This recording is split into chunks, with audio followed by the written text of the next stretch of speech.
Alrighty. 1, 2, 3. What's up, everyone? So, got some annoying news because it's annoying because I didn't know this. I have to go through Dead Space twice now, so I don't know if I'll do a second playthrough on Impossible mode. So, I thought when you beat the game and you go to New Game Plus, you could start Impossible mode. I guess that is not the case, which is annoying. And then I thought to myself, I'll play on the easiest difficulty just to upgrade all the weapons. So I'm like, that's a great idea, and then I can start an impossible run. But then I remember, you can only find marker pieces in New Game Plus.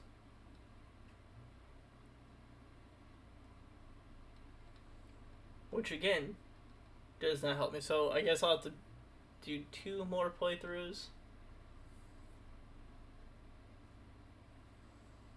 Hey, what's up, Patty? How are you doing, man?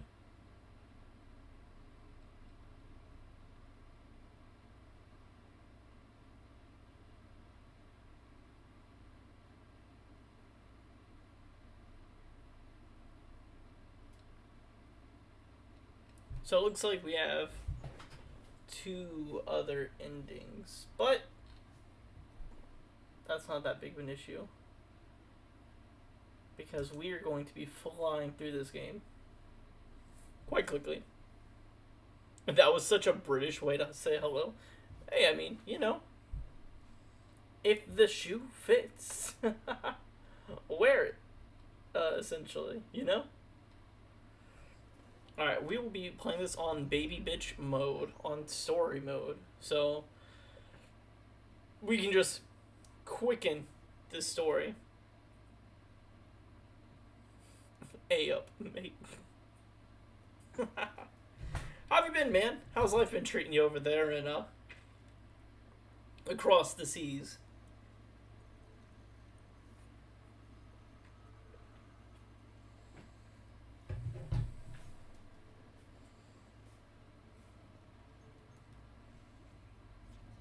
Can I skip cutscenes? Is that something I can do?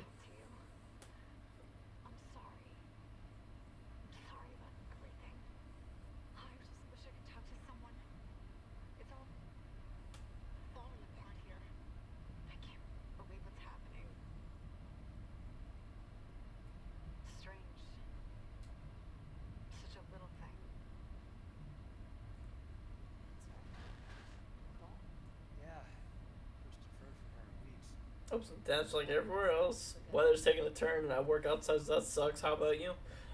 Dude, you know, my country's just going down the drain with everything that's happened globally, economically, financially, presidentially. It's just a shit show for a while. But you know what? We got Dead Space. We got more video games to play. 6 months staring at that chunk of rock. An independent miner. That's paradise. Aegis 7 is one of the richest finds in CEC history. Some prospecting team set up a fight. Where is she? But regardless how it is, I will be here. I've not played this game. It's a very good game. This was the first time I've actually went through it fully. Like, I remember playing it as a kid at a friend's house. Why is it so dark? But, Able to see your running lights. the remake I heard was almost like 1-to-1 with the original game, as well as having extra content. I'm not taking any chances. So, it's a very fun game. No chances, huh? Is that what you were It's more action-based than horror-based. When I was younger, I thought it was like one of the scariest games of all time, but after playing the remake, it's definitely more like Resident Evil 4 than Resident Evil 7. Sir, we're inhaling range. USG Ishimura. This is the emergency maintenance team of the USG Chemical. Responding to your... Muller will exhaust, it's probably drinking a couple sodas, Come in. because I am tired. No, it's not a first person. No. Come on. This is third person over the shoulder. What the hell is that? Sounds like their communication array is busted. Maybe a broken encoder. Daniels and I can handle it in 48 hours max. Gives you plenty of time to catch a vehicle. Yeah, I hope so. Jen, Johnson, take us in. Practice headers engaged. Out into the dock. Listen carefully. We're losing control.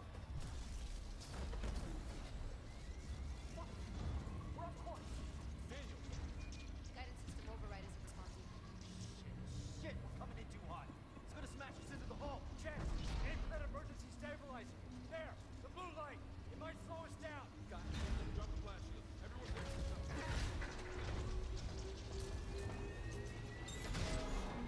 Kaboom.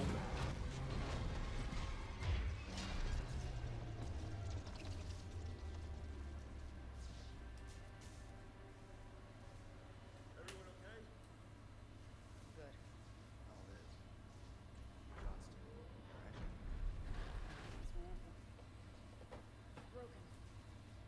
Shit. But better than I didn't even know there was another person in this game. call him the stabilizer, Isaac. Gotta always read the manual. What the fuck's going on with flight control? That guidance system's a death trap. Better add it to your repair list. Jen, what's our damage? Comms are down. We lost port booster. Got a fire in one of the stabilizers and singularity corpse in glass. Could be worse, but not by much. Let's get some help. Johnston, stay with Kelly. We'll send a medic. Everyone else, with me.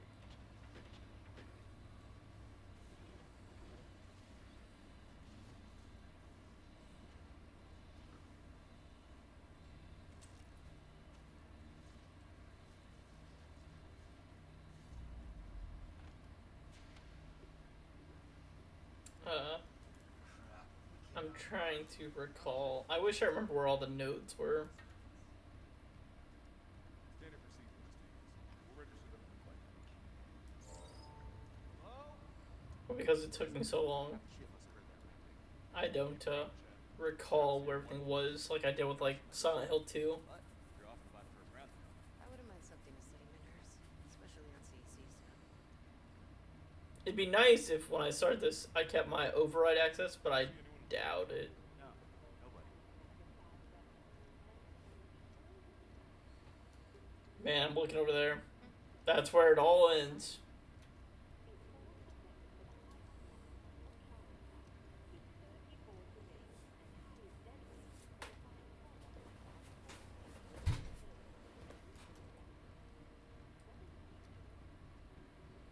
May as well get signed in.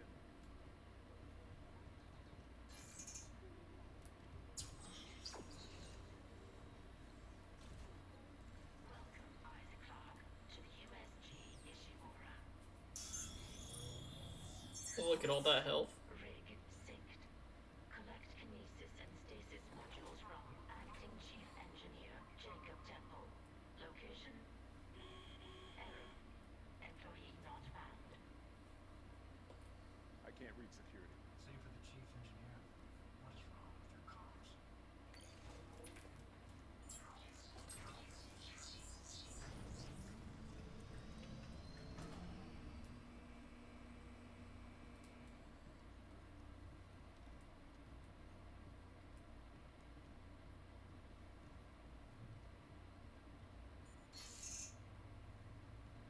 Someone left in a hurry. Where's the security detail? Where's anybody? There's nothing logged. No duty roster. No power to the elevator. God's sake. That security console's still there. Isaac, get a damn gunplay around. Even if you haven't played it, everyone recognizes the armor. Oh yeah, it's very iconic as being like one of the most notable horror games, especially by looks. Like I remember when I was going over this when I first played it. This game is essentially what led me to my YouTube rabbit hole. like watching this being played by the Rad Brad when it first came out so long ago was iconic. Positive anomaly detected. Quarantine activated. Another malfunction? No. The quarantine systems are all fine. Wait, do you hear that? Yeah. Yeah, I hear it. Yeah, man. Take it easy. Daniels, get those elevators running. There's something in the way. Goodbye, Chin. Daniels, get the doors open. Get out of there!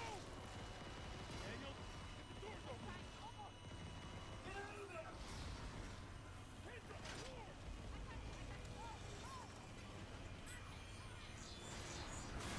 To the elevator, me.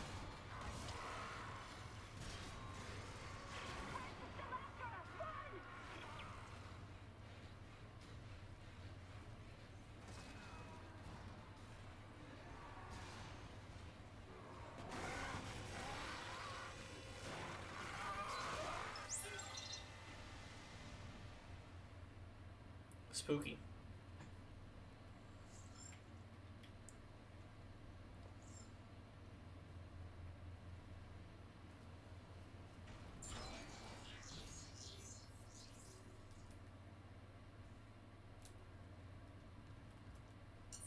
There are a few games that everyone knows as soon as the armor, you know it's from Halo, Space Marines from 40K, the dudes from Call of Duty. I would agree with that.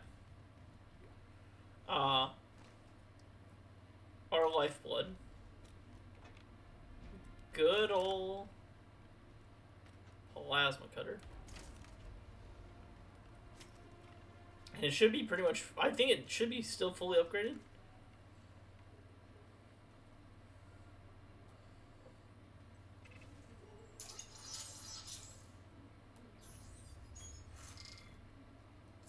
I don't think I can check it here. I think I have to go.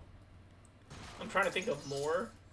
I would definitely say, like, Solaire from Dark Souls. I think he's pretty iconic.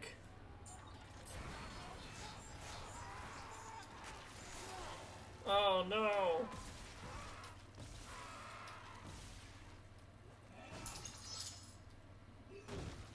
That guy lived so long just crying here just to die. Hate to see it. I will still be making a lot of detours as I still need to make sure I get enough nodes, which it said I should have 10 nodes on me. Maybe they're already in like a workbench and they're not necessarily here. Request retrieved. We got that fucker right So how does loot and items work in this game, etc.? So For God's sake, send help!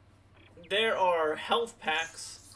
Well, right now, that big blue bar on my back is my health bar. This is with the biggest upgrade, because this is my New Game Plus save file. So usually you only have like 3 or 4 bars.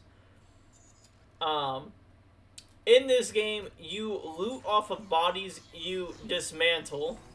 You'll come across little chest items on the ground. I'm looking for one right now. Oh my god, Isaac. You made it. Just Oh, you'll see little boxes like this you can open up. It'll have credits sometimes, which you can use to buy things. the ones I saw. Some of them were wearing Ishimura uniforms. They're the crew? How the hell can they be the But while you're going through the ship, you can find new weapons, We can't. new weapons, new items, new upgrades for the weapons, etc., etc. So how do we do this? Open lockers. This playthrough, I can only use the plasma pistol, though. And the data board's burnt out. I can't lift the lockdown or call the tram until we get a spare from the maintenance bay. But it's all on Isaac's side of the quarantine. I'll handle it. Just make sure there's power to the computer systems. And Isaac, Yeah? I'm sure Nicole's okay. She's the doctor, right? She'll do the smart thing. Yeah. She always does. Find somewhere safe. I'll be back soon.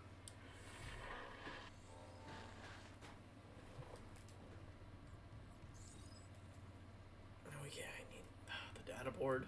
That's actually where one of our first new collectibles are, is when I go get the data board. It wants me to go that way, so I will just take a look over here. This game always has you pointed to the correct pathway where to go with that blue line.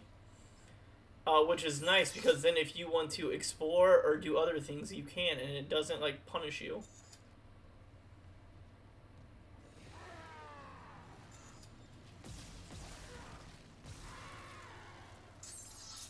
The enemies are gonna die very easily in this game, though, just because I have a full-powered weapon.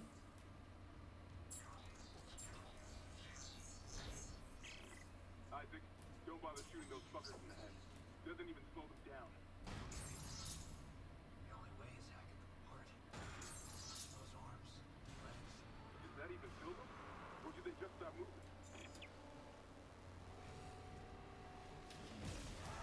Oopsies.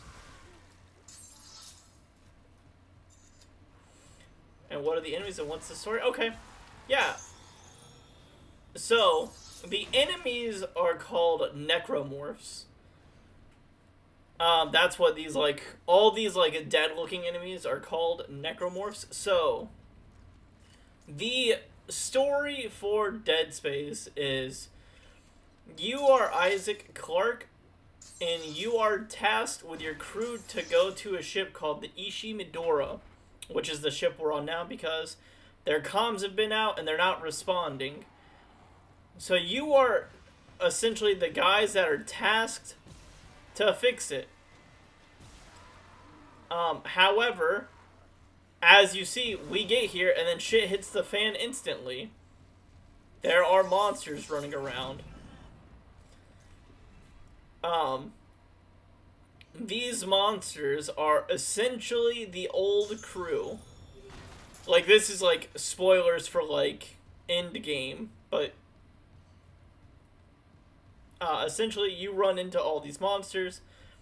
These monsters are crew members that were infected by an item called the Marker, which is alien technology. That is the very simple way of putting it. So then you, every day, once again, you're just an engineer. You're a nerd. A mechanical engineer, a maintenance guy. Which is funny, because I'm also a maintenance guy with my job when I was in the Air Force. And I don't think I could do half the stuff that Isaac does. And I find it hilarious every time.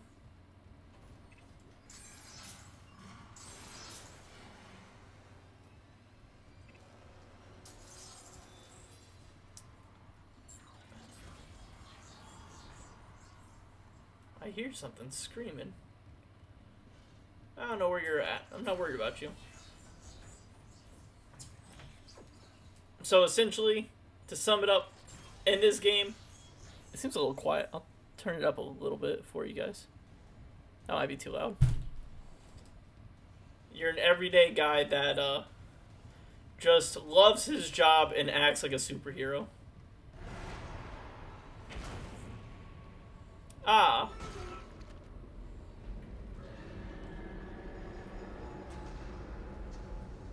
Yeah, I don't have access, do I? Yeah, no. Security clearance required.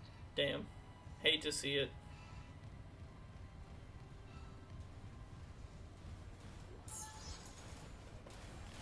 Our stasis module. Just take that off your hand, you won't be needing it.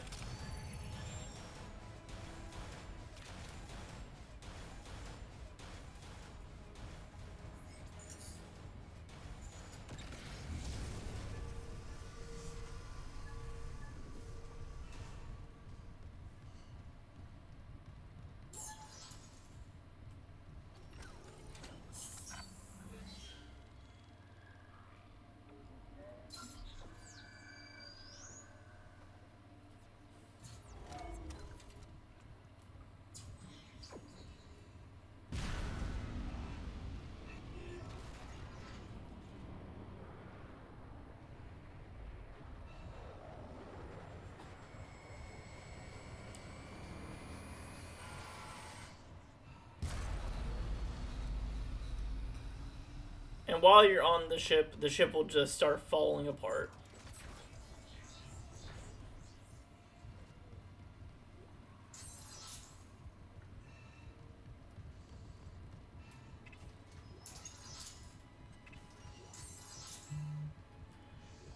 I'm expecting this playthrough to be maybe 2 or 3 days worth of time, though. Realistically, because I'm thinking in my head, I'm not following a guide for every little collectible this playthrough. I'm just going for the special collectibles to get the second ending of the game. Don't worry about sound. You got a blocked ear at the moment. And now most of what I can hear is blood pooping out of my head. It's a very odd sensation. Jesus. Oof. You doing okay, man? Bench into engineering. You got a stasis module handy? We need one in tram maintenance stat. The autoloader's fried. I got a damaged tram car on the tracks, and if the whole system is gridlocked, guess who they're calling? Temple here, sending a stasis module now. What happened to the autoloader? No idea. A lot of shit's been breaking down. I keep hearing it. It's down in the gears where no one can be. No? I know. A lot of the story in this game is found in like pickups like audio logs, text logs, where it kind of takes you through the crew's findings of everything. Systems online. Loading system reinitialized.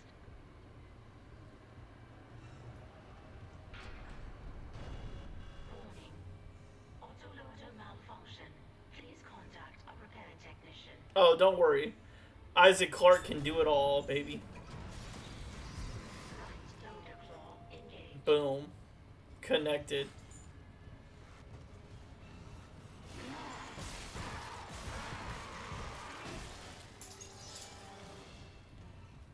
So I recall a few enemies through here.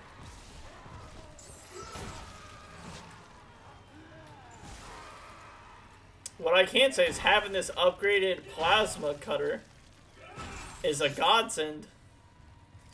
Things just literally go out with a single hit. Ooh wee.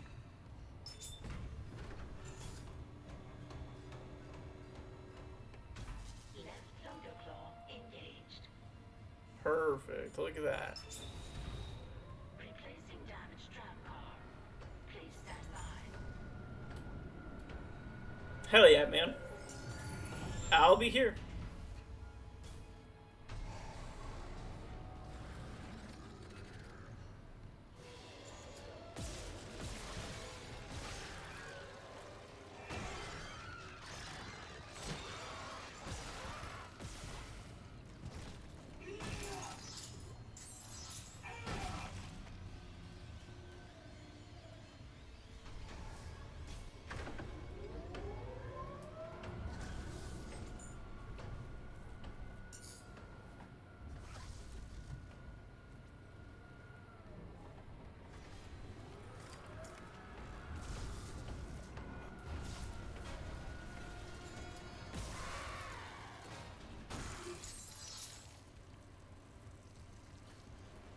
Tram replacement complete.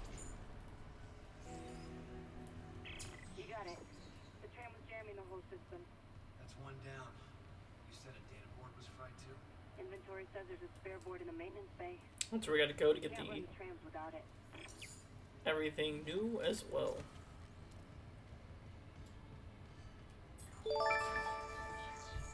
Oh, hold on, hold on. Oh, hold on. Whoops. I came unprepared. Thank you so much, Sasky, for the follow.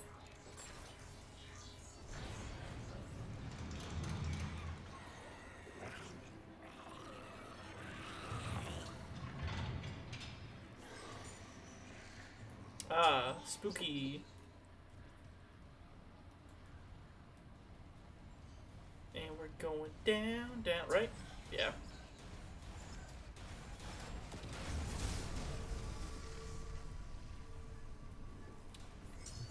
Refill on stasis. To be honest, I should be using it a lot more than what I do.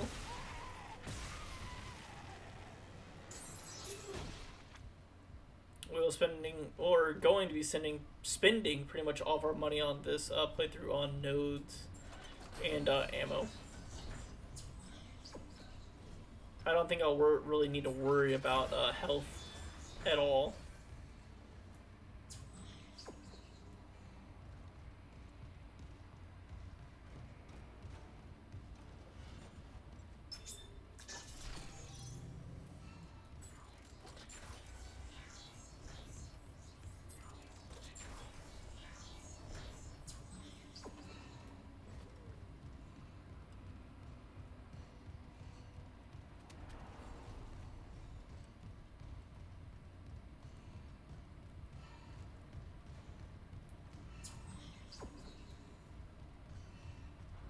Down the elevator, that's right. It's all coming back to me ever so slowly.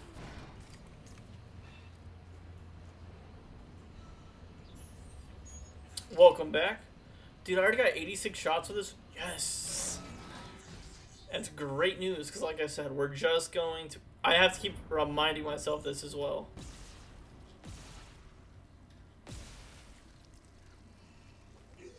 How we're only going to be using the plasma cutter all playthrough. Because once I get that flamethrower, I'll be like, ooh, but the flamethrower, and I gotta be good. I gotta keep myself in check and just keep reminding myself that that's not what I want to do. Hopefully you got some good grub, man.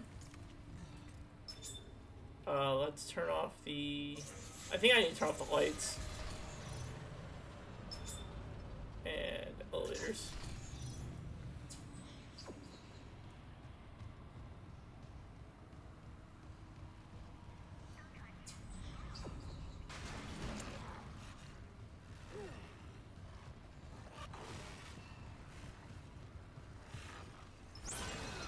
Ooh wee, that was a close one.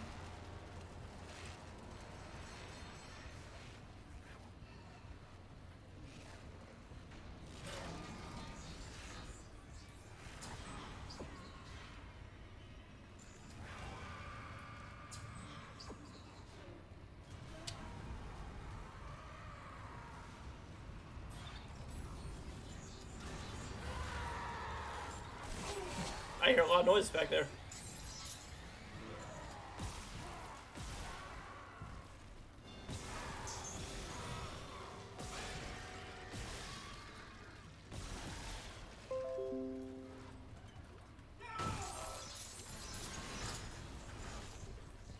Oh!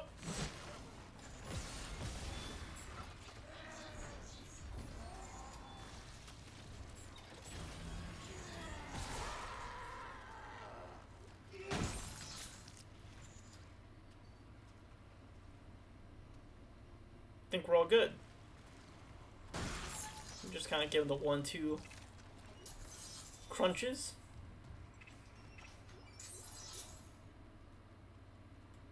Here it is. So I need to. How do I?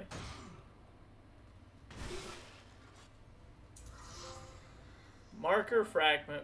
Pick up a marker fragment for the first time. So there are, I think, 12 marker fragments that we need to collect in this playthrough. The next one's in chapter 2. Isaac, we can't stay here much longer. Hearing a lot of movement. Hold on. I got the data board. I'm coming back to tram control now. Daniel, get ready to go. What's this say?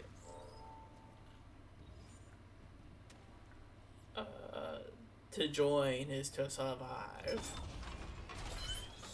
So goofy.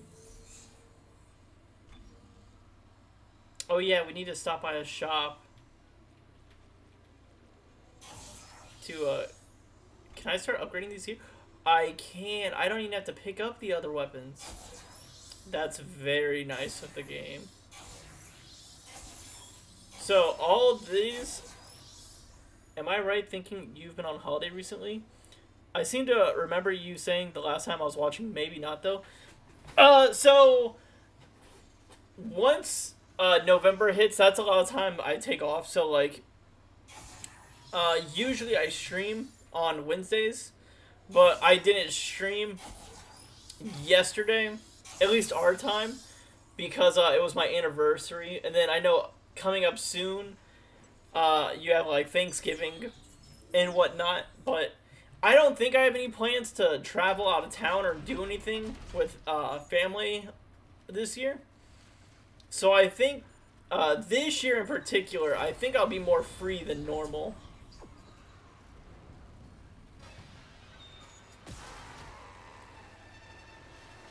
What about you, man? Do you got any holidays coming up?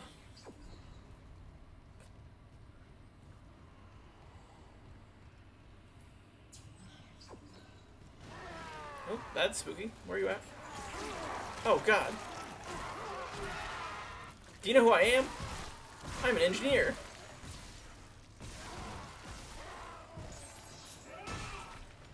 Isaac, the strongest engineer. He will shoot you with a laser and then stomp your head in, just for funsies.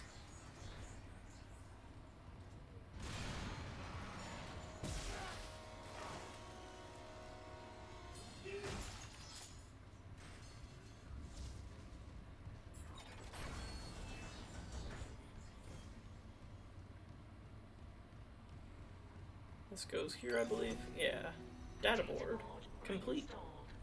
System restart complete.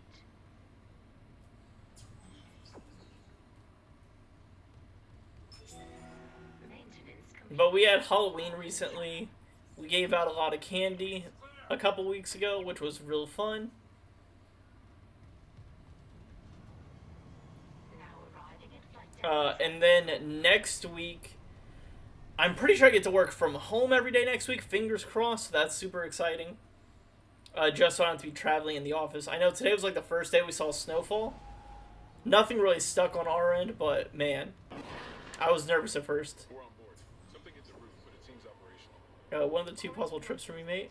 Head back out to Asia for Christmas. Believe it or not, Thailand is a lot of fun in December. Or two, head stateside to New York State to see family. Hell yeah, man. Either way, that sounds like super fun. Hammond, people are dying here. And I'm not losing anyone else. We stick to procedure. Regarding whether you go to Thailand or not, I've never been to Thailand. When I was in the military, I was stationed in Guam. This would have been in 2018. And while I was there was a typhoon that hit the island. So they had to scuttle all of our aircraft. And during that time period, if you were a more senior technician or maintenance man or woman, you would just stay with the aircraft.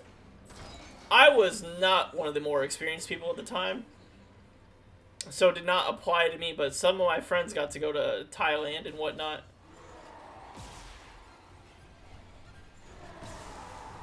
Aren't wrong.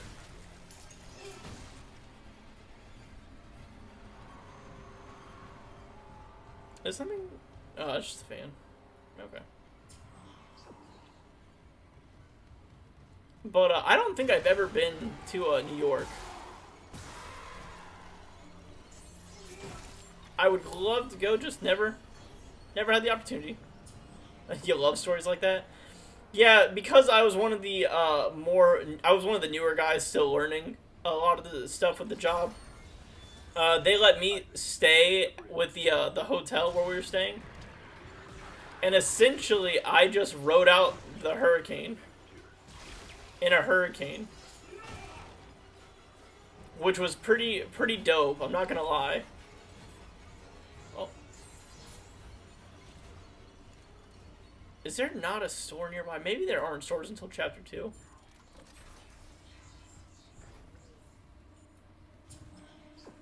Okay.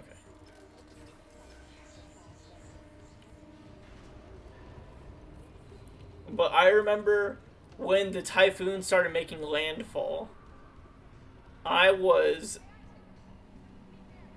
just chilling on my hotel balcony, watching the whole thing ride up.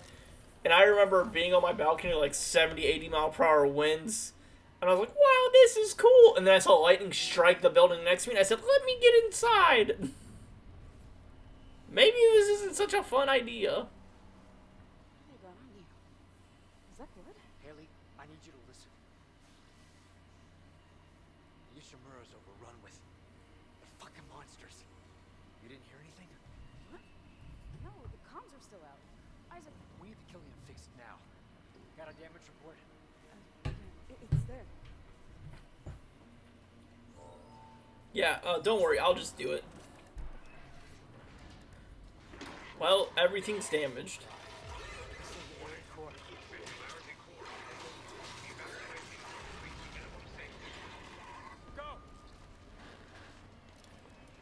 I was in Hong Kong for really bad pain. Oh, no, not the death scream. Oh, she's goner. Oh, I got blasted out. Well, our ship is toast.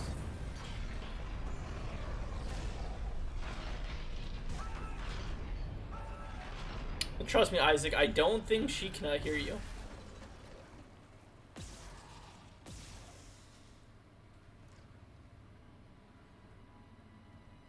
Sweet. After you kill an enemy, it's always good to give them an extra stomp, because I believe they can come back to life unless they're, like, exploded.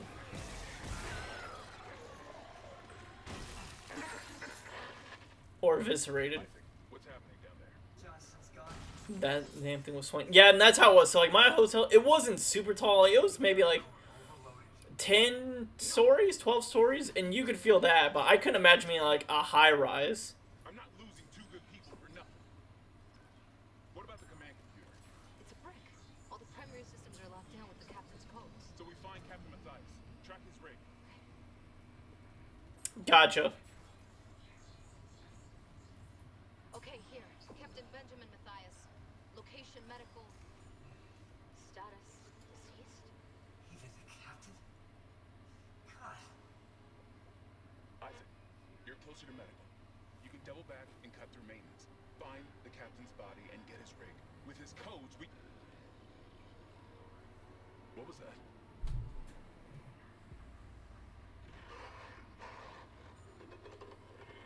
Chen? Okay, Hammond, run!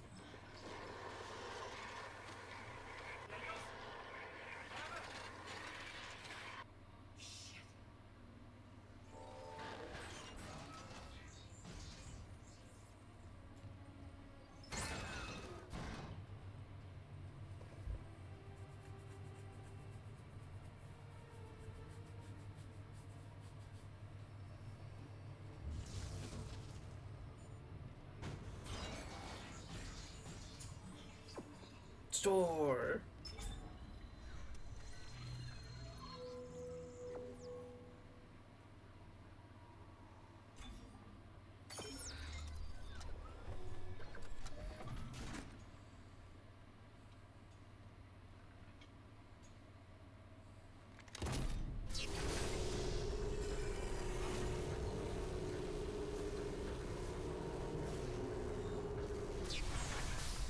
Oh, hell yeah. So, this is the last suit. You get this with the New Game Plus for $100,000 or $99,000. But this is the economy in the game. So, you get credits throughout the game, which I have 29,000. You can, as you're going through the game, you learn how to make certain items. And once you learn the schematics, you can then buy it in the store. Most of this playthrough, I'm just going to be worried about nodes and plasma energy, but because I need to finish upgrading everything. But yeah, so this is the essential. You can sell things, you can hoard things. I will most likely be selling just about everything because I'm on the easiest difficulty and I don't think I'll really need it. Especially here early on in the game. Like, all this stuff here. Oh, dude, brother.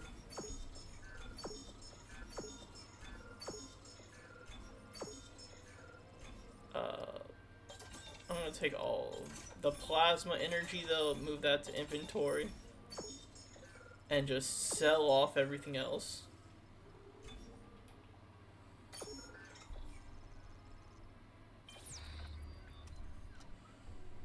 But I could not imagine being in a high-rise building and dealing with high winds like that. I remember going to the Sears Tower in Chicago. I guess now it's called the Willis Tower, not the Sears Tower. They renamed it. But I remember being in that with high winds, and I was like, oh my goodness. This is spooky. Because you can really feel the shift.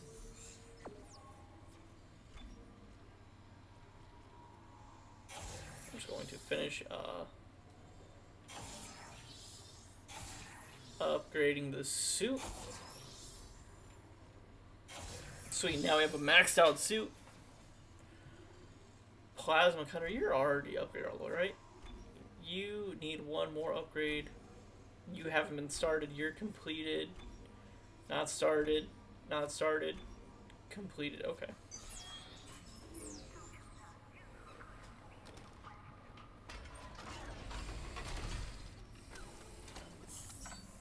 My girlfriend at the time, it was her apartment, and she is a local Chinese lass, so I was cowering like a child, and she didn't even bat an eye. It is really funny, like, when you see locals, how they react to things, and they're like, oh, no, this is just, like, the regular. Like, I couldn't imagine being in, like, the state of Florida, getting hit by, like, a hurricane. Dude, stuff would be wild. They're like, oh, yeah, this is just, like, 300-mile-per-hour winds. We put a couple sandbags by the door. We're all good. I'm like, that's good. Oh, okay. Hey, buddy.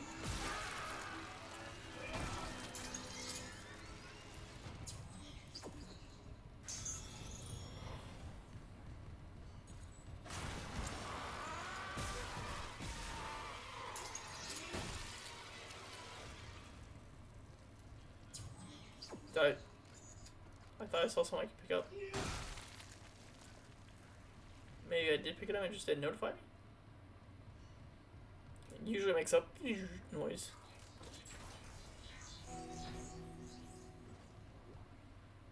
Then we get the kinesis module. Us birds don't get extreme weather. The worst we get, the all-famous English drizzle rain. I've heard that a lot from my friends that have went to England. That's one of the places I could have went in the military, but once I got diagnosed with what is it? I got diagnosed with like asthma. It was pretty much the end of my military career. They said you can't go anywhere, and I said, really, that sucks. And they said, sorry. After quitting the quarantine. Okay, so find a shock pad. That's what I need to worry about next.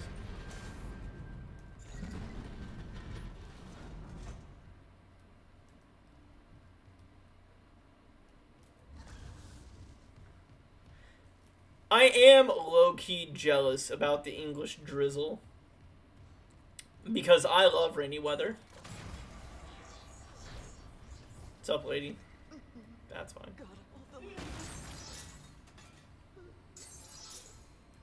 It's like Seattle. Yes, I was. I got married in 2018. It was going to be in 2016, but then life got busy. I can't pick up the weapon. It's crazy. Was it tough being away from each other for long periods? It was. It definitely had its challenges. The hardest was the beginning, though. Like, I remember we wanted to get married in 2016. I would have been right out of high school. My wife is 2 years older than me, which we were fine with getting married right out of high school. It didn't bother me. I knew that she was the person I wanted to be with. There was no quarrels whether it was the right person or not. But we held off because of issues with legal and military stuff at the time, and it delaying like stuff. Essentially, it's hard to explain. But yeah, there were some challenges. The hardest part was the beginning, though, because when I first joined the military, I went to basic, which is about 8 or so weeks. Oh, dude, 2 years older. You married a cougar. Every lad stream. Yeah, we were high school sweethearts.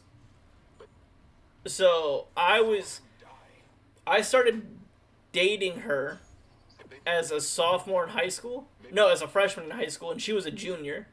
So I was that lad going to prom as a freshman. Like, hell yeah, I'm dating a junior. What's up, bitches? And we did make that joke. And she still worries about that now because she's like, her birthday just passed. And she's like, God, I feel like I'm getting so old. And I said, you're not. We're pretty much the same age. You're just 2 years older than me.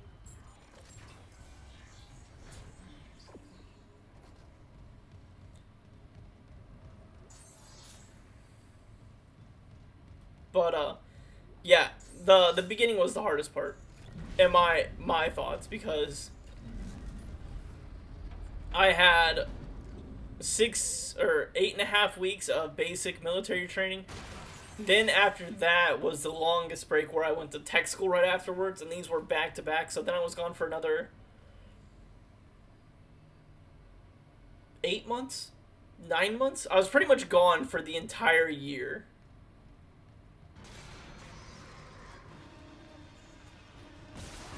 And then when I would get deployed or did any type of training, I'd have to leave for a while.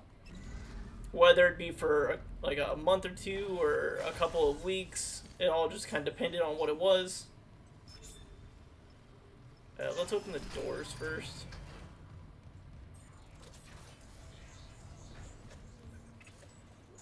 I love the marriage here. Let's go, sweethearts. Yeah, it's pretty great. I'm not gonna lie. Oh, hey there, buddy.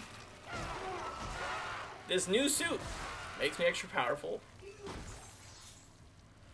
But, yeah, so, yesterday was actually our anniversary of when we started dating originally. So we've been together now for 12 years. All together. Which, we were, talking while we went out to dinner. And, my wife's like, hey, in 2 years, we're gonna have to go, like, all out for a really big anniversary. And I was like, oh. I mean, I'm all cool for it, but, like, why in 2 years? And she said, well, in 2 years, we would have been together more than half your life. And then in 2 years after that, we'll have been together more than half my life. I was like, understandable. That's crazy to think about. Amazing, 12 years, not a common story in this day and age. Yeah, we're going strong. Obviously, like every other relationship, we've had our ups and downs, but I don't let the ups and downs dictate a relationship. You just gotta learn how to work together. Because every... Oh! Every relationship will have its ups and it will have its downs. But it's how you work through it is what defines you. And I feel like we've had very low moments, but we've had some really great moments, so we've worked it out. And we've become stronger for it. Or at least I think that's how it is. Whether it's sappy or not.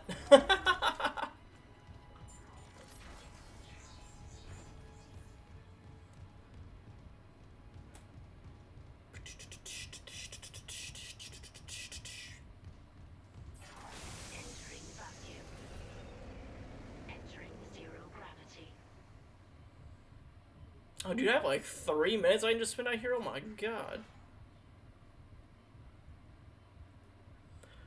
Well, if there's no ups and downs, mate, that is more of a concern. Everyone has moments when they fall out or argue or whatever, maybe. I agree.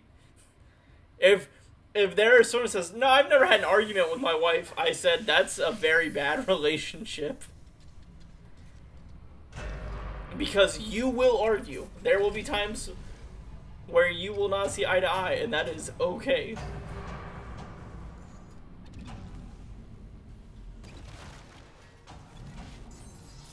But, like, I've met people who just cannot take criticism. And they're like, oh, no, everything's perfect. And I was like, yeah, maybe you might want to check on your partner. because it is not normal for things to not be normal. Still holding this position. What's happening there? Did you find Nicole? Exactly. If you don't fall out, then someone is definitely not telling the truth about what they're thinking. I agree. Okay. Work fast, Isaac. Which, it's great. That's why I love me and my wife, because we'll tell each other when we don't agree with each other, or we will tell each other when the other person's either not thinking straight or... Please?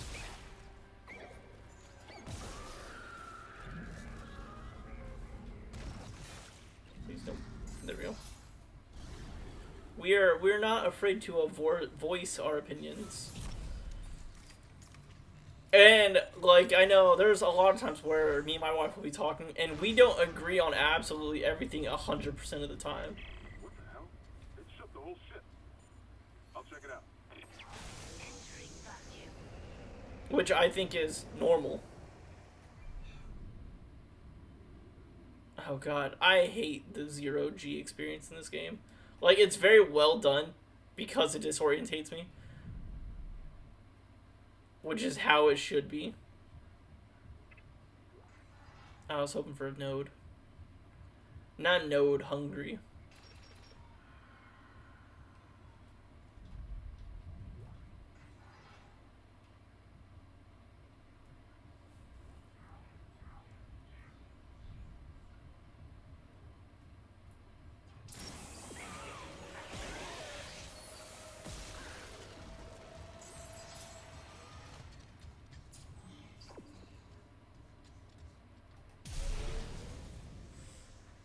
Okay, so I'm looking for the shock pad now. So what does it say?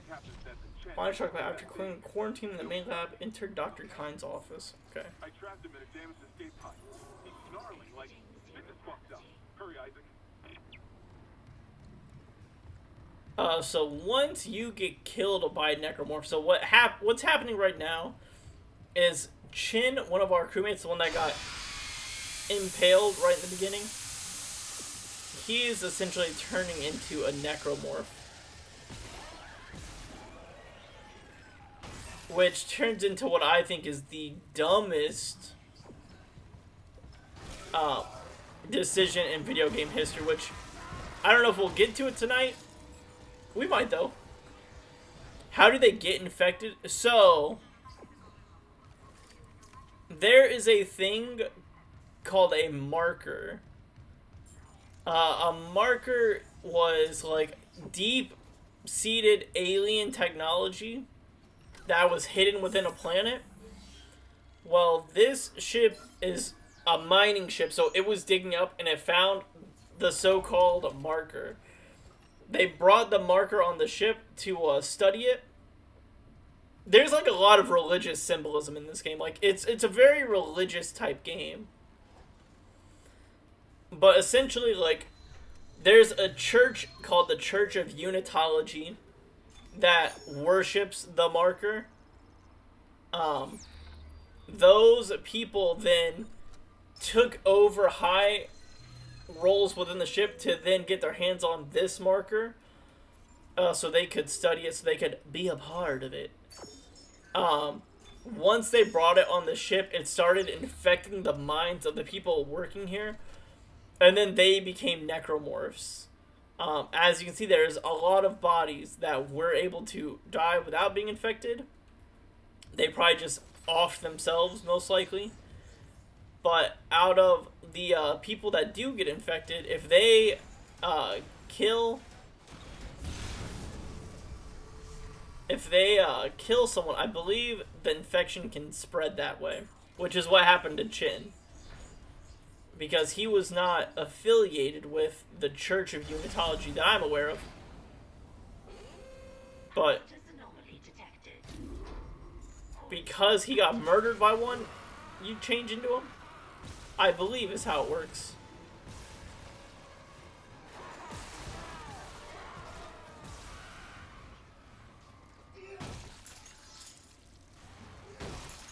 It's kind of nice playing on easy peasy mode.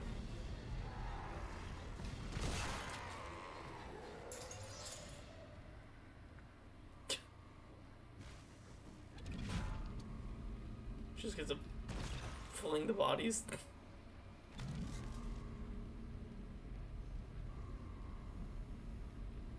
Anyone else? Waiting for the game to just move on with the story.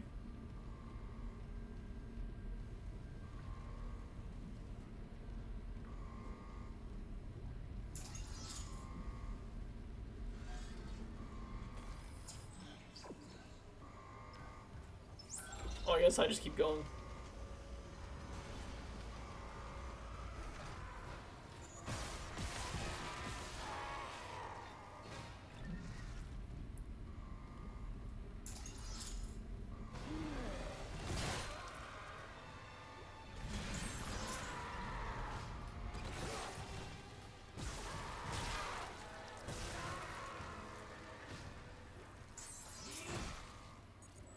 I remember the first game I ever encountered gravity-type weapons was Half-Life 2. It's the game to do it. It blew my mind. I thought it was so cool. A lot of the stuff in this game, in my opinion, was brought around because of Half-Life. Because I believe Half-Life came out before Dead Space. Don't quote me, though. But they do have a force gun in this game, which is very similar to the force gun in Half-Life. I thought it said it was in Kind's office. Is it not? Hold on. Oh, it's behind a shelf. Move it to the right side. Oh.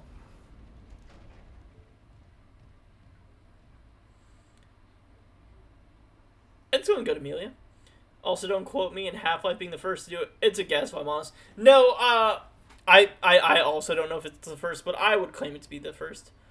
So, a lot of this only happens in your New Game Plus. So, like, a lot of these are symbols for the marker. Some people were on the discovery of realizing, oh, the marker isn't a good thing. It's infecting people. It's changing our minds. Don't believe the lies. Read what they're really saying, and then I guess I'm not going to, but I'm assuming you could use this as a cipher to uncover other messages. But that sounds exhausting. Like, I'm sure I could decipher this, but that's too much work for it to say just like it's bad.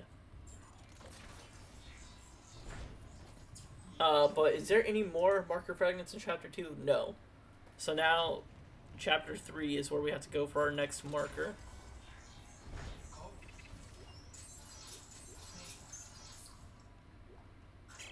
Personal log, Dr. Nicole Brennan.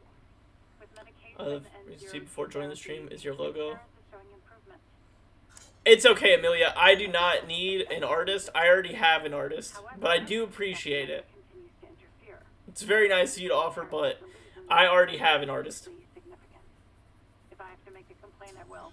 I'm not losing my patient over unitology bullshit. Not again. Tracking rig signal. Dr. Nicole Brennan. Rig location inconclusive. Manual rig tracking is available. Does that happen a lot with artists? Yes, and most of the time they are bots. Potentially. I'm okay, Amelia.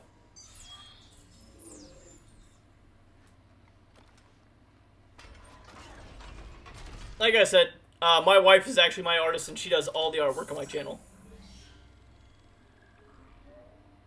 I really need to put my, like, what do I want to say, on the front of my channel, like, don't do this. Because this does happen a lot, Patty.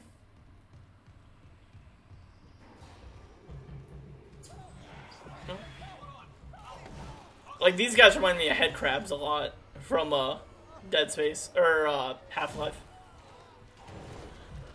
They're just gonna walk around like, ugh. Boom. No. Sucks to suck. I guess you just didn't make the cut, buddy. Let me show you how it's done.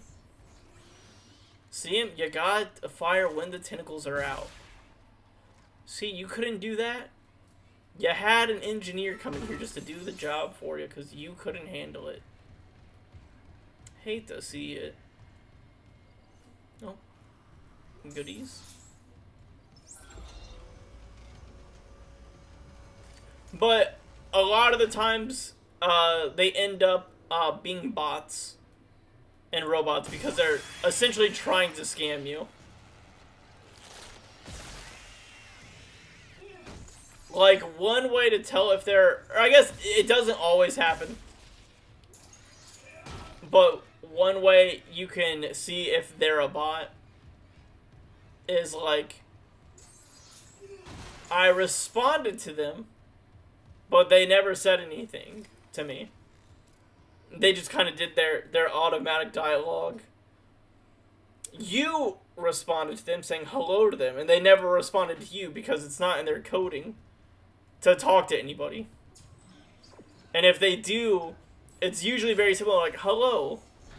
And they almost sometimes... And sometimes I've seen coding where they just repeat the initial dialogue that they had for the streamer. It's just goofy sometimes, but it happens very often. Oh yeah. Let's turn that off. We got the shock pad. Daniels isn't answering her rig link. What's your status? I found a shock pad I could use on the barricade. I'm heading back there now. Watch the voltage on that pad. We're not losing anyone else. Oh, don't worry, Hammond. Don't you know? I'm essentially a superhero in this universe. Which I will always laugh thinking about that. Because remember, all this badass stuff you're seeing Isaac could do right now, even though he looks like a 2099 version of the Punisher in Marvel. Isaac is an engineer. This is a man that works on computers and stuff like that. Here he is now, blowing up stuff in spaceships with a shock pad, with a defibrillator, and murdering space aliens that are trying to murder him.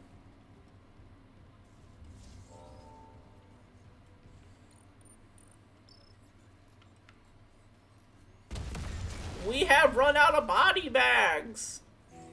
Their body bags are gone.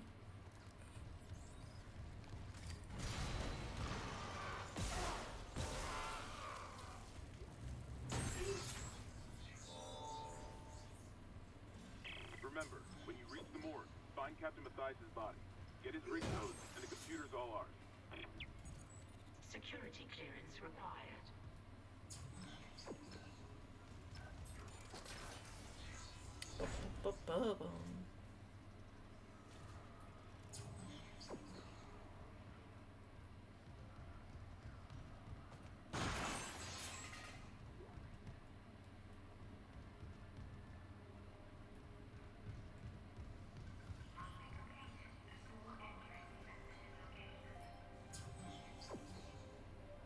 Loop and transmit all personnel.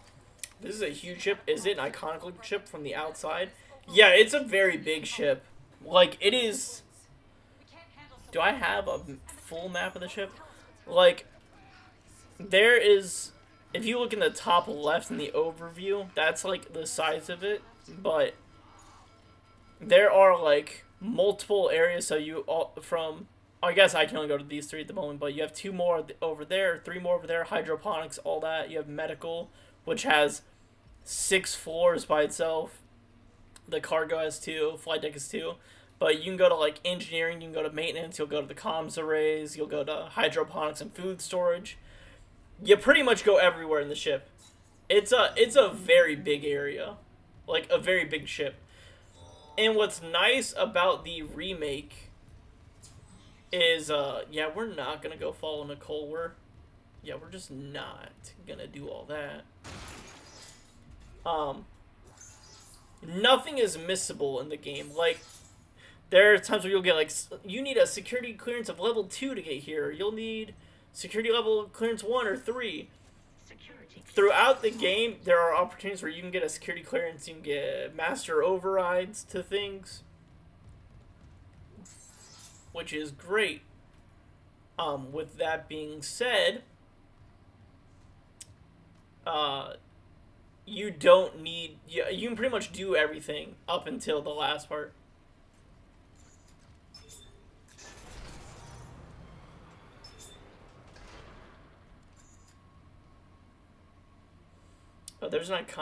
There's a cool video on YouTube at all iconic ships from films and games and TV in comparisons to New York City. Oh, that's super cool.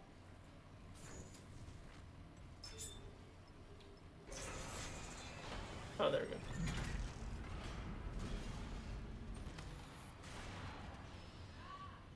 I wonder if this game's in it.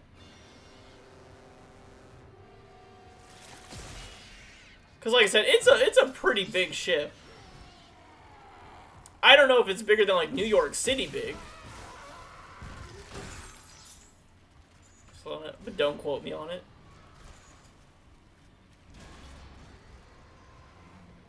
Come on.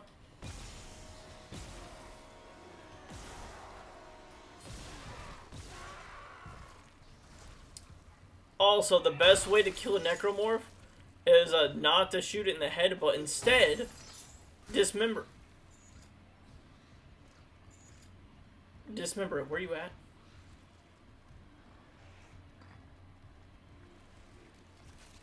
Oh, there you are. Got him.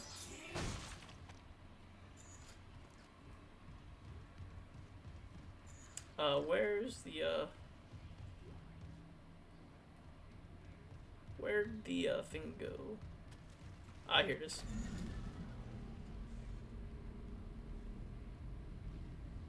Just pop this bad boy in here.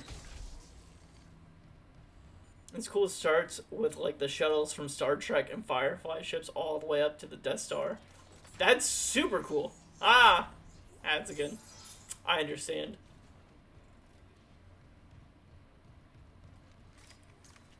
Do-do-do-do-do.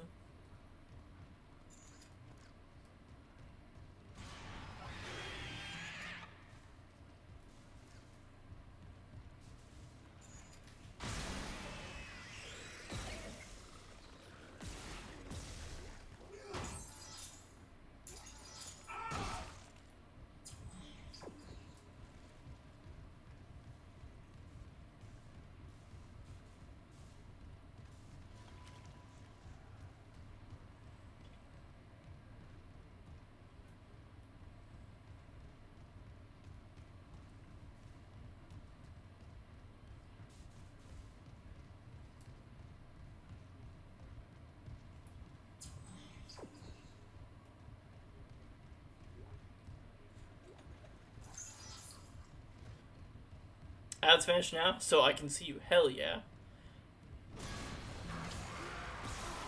Obviously, Patty. I don't know if you watch any other streamers. You might. Karen's kind. You were in surgery, so I left this with Warren. Oh! But, there's a thing called an Amazon Prime sub. I watch some, not many. Do you ever use your Prime subscription? Or do you have Amazon Prime in the UK? I feel like you should. Yeah, I do. I believe, obviously, I'm not telling you to use your Prime sub on me, because you might already use it on someone else. But you're able to use, I think Amazon will gift you one Prime subscription every month. And you can use it on whatever streamer. I wish... Oh, no.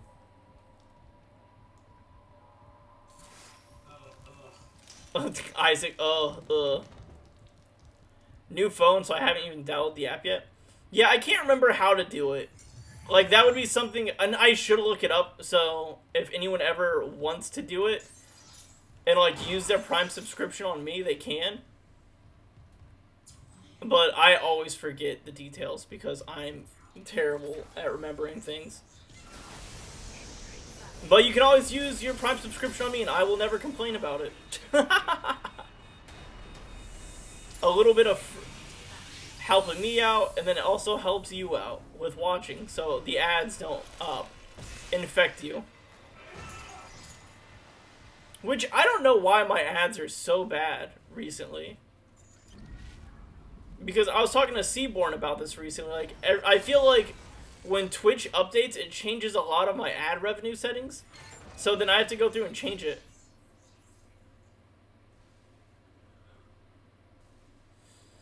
Hey, I appreciate it. And yeah, that's exactly how it works. So, essentially what an Amazon Prime sub is, Amazon gives you a 1 month of subscription. So the ad, you'll miss out on all the ads. So it takes away all the ads that you'll have to watch, and you won't get interrupted during the stream. And it'll give you access to all the emotes that I have. So if you watch other streamers, you can use my emotes. Some people really like emotes, and they'll get subscriptions just for the emotes. And then I get a little bit of kickback, like maybe like $3 or $4 a month from it. Like, it's definitely not a ton. If I was like a bigger Twitch streamer and had like 30,000 Twitch subscribers, that's a little different. But anything helps, man. Especially these days. Give me 1 second though. I have to use the bathroom, and maybe I can have Kalala jump in the chat, because I know she uses her subscription, so she would be able to explain to you. I'll get in it tomorrow, mate. I don't have the passwords there up in the house, and it's really early in the morning, so don't want to wake the family.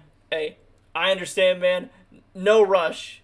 No rush at all. But give me 1 second. I gotta pee. Sorry.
I am back. Okay, I was making sure that was unmuted. So I was talking to Kalala downstairs, Patty, regarding the Amazon Prime subscription. I guess the way to activate it... Oh, wait, is my controller still dying? Hold on. ADD, please. No, it's good. The way you activate your Amazon Prime subscription is you'll hit subscribe like you do any other channel. And then, like, when you're going through the option, it'll be, like, a part for Amazon Prime. And you just click on that. You'll probably need your login info for Amazon, so definitely do it later so you can ask the fam for the passwords. Because, dude, I'm terrible at remembering passwords. It's literally one of my absolute downfalls. But, it should be pretty easy to do, it sounds like. Also, I know Kalala is not in the chat, but she definitely says hello, Patty, and it's great to see you again. Her phone is dying, and she is busy doing homework.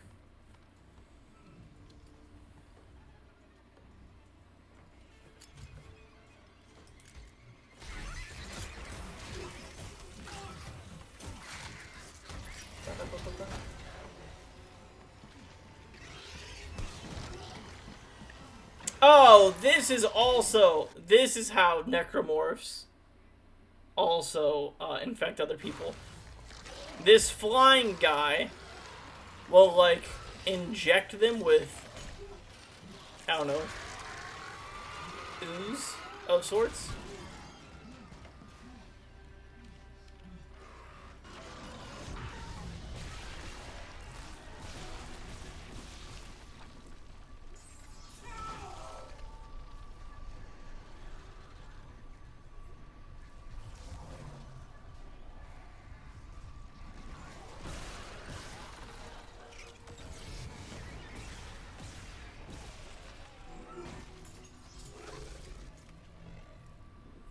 I'm glad I killed that guy a lot quicker this time because he could have reinfected every body in this room. Isaac, what's your status? Do you have the captain's rig? Fuck me. Ugh. Transmitting codes now. I saw it, Hammond. A flying one turned the captain's body into another one of those things. The same must have happened to Chen. God. Maybe the command computer has something.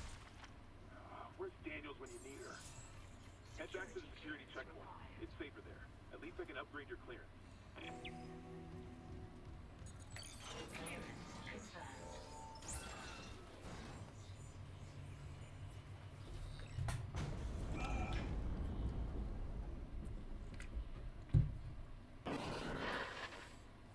Isaac. I'm here. What the hell's happening? The computer says the Ishimura's engines are offline. We're on a decaying orbit toward Aegis 7. Oh god. I have to get to engineering. There's no time. That tram station's off. Hell yeah, welcome back, Patty. So I got a little bit of information for you. When I went to use the bathroom, I went to feed my dogs and talk to Kalala for a second. And for the Amazon Prime subscription, just for your information, because it's also a refresher for me, I guess when you go to hit, like, the subscribe button and you're going through the settings to, like, do the process, there's, like, a little pop-out thing that says, like, Amazon Prime, and you just click that. I'm pretty sure you still need to log into your Amazon account when that pop-up happens, and that's how you initiate the Amazon Prime subscription. And it happens once a month, so after the month's over, you get the Amazon Prime subscription, and the next time you're in here and you're getting hit with ads, you can use it again. But, Kalala also says hello and welcome in Patty. She's sorry she can't say it's you in person this evening because she is stuck doing a ton of homework. Here. Head back to the flight deck. I'll dock you from there. If this damage report's right, there's a shortcut to engineering.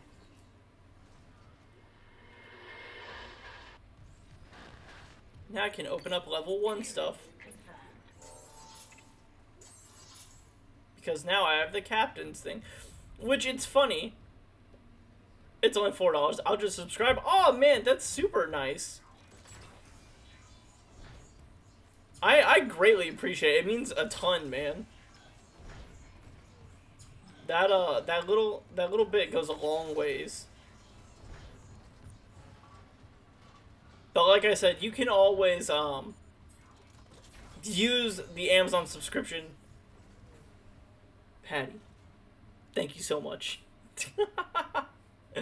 I greatly appreciate it, my man. You are a real one, Patty. There we go, bro. Hey, I appreciate it. And you get a cute little icon to show that when you subscribed. So now it's official. You are a 1-month subscriber. And then now you won't be hit with ads all the time. So on Sundays, when I go to play... what's it called? Kingdom Come Deliverance, you won't have to deal with ads those days. Which is always great. But yeah, here's a look at the ship overall. A lot of these stations are locked at the moment. But it just goes to show you how big the actual ship is. Now arriving at flight deck tram control.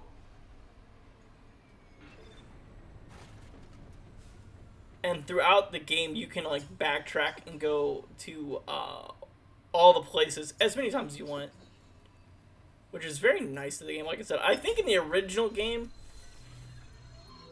I don't think the ship was as clear cut as it is in this game. Because in this game, you can literally like with a finger go from here all the way to here and kind of like map it out. I think in the original one, they cut corners with a lot of the ship on where you could go with it. Which makes sense, because at the time, it wasn't, like... They were just going for a fun game and not the realism, but in this one, I believe they worked on the realism for, like, where actual parts of the ship would be.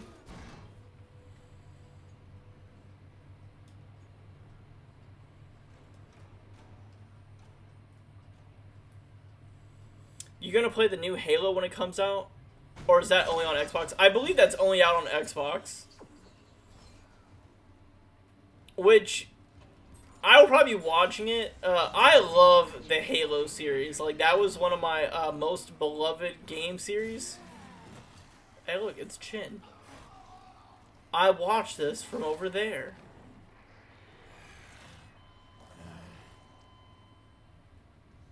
That was fun.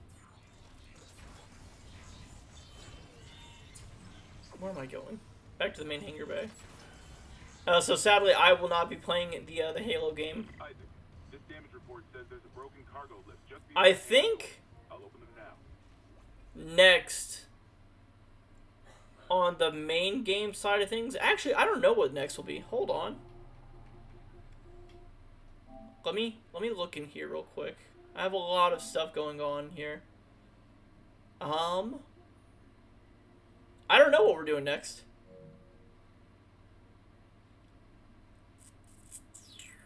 I know I stream Call of Duty every now and then. There's a great video on YouTube of young people playing it, encouraging the flood for the first time in their reaction. Or encountering the flood for the first time. That's so cool. Dude, I cannot explain to you how terrifying the flood was.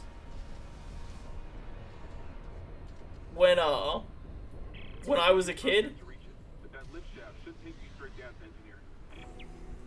That shit was terrifying me. I remember playing the library mission over and over again because it was too spooky. I believe there's enemies in here. I could be wrong, though. Oh, look at all this stuff I can do now. Imagine being able to skip out on half the game by just completing everything over here right now. Because, like, the marker is, like, right on the other side of this door, and we just don't know about it. Like, we don't even know that the marker's even on the ship. Game before doing, like, enemy waves like that. Maybe you could, like, use the comparison to, like, Wolfenstein, but, like, there's definitely a difference between Wolfenstein and the Flood.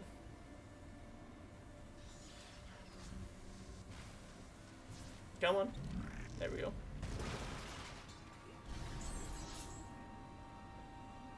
Because the flood, absolutely terrifying. Let me me check where. Man, in the engine room, head behind. Okay, I think I know where this is at actually.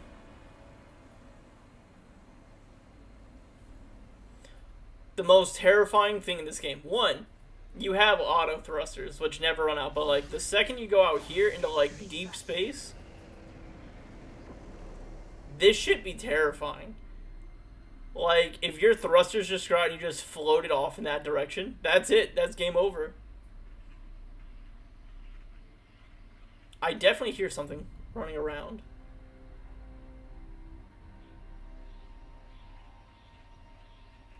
Oh, yep, here they are. Hey, what's up, guys? Ow.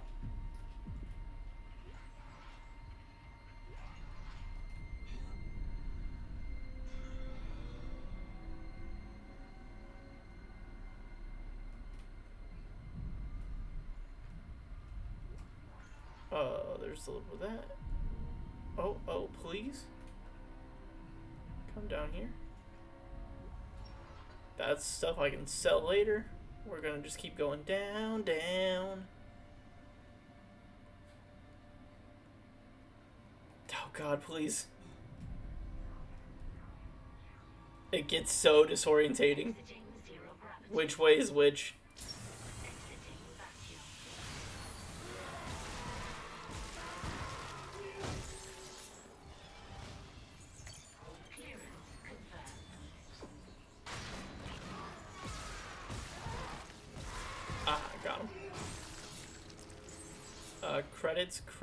Credits.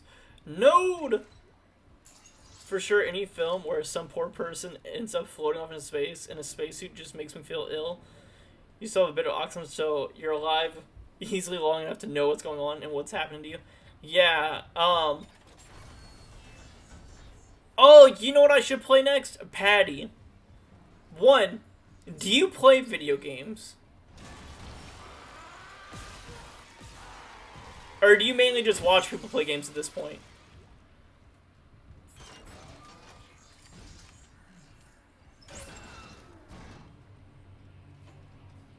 Yep, a lot of games. Have you ever played the game Soma? S-O-M-A.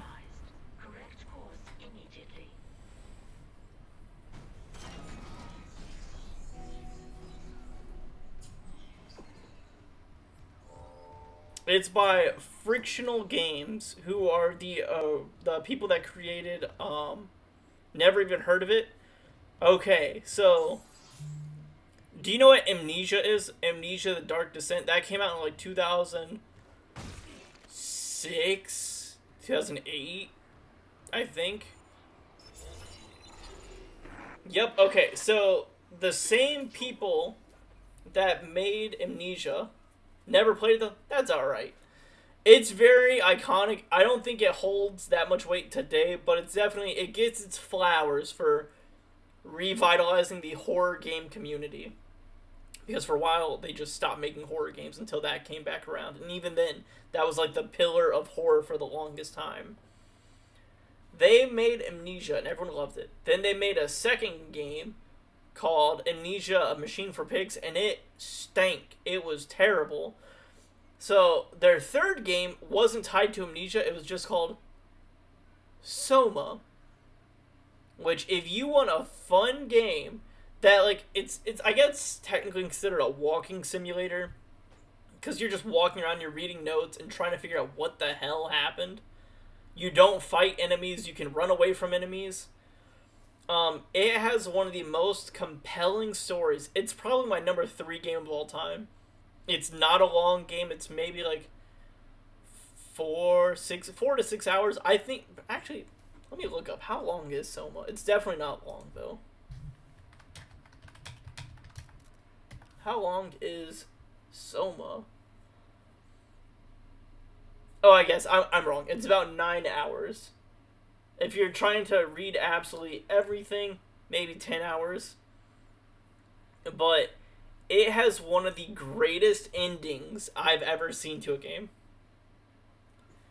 Oh, yeah, it's, so, like, my top 3 games, number 1 goes to Final Fantasy X, number 2 goes to Silent Hill 2. Probably, I don't know. I have the OG copy right here.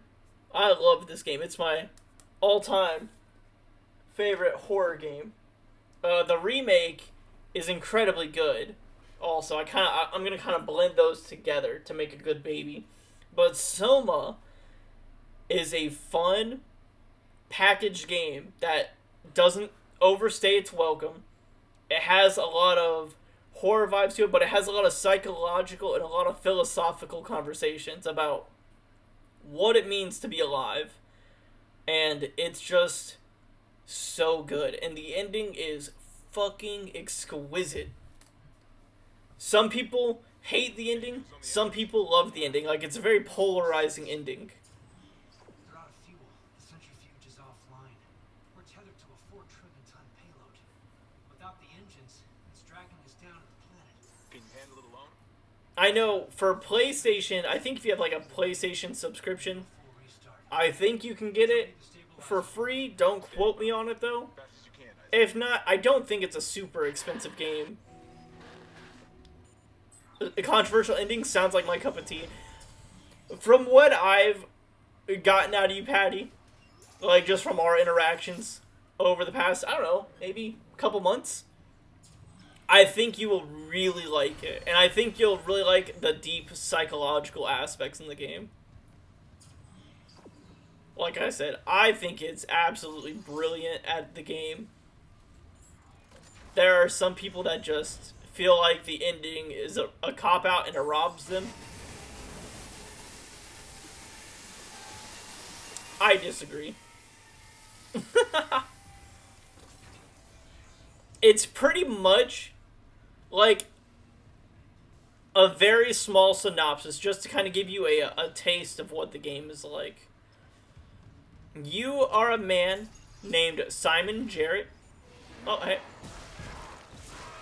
You are going in to see a neurologist, essentially. You get into a bad car accident and your brain is hemorrhaging and you have a little bit of bleeding. So he goes and he takes a little scan of your brain to figure out what all the issues are. Then once the scan is over, you wake up in an underwater facility and you are pretty much dealing with all kinds of monsters and you have no clue where you are, how you got there, and you're just trying to figure out what the hell's going on. And during your journey through Soma, you will deal with existential crisis after existential crisis as you try to figure out where you are, what's happening, and all those fun topics.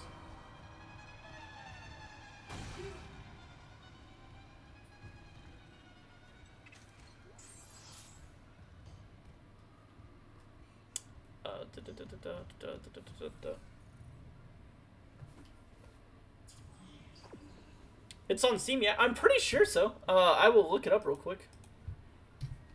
Is Soma on Steam? Soma is on Steam. Let me take a look at it real quick.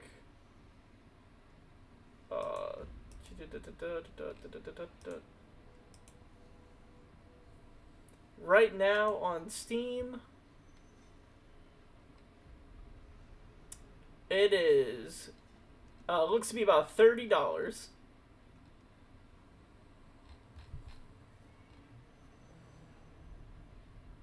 Recent reviews 375, very positive. All reviews, 36,000 of them, overwhelmingly positive. people love the game, and I know, like, one of my my little bad habits is I love being on Reddit. Like, it's not a healthy place, but I love the trolls on Reddit so much, and I'm in a lot of, like, horror games, horror movies, horror books, a lot of horror stuff, and I'll, like, Marvel Snap, Marvel Threads, Spider-Man stuff, and anytime I see people asking for, like, new games to play, I always recommend Soma, because a lot of people have not played it. I've got 2 games on the go this minute, so it'll probably be a week or 2 before I check it out. Hell yeah, man. Like I said, add it to your wish list. Because it has like a very forgettable title, but like once you play it, the title will stick. You'll always remember it.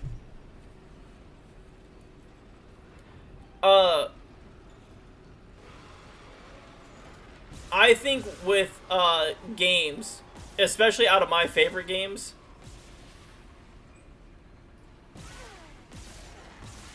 I think Silent Hill 2 has the most important cutscene in video game history. I think Soma's ending has the most crisis of endings. And I feel like Final Fantasy X has one of the saddest endings. I love having my feelings destroyed in video games. It makes me feel alive.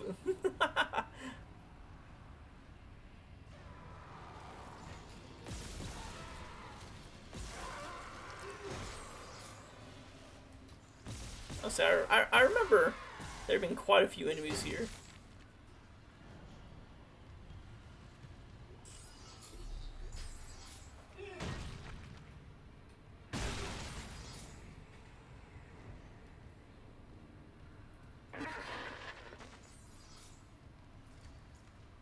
Isaac.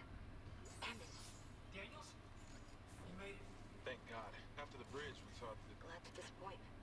I barricaded myself in the computer I'm currently playing a game that I never ever thought I'd enjoy. Monster Hunter Stories 2. It's really not got a lot of depth to it, and it's not my normal style. I won't like, but it's a lot of fun. I know a lot of people have been talking about the new Monster Hunter game. I've never played one personally. Oh, I have to open the door down here, I believe.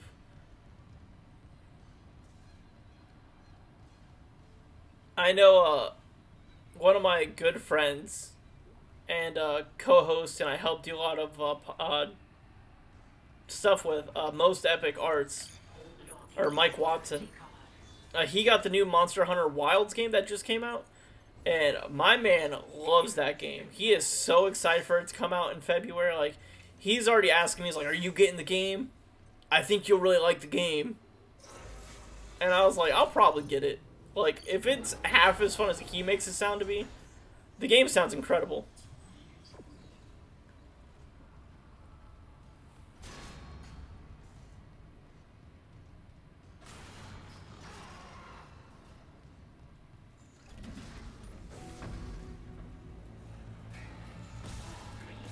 Secrets activated. Additional fuel required for engine restart. I'm also playing Mount and Blade 2 and the top 10 games for me. The amount of full conversation mods just makes the game's enjoyment never ending. Mount and Blade 2. I don't think I've played either of those games. At least they don't sound familiar. Oh. Please.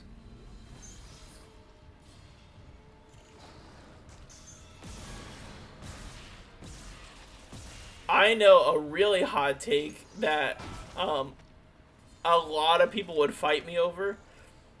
It's definitely not like my favorite game of all time. But I like Dark Souls 2 more than Dark Souls 1. I know if I say that in like the wrong group of people, I might like they might try to beat me up. Oh wait, hold on. I want to make sure I don't miss this.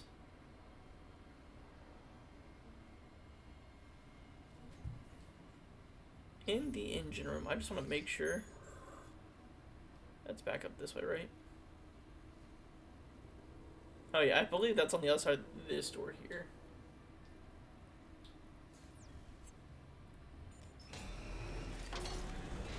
But I don't know. I really like the sad, cold, and lonely environment of Dark Souls 2.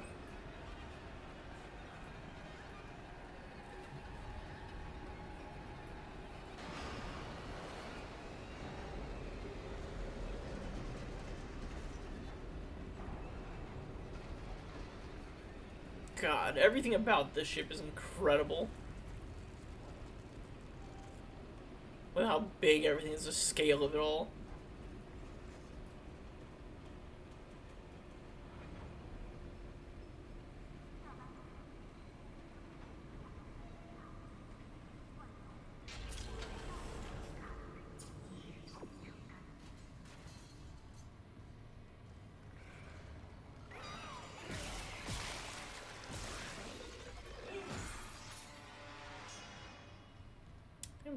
Yeah, I gotta reignite down here as well, or refuel it. Boop. Refuel. Mountain Blade is unique. Its strategy game is city management and army management, food quests on a huge strategic map, but when your arm gets into a battle, your places in the battle is the commander. AAA graphics, huge armies, and you're trying to command them while staying alive in the battle. It's amazing. It sounds very cool. Is it like a, I'm trying to think of the right terminology. Okay, I've got a fuel reading. Is it kind of like a Command and Conquer style game? Or is it more like a Age of Empires? Damn close out there.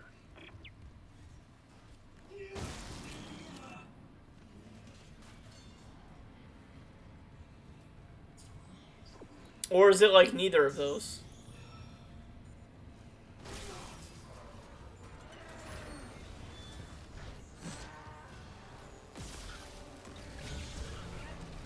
So this is what infects the necromorphs also. This this little bat thing here, it injects people with its stuff to infect them. No, not like any of them. More like Total War game, but the battles are first person. Okay. That sounds like an incredible experience of a game. When did this game come out? Like, is it a newer game, or is it like a game that came out like mid-2000s?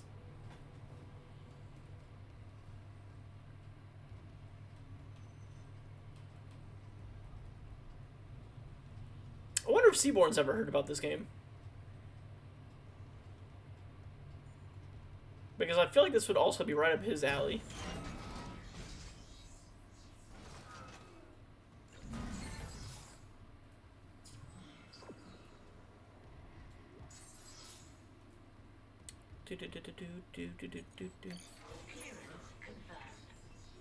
The first one is old, maybe 15 years old, but Mountain Blade 2 is maybe 2 years old now. Man, I might take a look into it. I don't know if I'll stream it, but depending on how big it is, but it might be something we look into someday.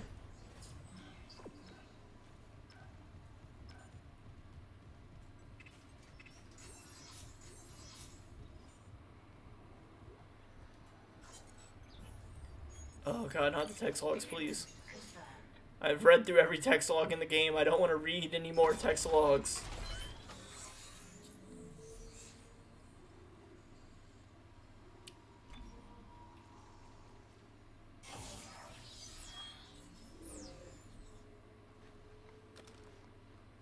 You know, I should just, like, get a plethora of them and not, like, once a chapter do it instead of every time I pick up one.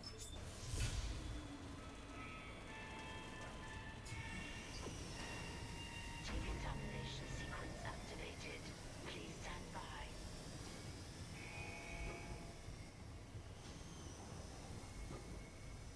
It's impossible to explain to you. You have to take a look. It's a huge game. One of the arguments with the other half we talked about was over me spending too many hours playing that game. I understand. I remember, I think one of the craziest things I've ever seen was, I don't play it, but I know about it. So, like, before I started my current job that I do now is, because I don't have the title of engineer. I have the title of a designer, but I feel like it's more engineer work. Like, when people think of engineers, I think they think of what I do more than what an actual true engineer does. But, I'm technically a designer for a power company. And before I got this position, I was a security officer that also worked in the same building that I'm working at now. And one of the guys that worked in the building, he had like a Dota 2 addiction. And he's like, nah, man, like, you don't understand. Like, it's like, I put an unhealthy amount of hours. And I was like, oh, I mean, I play a lot of games too. Like, what's an unhealthy amount of hours? Dude, that man sank so much time into Dota 2. I was like, oh. Yo, this might be an actual problem. You might want to go talk to someone.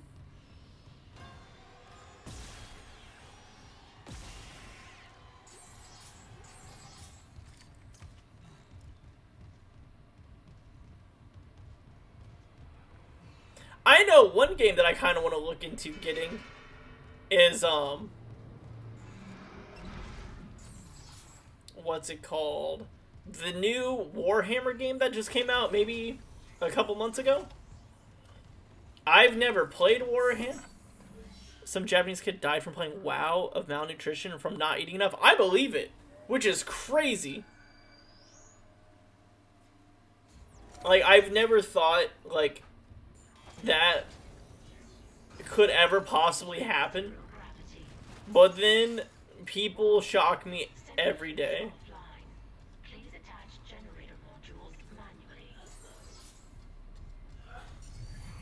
Which is crazy.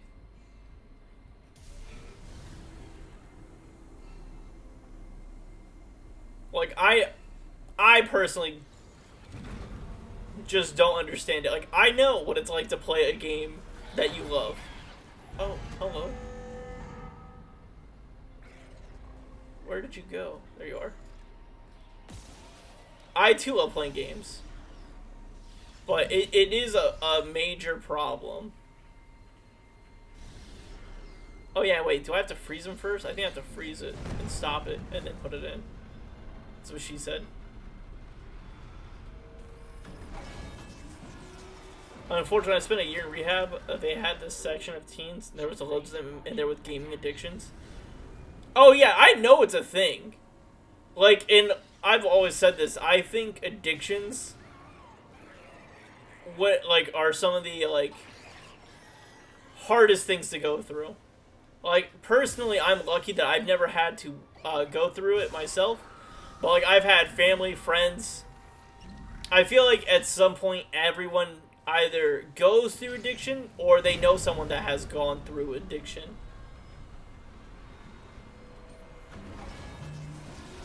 So I definitely know the struggles of it without personally going through it myself.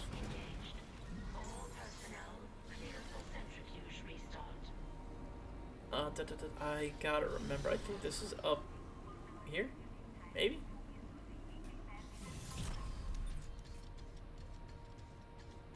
Yeah, this is looking right.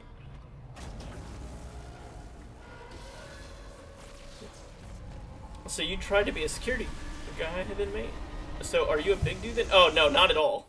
Not at all. I'm a very small guy. Like, this is the most I've ever weighed. Like, I'm 5'8", which, and like, let's see, 5'8". In meters, I'm about 1.7 meters.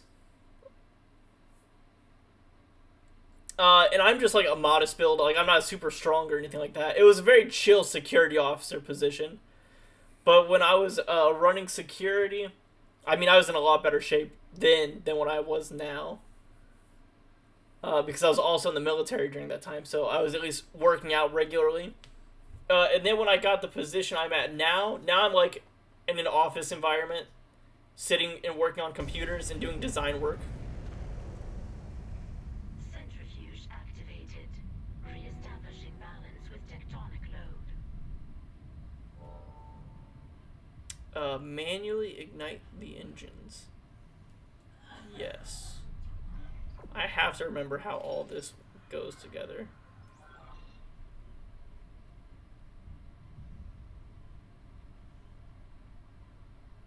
Looks like the centrifuge is back online. All that's left is restarting the engines, right? Ready when you are.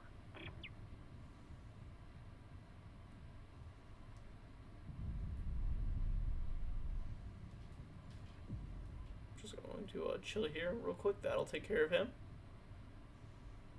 Blast off. There he goes.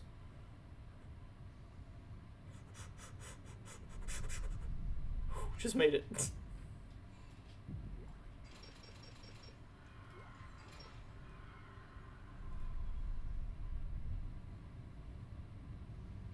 Then when I was in the military, I was in the Air Force, so it was kind of like the big brain group where you didn't have to work out a ton.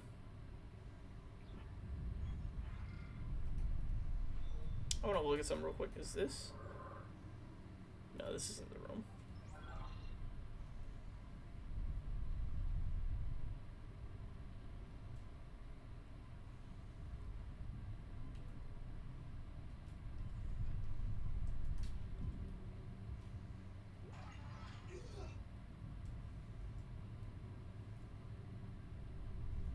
I think I go through here.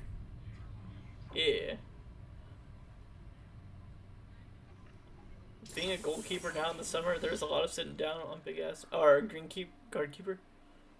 Goes for 7-8 hours. Then winter hits and digging drains, lines, and bunkers. So the switch from being unfit in the summer to manual work in the winter sucks. Oof, that sucks. I know. My best friend. He works. It's kind of funny. So he doesn't work in the same company that I do. He works for a different company, but his job is more manual labor, so it's like he does all the trench digging. He deals with like burying all the conduit, pulling all the power cable through and all that. And I always make the joke, it's like, man, if you come and work for the company I'm at, I can design the work and then you can go do the work. And he's like, yeah, nah.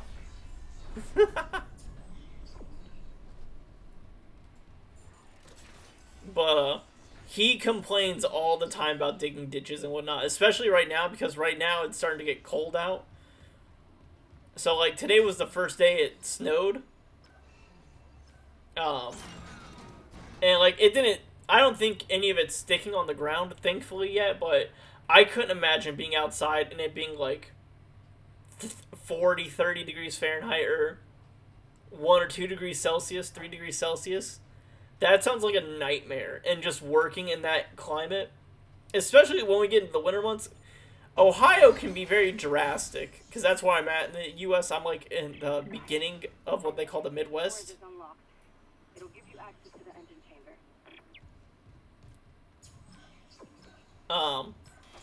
But it can be like,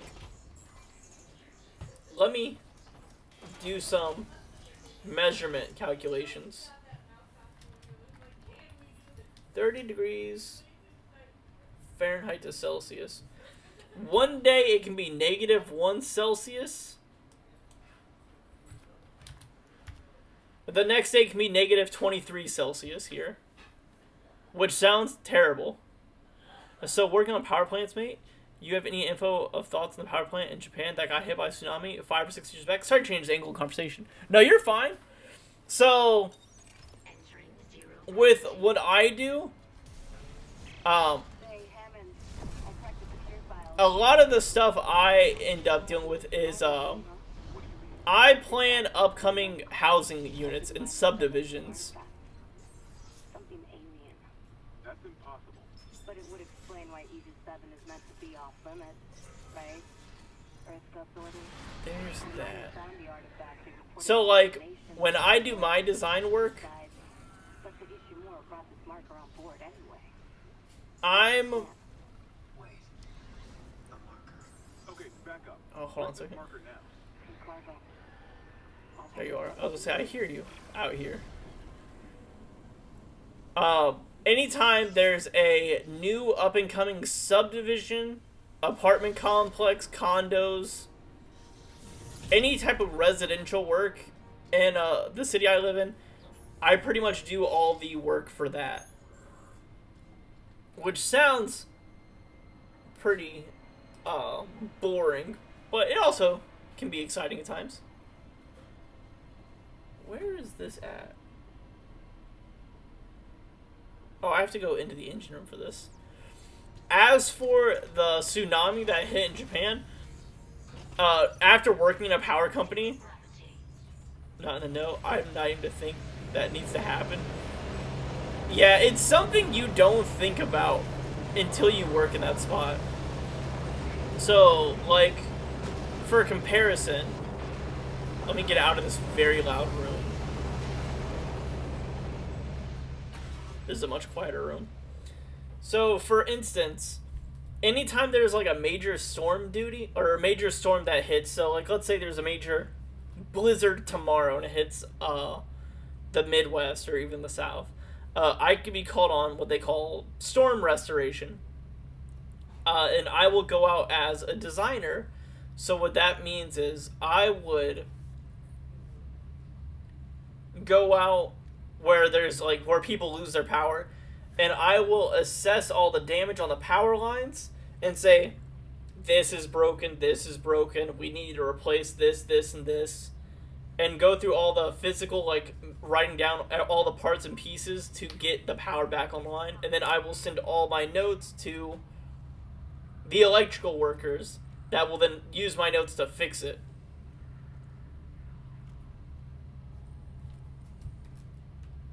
That's kind of a summary of the design side that I have to deal with, especially in like a crisis situation. So regarding the Japan situation, that was just a plethora of bad things happening all at once that I don't think Japan was ready for, which we kind of had a similar situation, not to the same scale,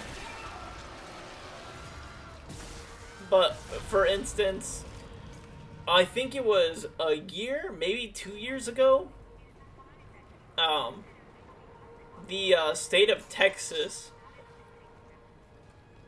got much colder than expected, which I know people in the US are terrible and they make fun of each other a lot, which does not help anybody.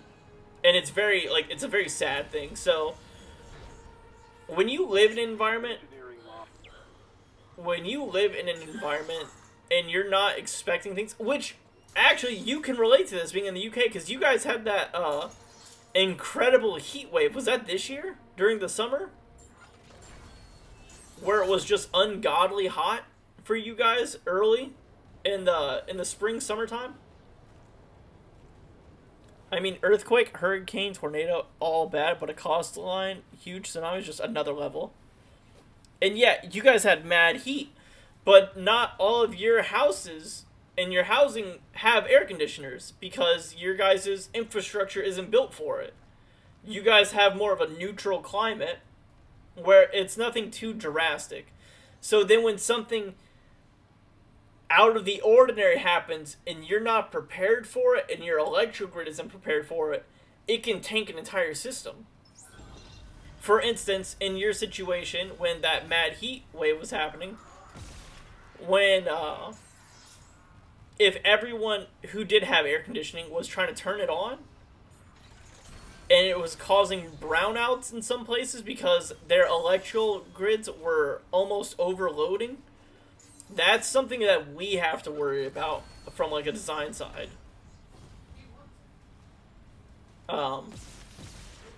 But now when you take something that you can't plan for, such as, I've never been in any building in the UK with AC, that heat was unreal.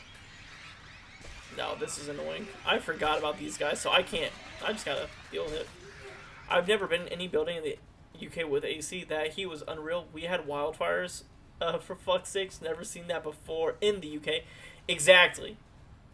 So you guys had weather that was unpredictable and uncontrollable, and then you guys were suffering. Like, it was really bad. Like, I'm not gonna downplay it.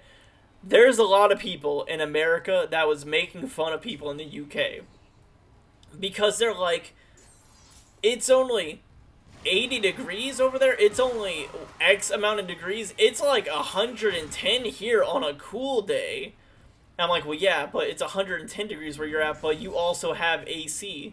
They don't, a lot of places over there don't have AC. Like, people don't take what they have for granted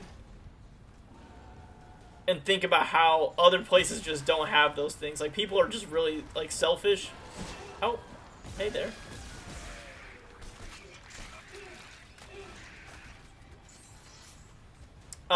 And say even in the U.S., when everything happened in Florida, and they said like their electricity lines froze. So with electrical work, there's like a type of coating you put on your wires to help them in colder environments. If that coating is not on the lines can freeze over, and electricity will essentially stop going through those power cables. And that's what happened in the state of Texas. All their transmission lines, which are like major power lines, froze over, and half the state of Texas lost power. People were like literally freezing to death, and there were people in the U.S. that were just making fun of it, like, oh, they think it's cold there. It's -2 where I'm at. It's -10, 15 here. But you can't compare one person's climate to another because they're just not built for it. It's not the same. The problems we had is the fire department over in the UK, which has zero clue how to deal with wildfires in town. Houses burned down, entire golf courses on fire, and no equipment to deal with it. And that's the other thing, which I don't like. I like how this guy's just chilling here. Let me just hey buddy, ow, please. I know this is like getting to like a bigger conversation on like the climate control and all that, because I know I'm a big proprietor. Like, the climate's changing. Humans have, I don't want to say been like a plague to the planet, because I don't want to be that guy, but like clearly global warming is a real thing, even though there are people that will deny it, which I'm not gonna fight with someone if they don't believe in it. I'm not gonna like be the warrior for the climate believers. It's just, it is a thing. Science has proven it, whether people want to agree with it or not. However, oh, I hear someone. Oh, there you are. Hey, buddy. And that right there is a good example. I love conversations like this, mate. Love it. Shame we live in different countries. Sure, we have some good combos in the pub with a beer. Patty, if I ever make it to the UK, I will try to hit you up, because that sounds glorious. But good thing we also live in a time and a place and in an environment where we can have these conversations just over the internet. Where even though we live thousands of miles apart, like thousands of kilometers apart, we can still have good conversations. Took the words out of my head, mate. Hell yeah. But a lot of places just aren't what do I want to say? A lot of countries right now, I feel like, aren't preparing for like bad weather, and a lot of them are just ignoring it about what could be the worst case scenarios. Whoop, whoop, whoop, whoop, whoop, whoop, whoop. Which you can see it. I mean, look at Spain, dude. Look at I saw a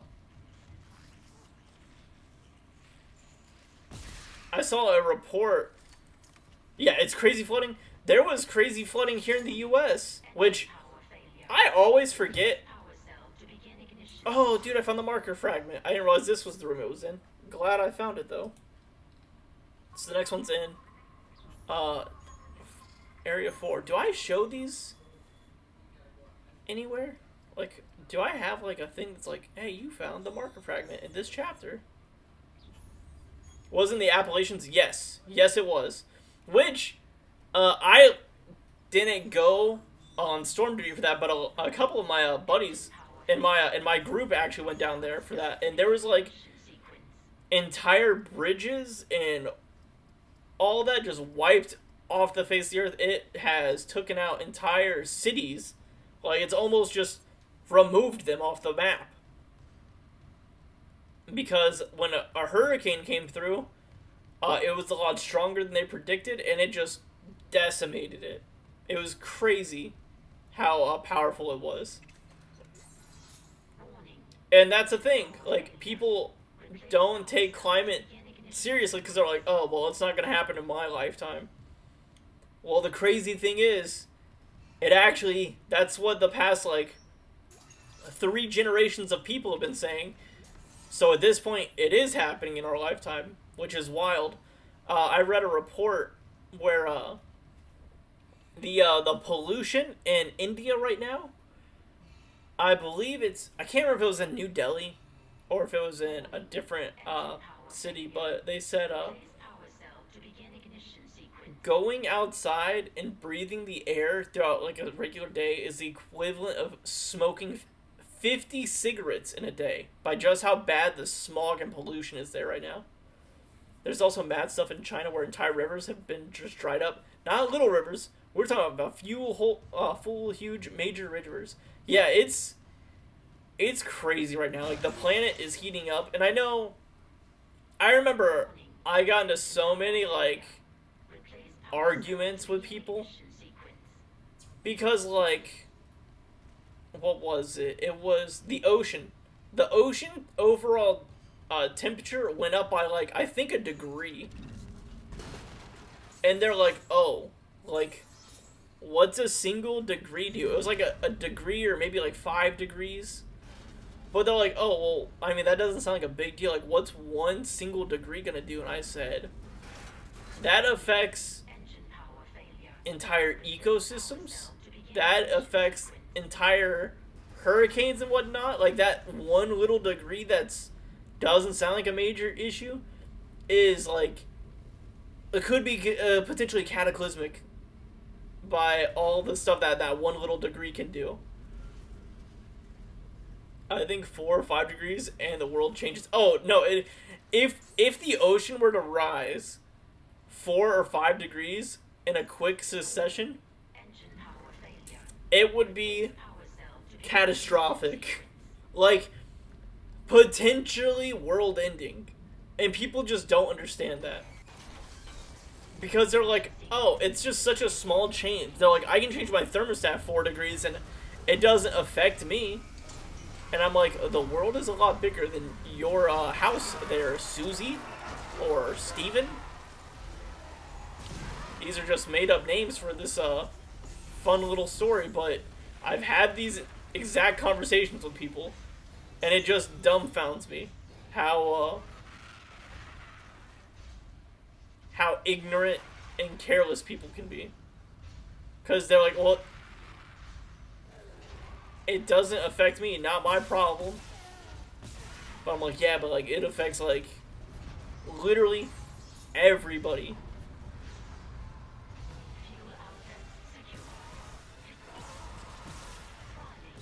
Oop, there's a guy behind me.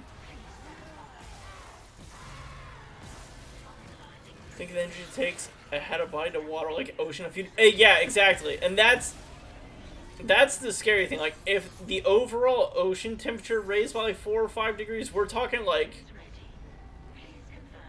ground temperatures and air temperatures raising by like 15 to 20 degrees, 30 degrees everywhere, and it's staying that way continuously for a long state of time. Like, it's not just like, oh, the water raises, nothing else raises. Nah, it's overall global temperatures are raising at that point, which is what is the catastrophic portion of it that people just choose to ignore and not think about.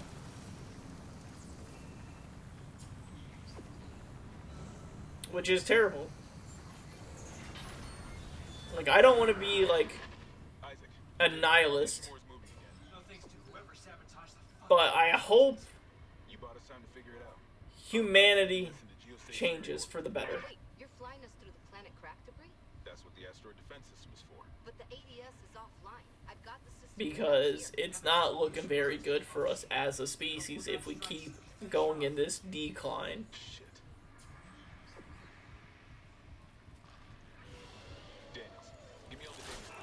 Oh, is there a guy right next to me? Oh, there is. Hello? Isaac, you disable the tram lockdown from engineering. I'll open up the bridge station. Meet me there. We need to work on this together. What really boils my piss? Oh, I like that thing. It's a good one. What really boils my piss is that all the stuff going on, and then yesterday some fool brought a banana tape to a wall for 6. Oh. No, I know what you're talking about. You're talking about the Banksy stuff. I didn't realize that happened. I didn't know that happened again, but I remember when it originally happened, and I was so annoyed.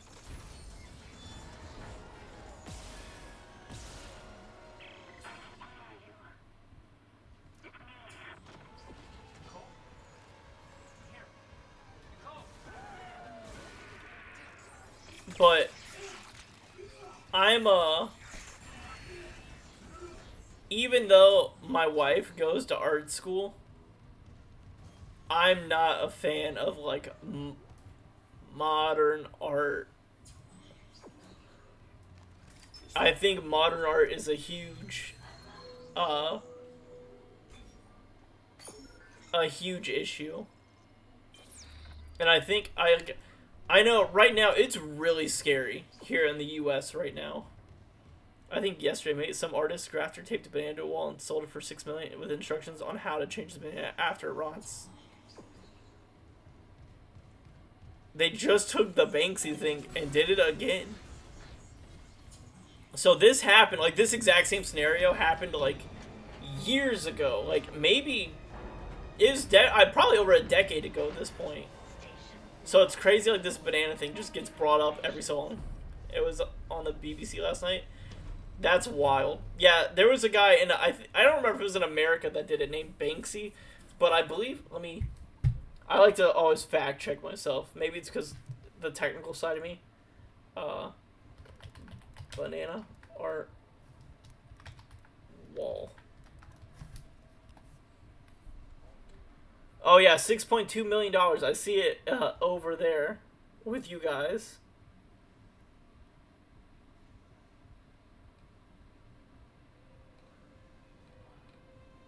That's insanity. The banana on the wall is a reminder that art can be anything. God, I hate people so much. You know what's a bigger question than that? How do you eat a banana?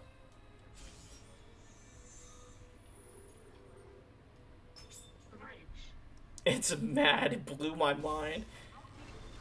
I completely understand. And that's understandable, because then you look and you're like, man, there are people that are like dying in the streets. There are people that are dealing with homeless situations. But yeah, let's give this guy $6.2 million for taping a piece of banana to a wall.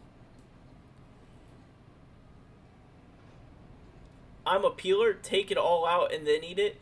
How do you open it? Do you open it from like the long stem piece, or do you open it from the bottom part, or vice versa?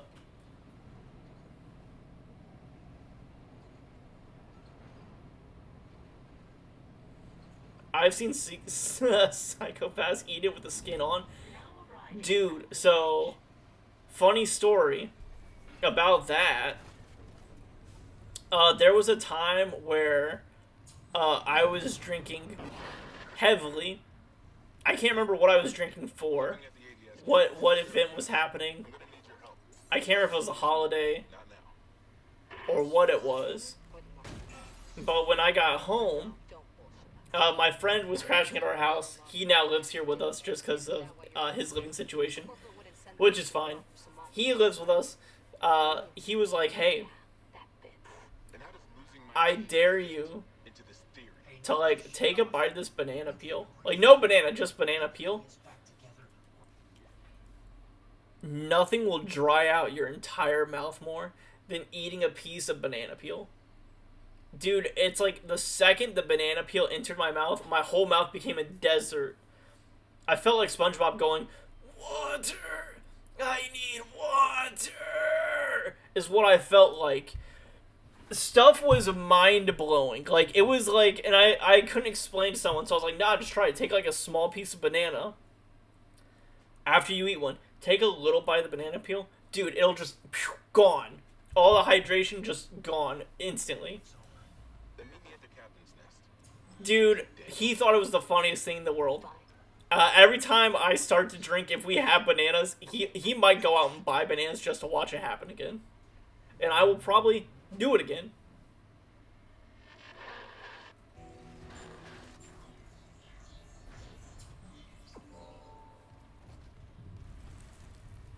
Because I'm just a silly little guy when I drink. Uh-oh. Well, that's not good. What could that be?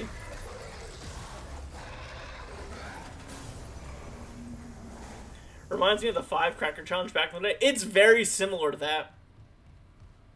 Honestly. We're in chapter 4 right now, I think, right?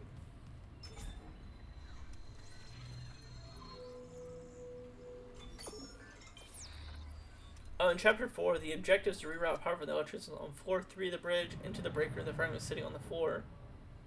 Oh, okay, I know actually where this is by looking at the photo. But to be honest, I think this is worse than the Cracker Challenge, because the Cracker Challenge, it built up a little bit over time and then got bad. This is almost instantaneous. Like, everything just went downhill so quick. You okay?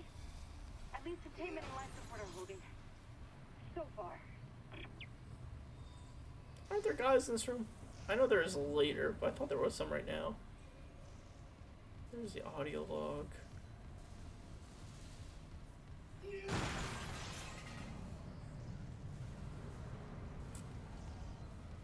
I know another crazy food thing. I don't know if this is confirmed to be the case, but let's talk about apples for a second. Specifically, the sound you hear when you imagine an apple being eaten, like the crunch, nama nama nama nama nama, bite of an apple.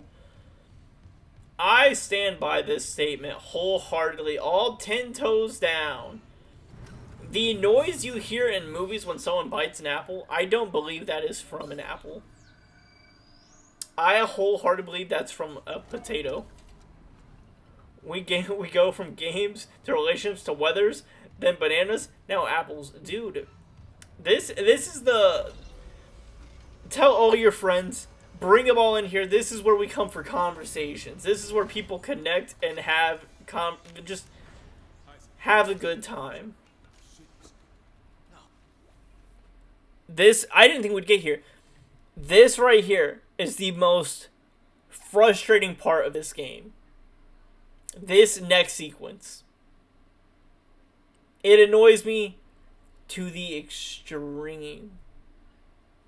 I'll let this scene play out. I won't even talk. We're just gonna watch what happens. The one that attacked me. I managed to trap him in here. His face. I'm not seeing things, right? That's Chen. You can't help him, Hammond. He's... You're right. I should... The hell with it.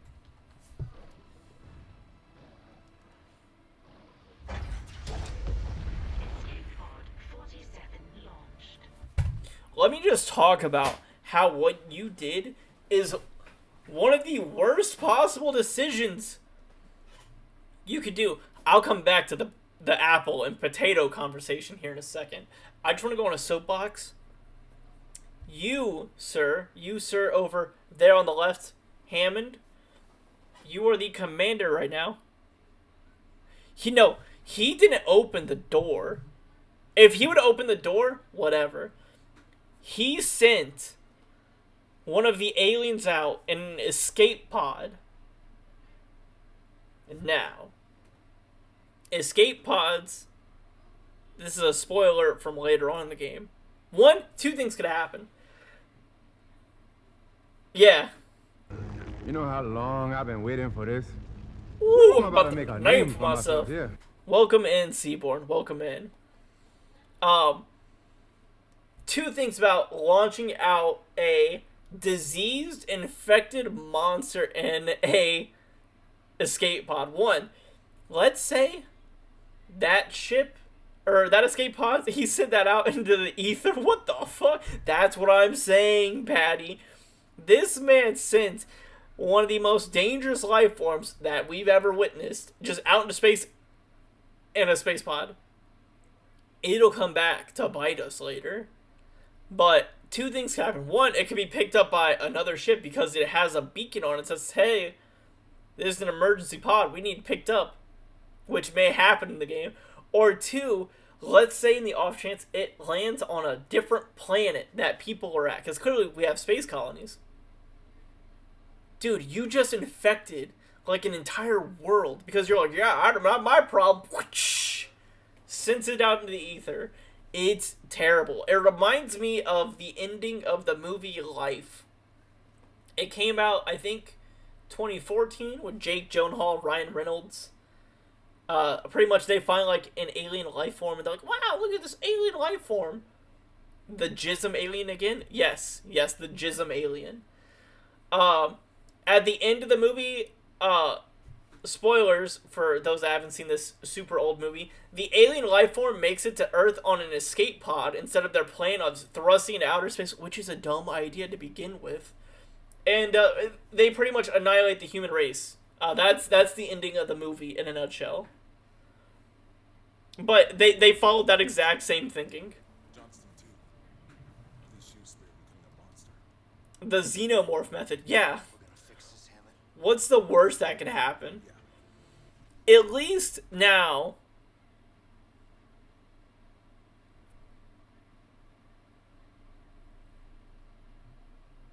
let me think about this. A xenomorph can create xenomorphs by itself, correct? Like, it doesn't necessarily need a queen. Because, like, they can infect you. No. Or does it need the queen? How does hold on, wait. I can't, let me not get sidetracked. Hold on, Seaborn, before we talk about xenomorphs reproducing. The apple and potato conversation. If you take a raw potato, like let's say you wash it and clean it, if you take a raw potato and bite it, it sounds 100% identical to the sound of an apple in a movie. Like when they take a bite of an apple, like a I feel like every time I've ever had an apple, it's never really made that sound. It's always just like you're cutting through the apple, but you don't get the crunch. When you take a bite of a raw potato, you get that crunch. It's incredible. Now, going back to the xenomorphs, I don't know, the prequels confuse things for me. Yeah, because, like, in Alien and Aliens, if I recall, the queen would produce the sacs or the pods, and then the pods would create the phase huggers, which would infect them to create the xenomorph inside them. Whereas now it's like, if a xenomorph grabs you and it sticks its tongue into you, it can also inject you with the chest burster,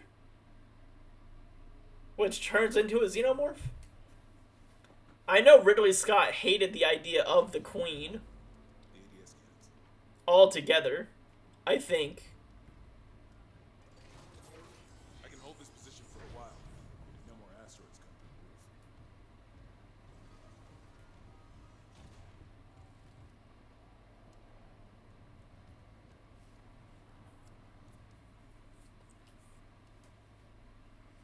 Did he? Why did he not like the idea? I can't remember, and I can't remember if it was Ridley Scott that didn't like the idea of the queen.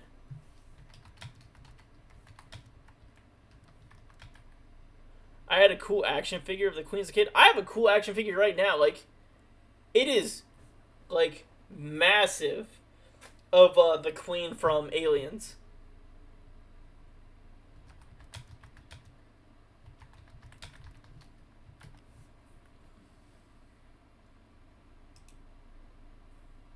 I haven't seen the Alien movies until like 5 years ago. Really, Seaborn? That's crazy.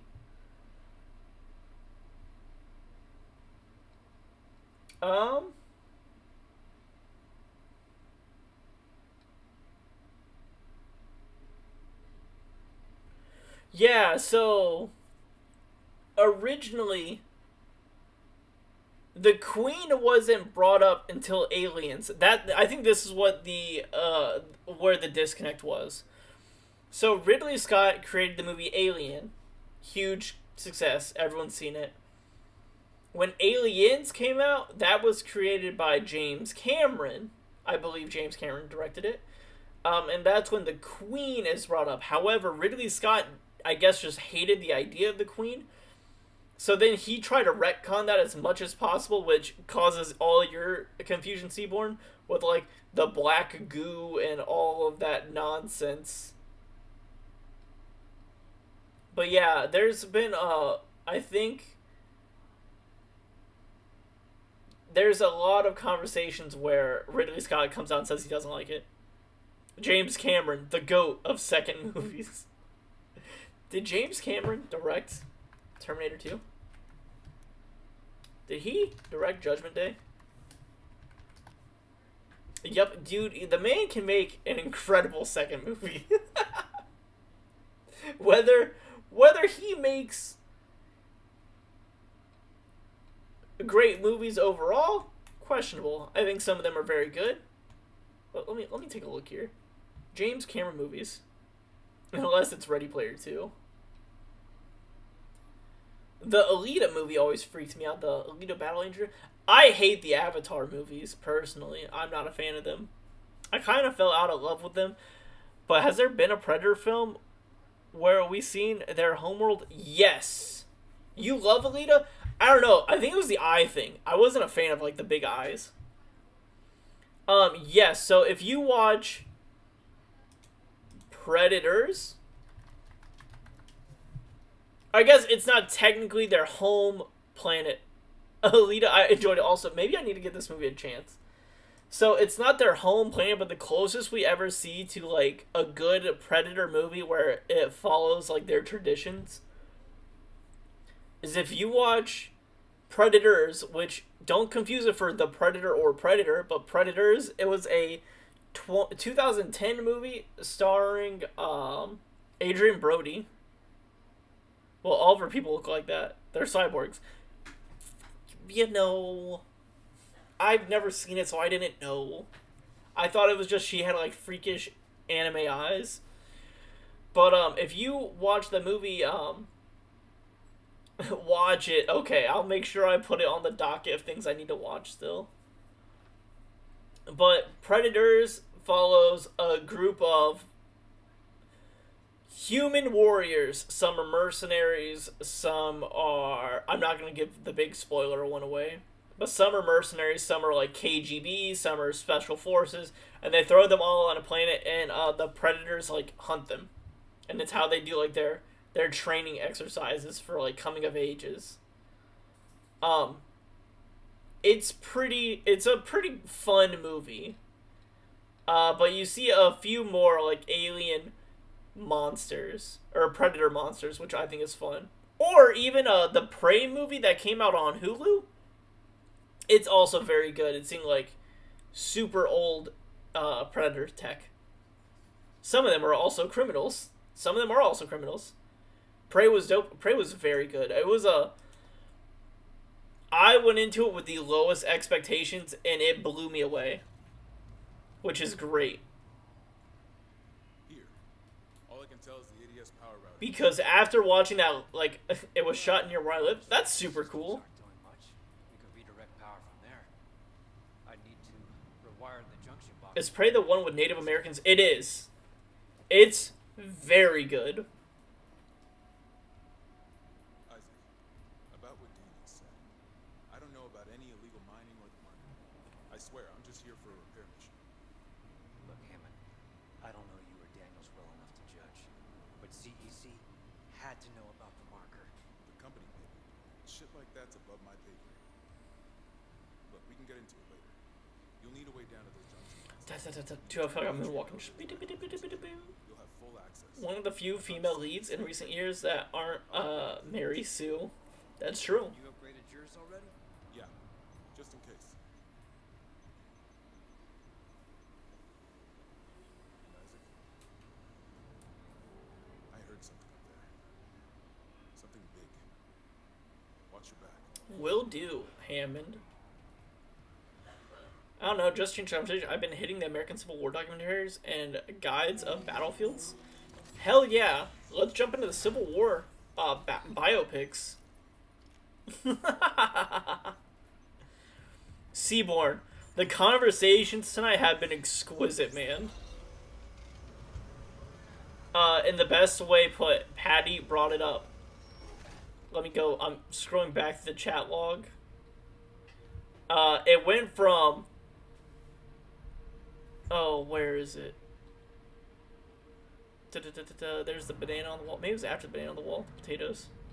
Apples. Oh yeah, we went from gamings to relationships to weather. Now bananas and apples to predator and prey and aliens to now Civil War. Brother, what's that? What's that, brother? I saw the youngest person to get the Medal of Honor was 14. That's wild. My favorite part of the Civil War is where Black Panther steals Winter Soldier's motorcycle. Not. That's funny. Fended off a Confederate charge with a cannon on his own at 14. That's wild. There are some, like, crazy war stories that are just out there. Where it's like, yeah, this guy was, like, 14. He led off an entire platoon on his own.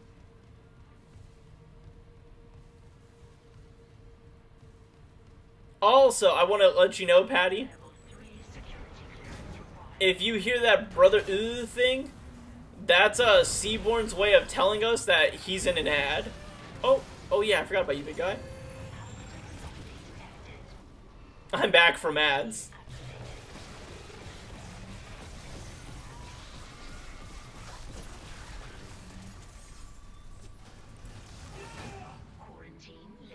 Seaborn, I have a question. I said Genmate was filling my vape. I was just letting you know, every time you hear that brother sound effect, that's Seaborn letting us know that he's been hit with an ad. Hey Seaborn, are you using your Amazon Prime gift sub?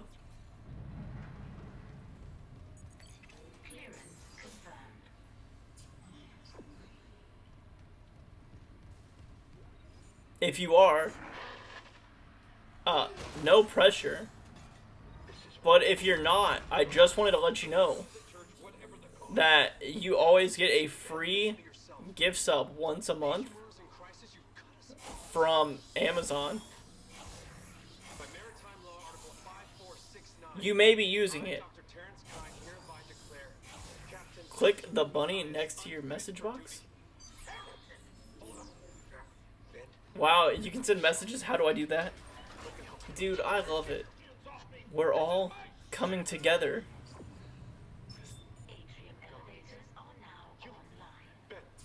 Check this way, right? Yeah, I got a few sound effects. You triggered my trap card! You've triggered my trap card, Yugi!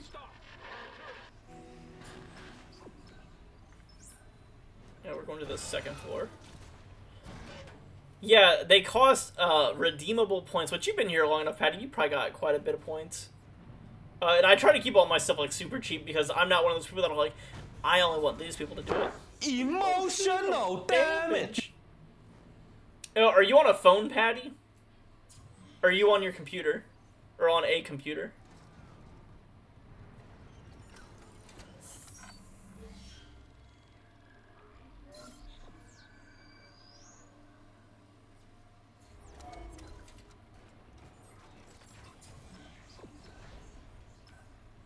Oh yeah, see, I've got 1,000 points, and yeah, I'm on my phone. Laptop's in for repair. Yeah.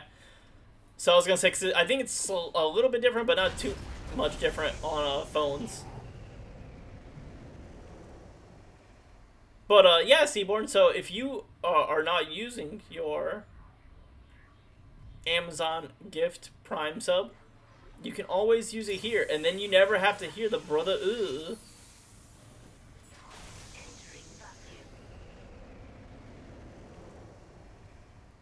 As long as you have like an Amazon account. I think they provide a free gift sub once a month. Doesn't play well with power surges. Watch your step. Please? That box was indestructible. Oh, yes. Free money. Sure I sound, promise I won't spam. Just want to try one? You're fine, man. I sure don't have Prime, not until Fallout Season 2. Okay. Well, I don't... Do you have to have Prime to get a sub? Hold on. I think you just have to have an account. I will do a little bit of legwork.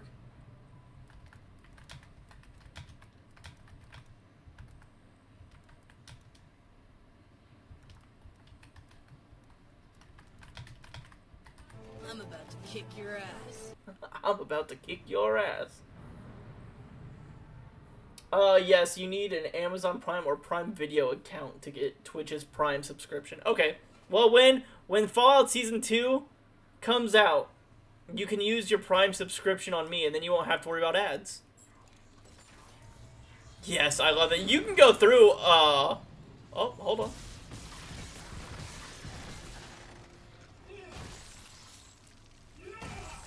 It's yours. Hell yeah, brother. I appreciate it. I feel like there was more things in here. Wait, I need to make sure I read this properly. Is Fallout good, the TV show? I hear it's great. I haven't watched it yet, though, so I'm like a fake fan and don't believe what I'm saying. But Seaborn, who's an actual real fan, says it's really good. And I trust Seaborn's opinion. Like me and you, Patty, Seaborn has a good head on his shoulders, it seems like. And has good taste.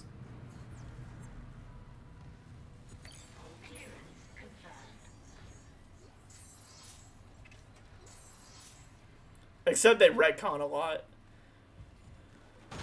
I'm glad I hear good things about it.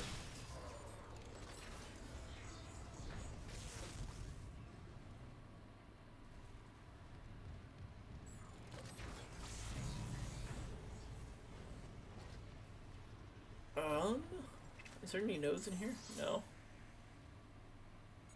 I still need to watch it. They mostly reconsider the major locations.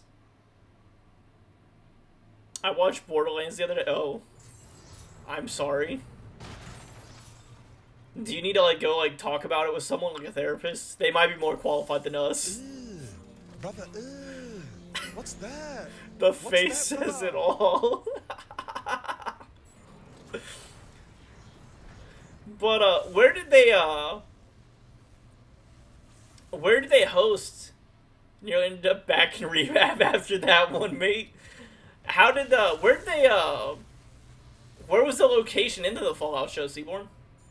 Like, I feel like telling me the location of the show isn't really a spoiler. I assumed it's in, like, Arizona by, like, the desert, like, environments.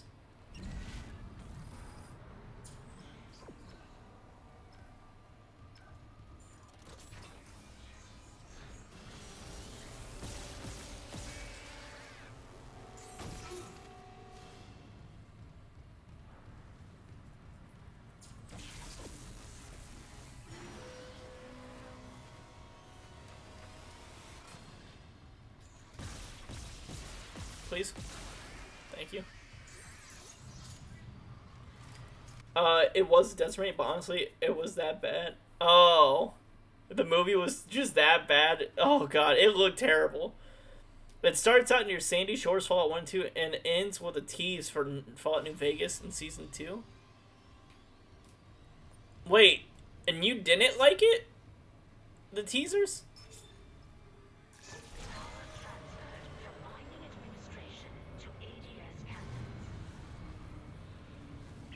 Or are you saying like they... Power diverted from mining administration network. That's one. Still need more power. A couple more systems should do it. Are you saying they retconned like from stuff not being near like DC?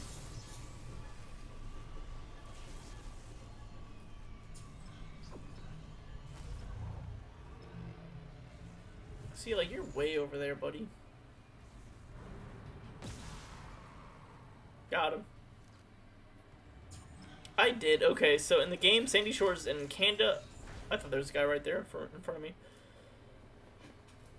But in the show, Sandy Shores is near Nevada. Oh, okay, so it's like they just relocated some of the areas. We gonna watch the Minecraft film, lads? Not sure if it's really meant to be a kid's film, though. Dude, I don't know.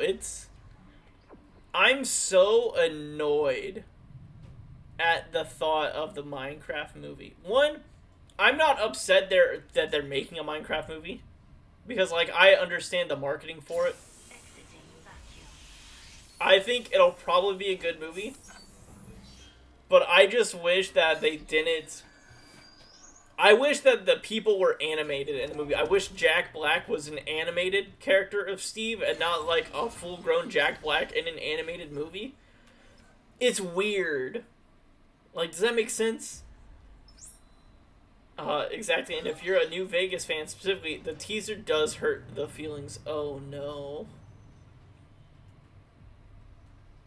Does it like canonize one of the endings? I don't think it'll be good, solely because they even styled their trailer. They did nothing but stole because they even stole their trailer. I gotcha. Yeah, it's like I said, I think it could have been good. And by that I mean I think it could have been not horrendous. But I think the stuff that they're wanting to do with the film is going to make it horrendous. I believe right here is the marker, right? Yeah. What's that? A recording? Huh. Must be the marker they dug up. So it is the same. That marker. That's the symbol of the Church of Unitology. Didn't take you for a believer, Isaac. The Minecraft trailer is the exact copy of the Fortnite trailer. Oof. Hate to see it. What does that mean? That Unitology's onto something? Oh, wait, hold on, wait. Unitology's full of shit. Forget it. Let me see if this works.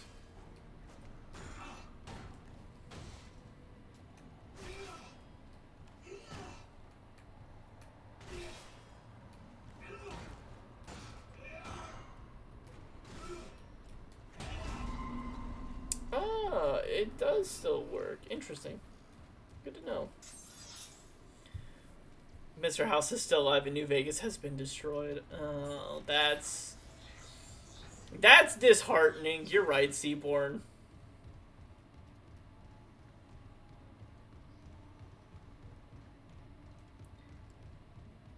Do they still act like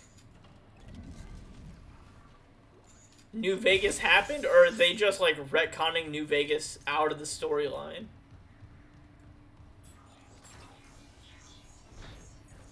Level 3 security clearance required.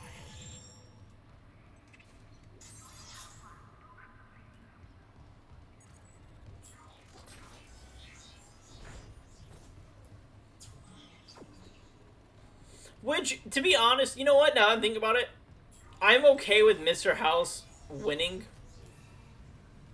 I don't think New Vegas is canon. It's because it became the hub of the NCR. NCR was destroyed with a nuke. Hence, New Vegas. Well, no. I understand, like, that part of New Vegas. What I'm saying, though, is, like... Wrong thing. Do they act like the game never happened?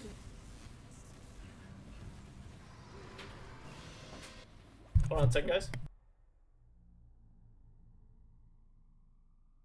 Give me 1 second, everyone. I gotta go see my dog playing in the snow for the first time, so just give me like 5 minutes. Be right back.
I'm back, everyone. Sorry about that. My dog that I have in my room over here, she'll probably jump up here shortly. It's our first year having her, and this is the first time she's ever seen snow in her life, I think. And she loves it. She was like trying to make snowballs and eat snow. Oh god, super cute. Let me take a look here real quick. Just kind of scroll through this. Arcane. Watched Arcane. I've never watched it, but I hear it's pretty good.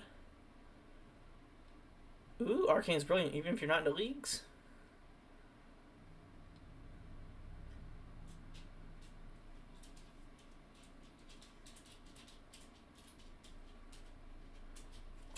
Patty, I understand that. I understand why you don't stream, man.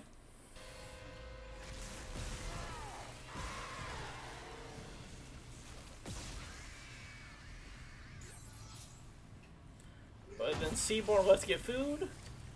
My wife just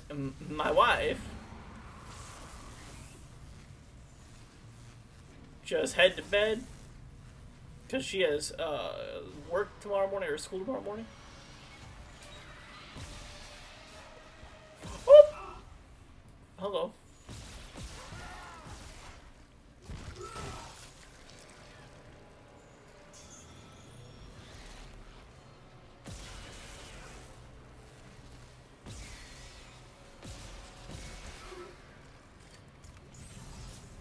Ooh, just barely made it.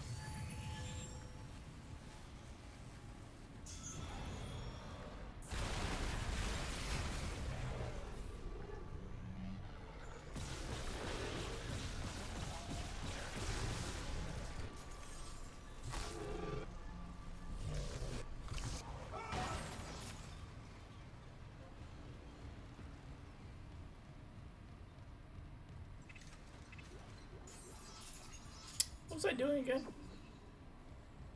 Rerouting power. And this is still chapter 4, yeah.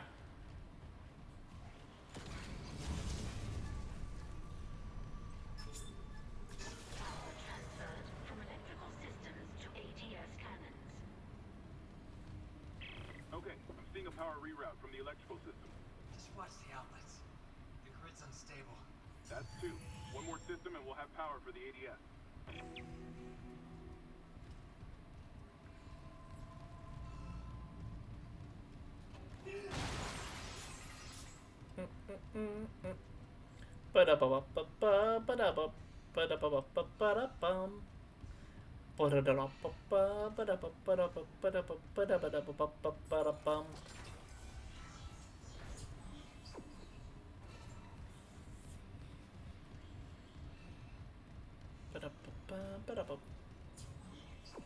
I cracked the Ishimura's Metsai reports. They're a fucking horror show. These things mold any dead tissue into a new form. One kind infects corpses, and the rest... Make more corpses to infect. That organic shit on the walls. That's dead tissue, too. The crew thought it was a habitat changer. Isaac, I'm gonna run some diagnostics. I think that's best spreading.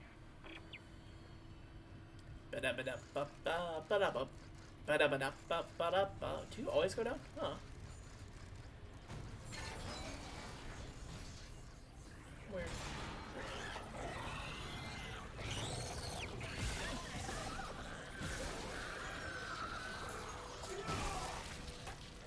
Oh, watch out.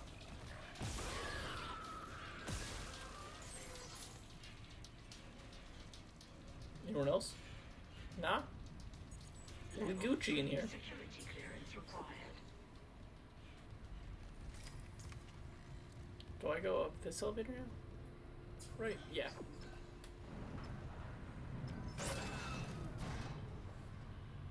Ava.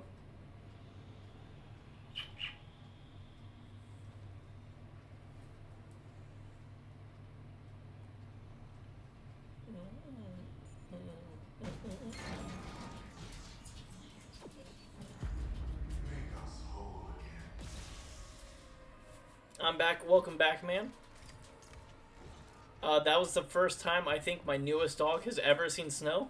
Sorry, I was making noodles. Hey, you never have to apologize, Patty, for doing something. Oh, I do have the Master Override card still.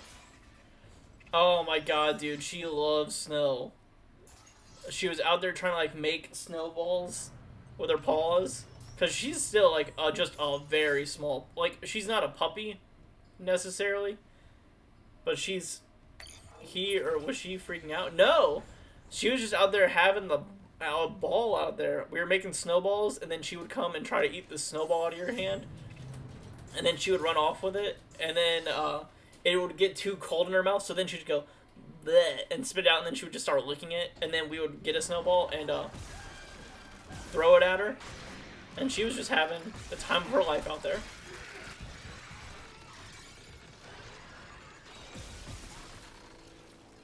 So she's right here. Hold on, I'll pick her up.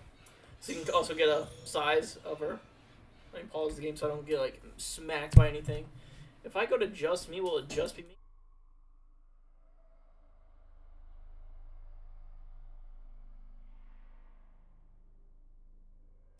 Well, my just me thing seems to be broken, but I'll try to pick her up and show her on this camera. Ava, come here. Come here.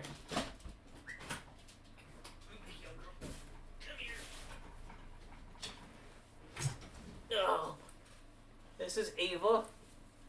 She is a baby. She's probably I don't know, I'll say, maybe a year old. Like I said, I don't think she's seen snow before. I think this is her first winter. Hi, girl. But she is I believe to be a pit bull retriever mix, or a pit bull Labrador mix. She is very cute. Mate, you have no idea how much I love dogs. Well, I have 3 of them. She is the newest one of the group. Well, animals full stop. I understand. She's our newest one. We got her from a rescue shelter. Within the last year or so. I think we got her during the spring and summer. I've got a crazy story. Oh, dude, I'd love to hear it. But my other dogs, I have a small Shih Tzu who I've had now for about 8 years. He's kind of an old man of the house. And then we have another pit bull named Tulip who's literally a water log. I cannot pick her up. She weighs too much because she just drinks water. She's literally like a water barrel in a video game.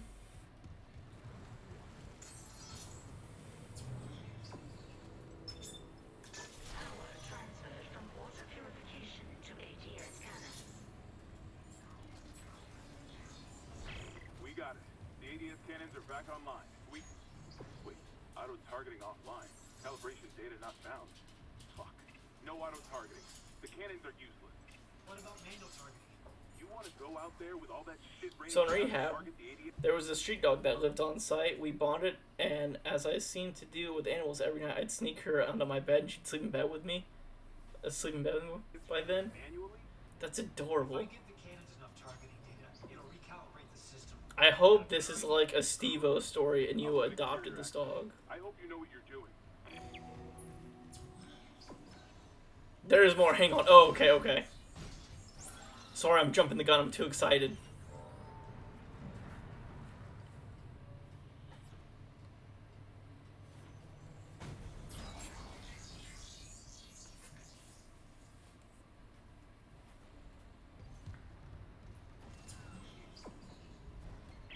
What's the plan? I'll sink a few of the ADS cannons to one of my tools. I target an asteroid, and the cannons take it out, and I recalibrate the system. We're out of options. Do it. Entering zero gravity.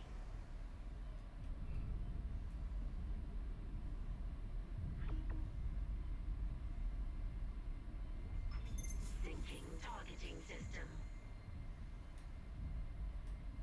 Oh, it's X. You keep hitting the wrong button.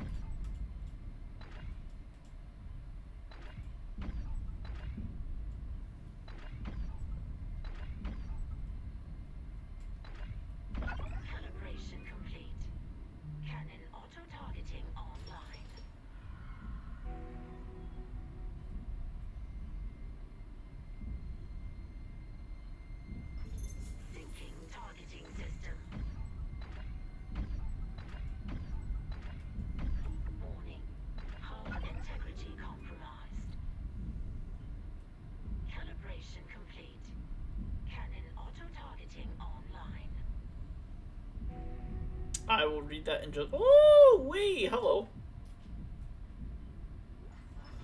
Syncing targeting system. Finish this up real quick. Ba, ba, ba, ba, ba.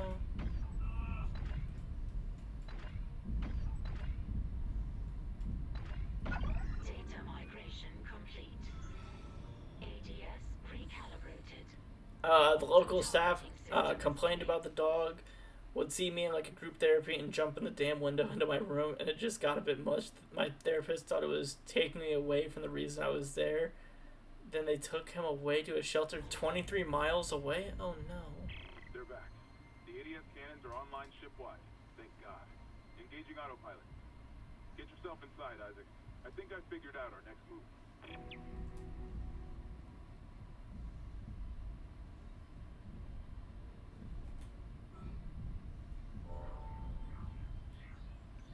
Exiting zero gravity. Exiting vacuum.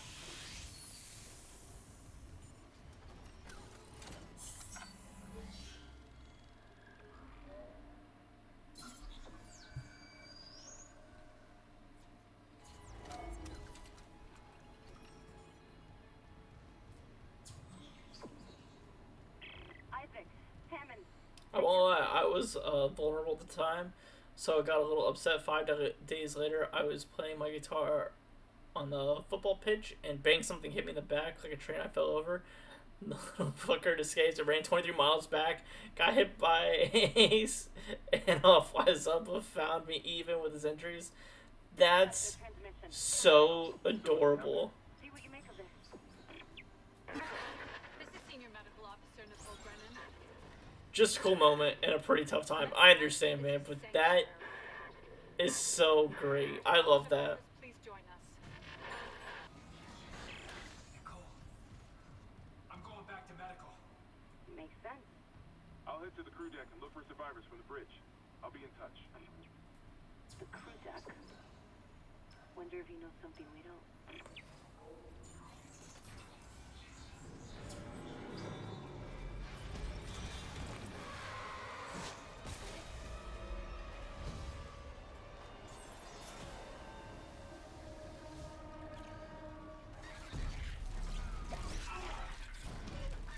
Ow.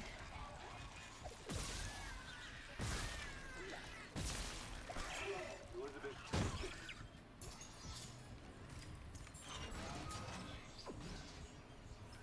I have no idea how he made it back through Thailand jungle in the middle of nowhere.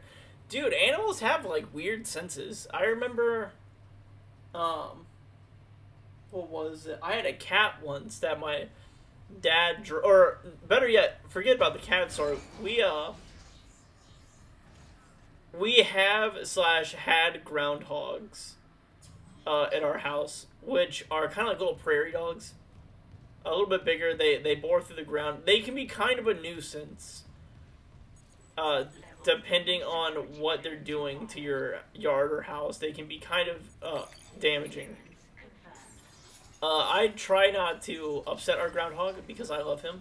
However, Ava, we believe, was used or trained as a hunting dog, and she sadly got to the groundhog, and it was a very tragic day for the groundhog. He did not make it. But before the groundhog had a early passing of sorts, we caught him, or our neighbor caught him, drove him for like 30 miles to like a state park where you could just like release groundhogs into the wild, and the dude came back. Like, and I know it was the same one because how chubby he was. He was a huge groundhog, which is probably one reason why she was able to catch him so easily. Why is it so dark in here? Medical.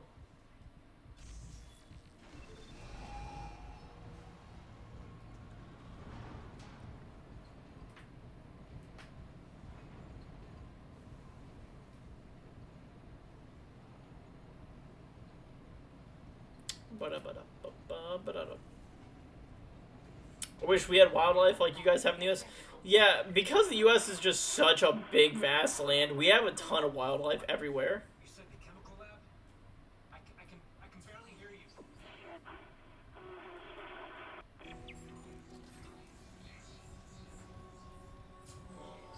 And like the state I live in, Ohio, it's a very moderate state, which I'm very thankful for. Because like there are some places in the U.S. where there's like extreme climates and extreme weather and extreme animals, and I hate it. When I was at my cousin's in New York State, I was just sitting in the garden, and damn, black bears plots through. You'll be safe here. I'm a doctor. Is Nicole Brennan with you? You're not here for sanctuary, then. Well, Dr. Brennan's currently engaged. Shall I send you to her? How about you unlock these doors, and I'll find her myself? Are you that selfish? You might let something in. Or out. So, you've decided to be difficult. Take a seat. I'll be with you momentarily.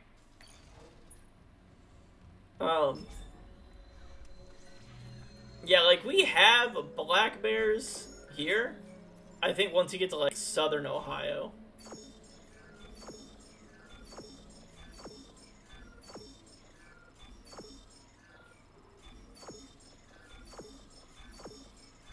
But that is a wild experience. Just to be chilling there and just, there goes a black bear, like it's an everyday occurrence, is wild.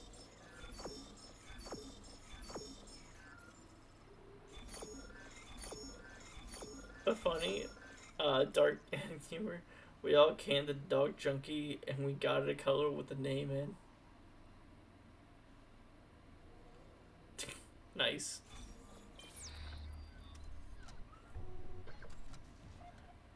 Junkie and we got it a color with the name.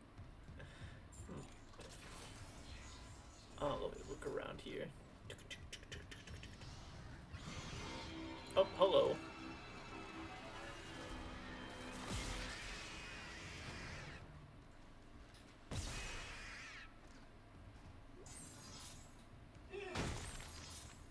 Give it a little smash.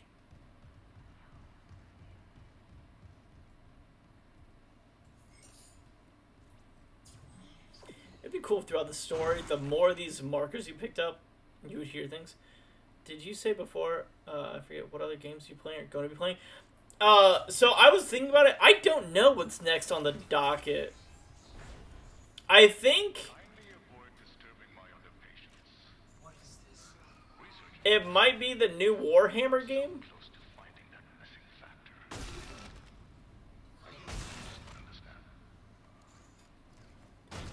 Because I don't know anything about the Warhammer universe or anything about the lore, but it looks very fun, and it kind of looks like an action combat Dark Souls game, like shooting Souls game, and by that I mean it has like bosses with life bars.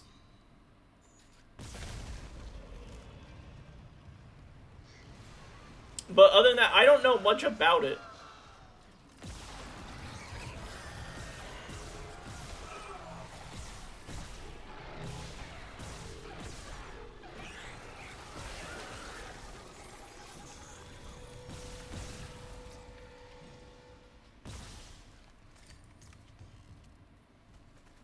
But other than that, I'm not sure. I have to do some searching.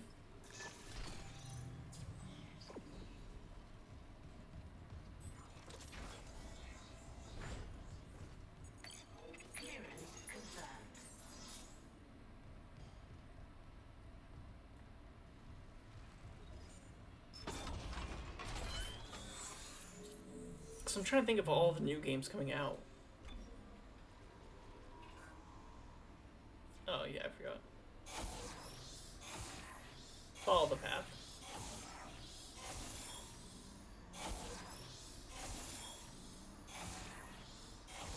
There's a lifetime of lore in that universe, honestly. It's the second greatest universe after Lord of the Rings I've ever come across. That's what people say. Like, I hear the people that, like, that are really into Warhammer, like, talk about it like that.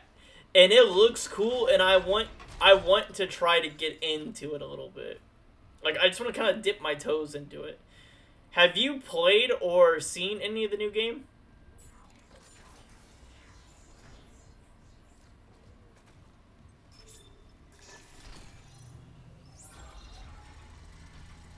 Because I know the new game came out, like, a couple months ago?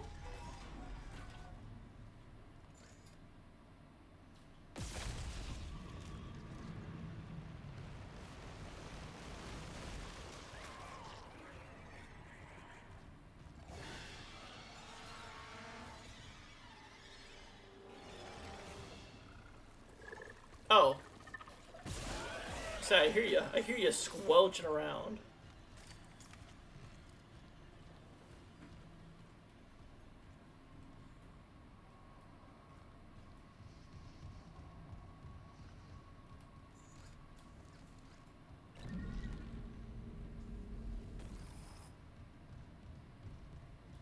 I've seen it, and all the attention to detail, if you know any of the lore, is just incredible. Do you think, for someone that knows nothing of the universe, of the lore, of the games, that it would be a good entry point? Because I know you always have to start somewhere with anything. Like, you always have to just take that step. Do you think it would be a good stepping stone?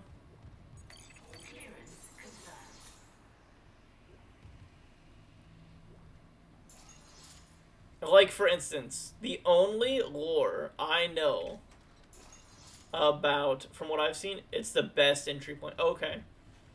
Because the only, so many YouTubers played the game, and now they're in 100%. Hell yeah, that's what I'm talking about. Because, the only, like, Warhammer-esque knowledge I've ever been experienced to, which this is a very, like, a very small thing. There is a podcast that I love on, like, Spotify, Apple Music, stuff like that. The podcast is called Dungeon and Daddies. One, if you like funny D&D podcasters with incredible stories, where everyone is just so great with each other, I always recommend it to people. And I know they go, like, what kind of podcast is this? It's called Dungeons and Daddies, and I'm like, yes, and it is absolutely incredible. But, anyways, they have, like, 2/3 seasons of, like, their main campaigns that they were doing. But in a, offset episode, they had an episode where one of the creators, Matt Arnold, created a Warhammer-esque podcast where it was D&D, but in the Warhammer universe, and it was just going to be like a mini series with like 3, maybe 4 episodes that are like hour to 2 hour long each. And stuff sounded crazy and was getting me like more interested than I've ever been into like a lore, because of how cool he was making it sound and how invested he was, and I was like, oh, this sounds super dope.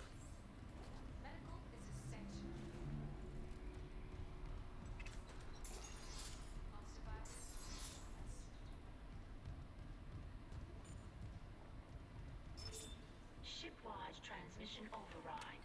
Isaac Clark. Just a trick.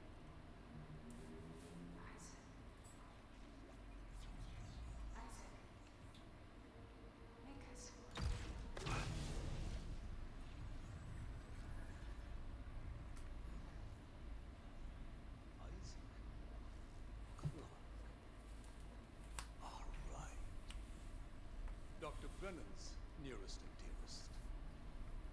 We were colleagues, you know. Dr. Chalice. Mercy. This guy right here is one of the most heinous people in games. The thing I like about it is it doesn't give a shit if people are offended or not. Yeah, it's pretty brutal from what I've seen of it and what I've heard. Are you the reason the marker won't begin? That's it. Convergence is installed. She's meddling.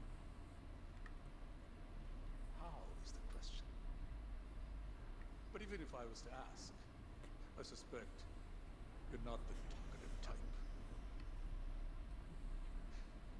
And I haven't fully explored the cause of death as that missing factor.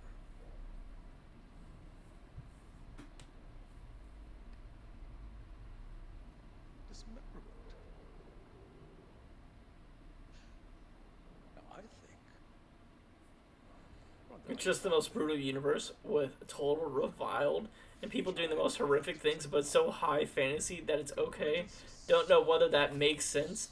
I kind of get you. Like I said, it's all fake, made up story that the creator made, Matt Arnold, but he was very thorough about it, and he went over kind of like how the super soldiers or whatever they're called are, and like what their beliefs are. And it's like, this is fucking wild. And he's like, yeah, this whole planet is made of thorns, and your job is to pick berries that make a red color for these soldiers' capes. And like he was going into like the brutal side of things, and I was like, yo, this sounds wild. Daniels, open the chemical lab. What? Just do it. On it. It's open. Go. Escape the creature.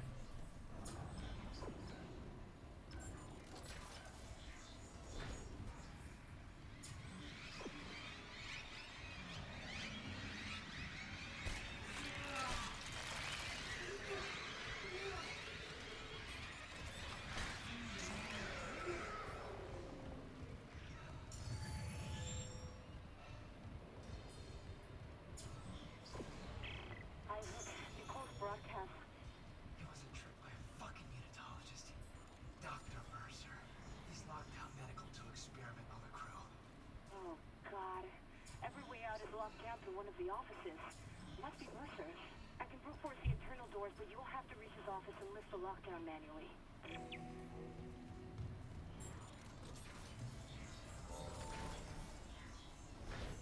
Unwise, Mr. Clark. My hunter may regenerate, but he takes an attack like that personally.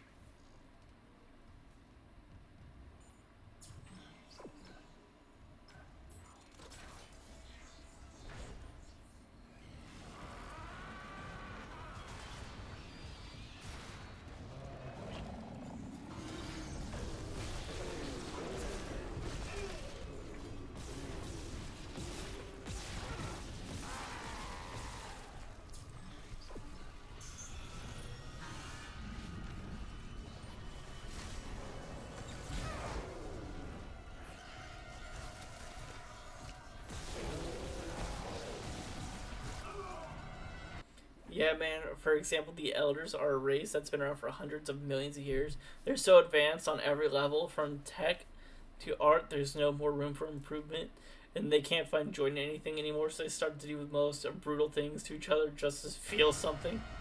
Yeah, that's horrendous. And I'm here for it.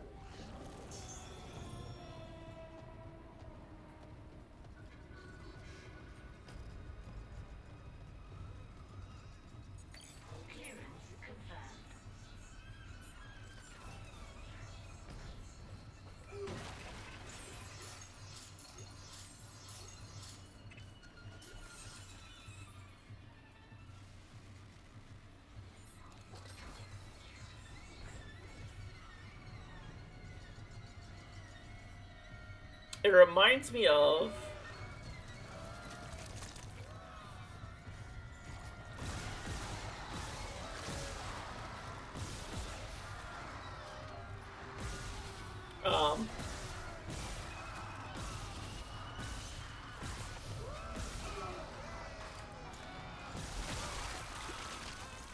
what's it called? If you get on YouTube,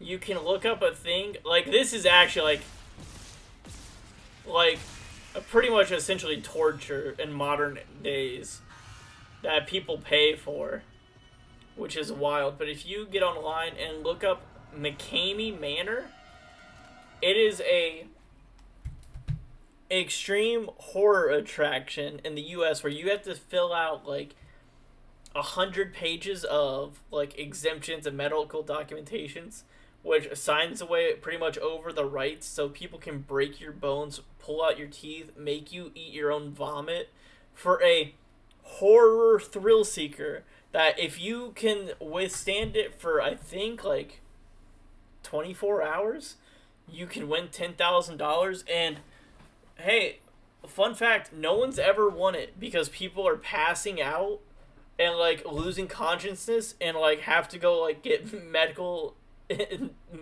stuff done to them because of how insane it is.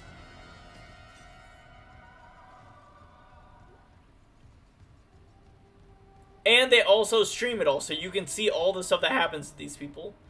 It's honestly insane.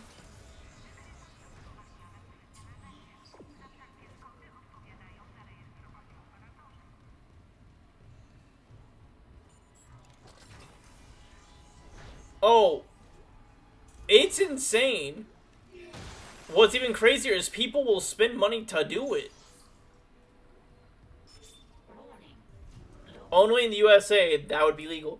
Yeah, and to be honest, it's very questionable if it even is legal, but because people are, like, signing away, like, they're saying it's okay and they're exempting it, that's the loophole where it goes from illegal to legal. Because it's literally, it's just torture. They'll waterboard you. Waterboarding is illegal in the US, but if you sign a piece of paper that says, I'm allowing myself to be waterboarded, it is no longer illegal. Kind of. Like, there's definitely more trickery and loopholes that they do, but, like, it's crazy. And like I said, you can look up crazy clips. Like, people will have their teeth ripped out, they'll have their fingers broken, they'll be, like, thrown into freezers or in extreme heated, like, ovens, and I was like, this shit is insane. And even if you're saying, like, I want to stop, they'll keep going. Tell you what, I watched a few months back, The Human Centipede, a fucked up film. Yeah, do you know it's a trilogy series? There's 3 of them. I've watched all 3. I don't know what that says about me. Oh God! Hold on, I can help you. Not me. Save hydroponics. Is this Temple? We're all dying. Air's poison. But there's still time. Her enzyme will work. I'm curious. She just needs liquid nitrogen. Save us!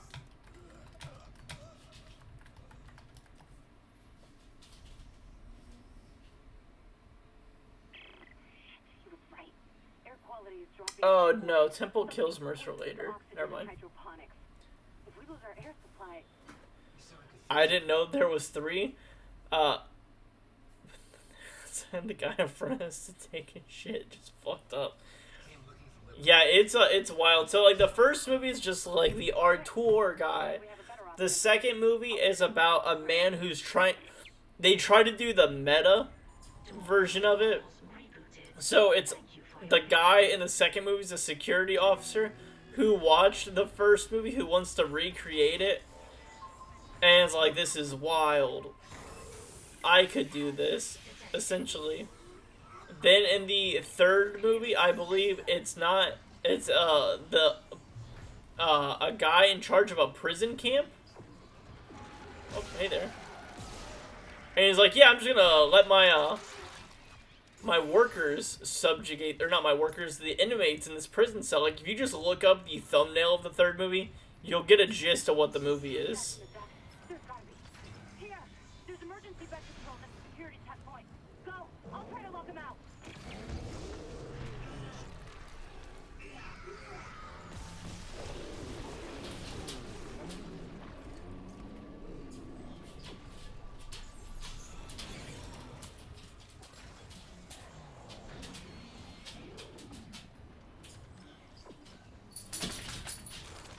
I'm not gonna worry about you guys. I'm just gonna like keep moving forward.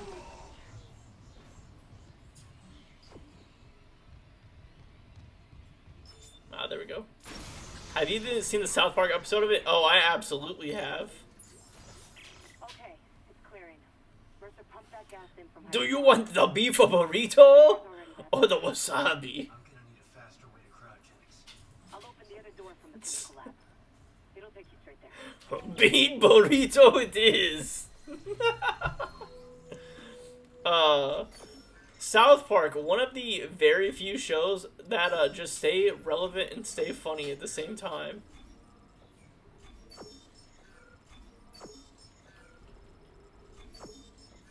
I'm addicted to South Park. I remember watching it growing up going, yeah, it's funny. I didn't realize how funny it was until I was like an actual adult dealing with real people in real life. I was like, this show fucking rules and is hilarious. I remember my wife, she never grew up watching it. So we went through a lot of it. 100% the same for me. Yeah, we started watching it a couple years back, and we got through a lot of the show. I don't know if we went through the full show or not, I can't remember. But, like, we went through, like, the original cardboard animation days, when they would, like... So, fun fact, Trey Parker, the creator of the show, I can't remember if it was Matt Stone who was the other creator, but... Sometimes they would film an entire episode like a day before release, but then some groundbreaking news story would hit that would be funnier to do. So then they would like spend the next 24 hours remaking an entire episode to take place for the previous episode because they're like, oh, this is way more relevant and way more funnier. So we're going to actually make this the new episode. And sometimes they would finish filming an episode an hour before it had to be released. Which is some serious dedication. Here we go.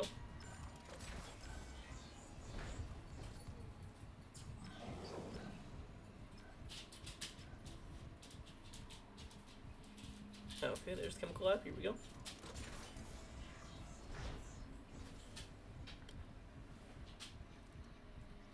Wait. Did I just go in a circle? Oh, yeah, I need to go to cryogenics, though. That's right.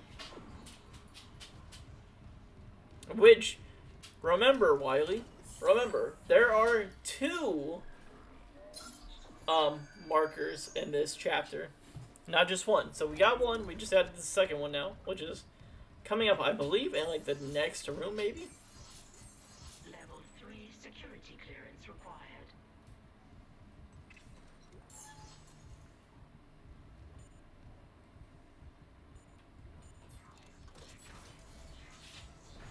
Does my stasis recharge over time? Their Legends mate, the Book of Mormons. I think that's what it's called. Was such a huge hit in the UK theater. I've never watched the Book of Mormons. I hear it's hilarious and great.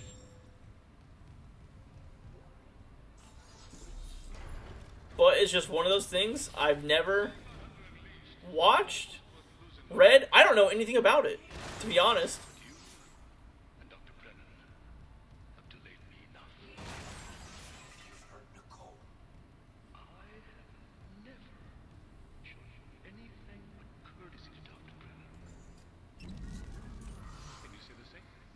There was that other marker. So the next one is in chapter 6. I can see I'm not a fucking murderer. Speaking of courtesy, why haven't you been fixing the Kishimora's engines?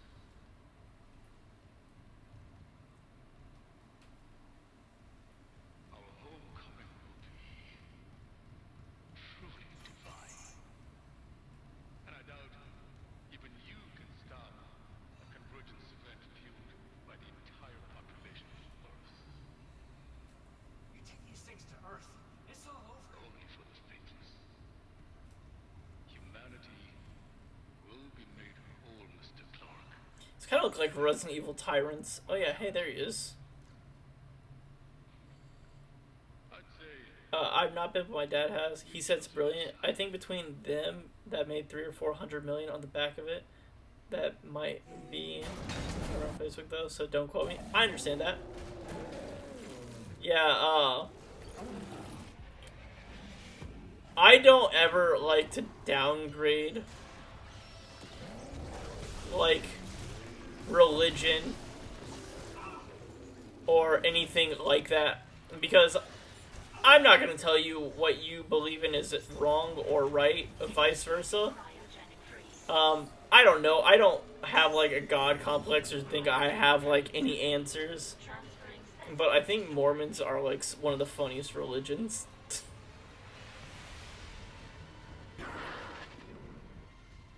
Bastard let me out again. Isaac, you okay? Stop that, Hunter. Mercer's gone. He wants to take these things to Earth, Kendra. You have to seal the captain's nest and warn Hammond. Okay, I Like, can seal the nest, but I haven't been able to reach Hammond since he went to the crew deck. I don't want people to get upset, because maybe I'm wrong. Could be wrong. But Mercer, I don't think he's done yet. okay, like, let me just get in here. I asked my dad about it, and he said there's a bit of piss take on religion, but it really is not really what you expect. Yeah, so let me Something, Isaac? hold on a second. Inject Weezer number 7 on top of the gantry. Eastro.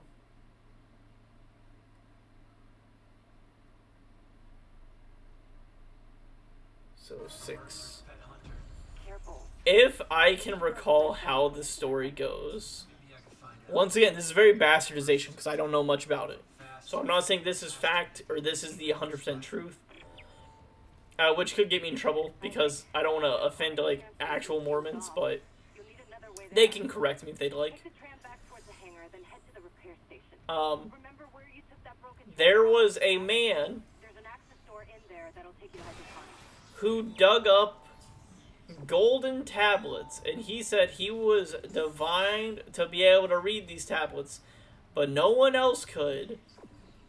So he spoke what he read on the tablets that only he could read, and said, this is what they say. They say, I'm a prophet of God, and X, Y, and Z, and you can only know what they say because this is what I'm telling you. There's no one else who can interpret these. And then mysteriously, these tablets disappeared or broke or what might have you. And then they're like, well, how do we know what we're going to do with our religion? Because now the tablets are gone. He said, oh, don't worry. I will transcribe them. So then said man found someone who's like, how do I know if I know what you're telling me is the truth? He said, trust me, bro. I would never lie to you. And then he pretty much created his own religion. Essentially. That's it. And then, like, their beliefs are what he believed. Some guy said, yeah, trust me, bro. I'm righteous by nature. God has chosen me. Read my drawings. And if you don't understand them, it's okay, because I'll tell you what they mean. And you will believe that to be true.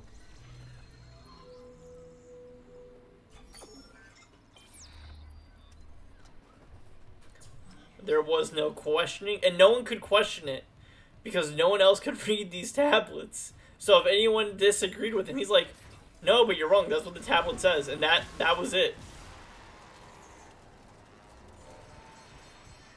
Which I think is hilarious.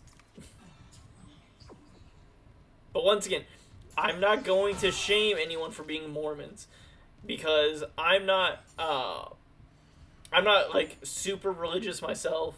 I consider myself technically agnostic. I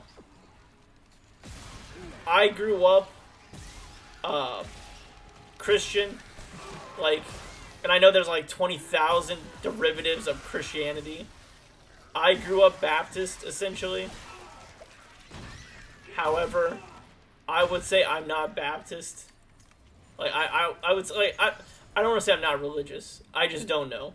And I think that's a nice middle ground to be in.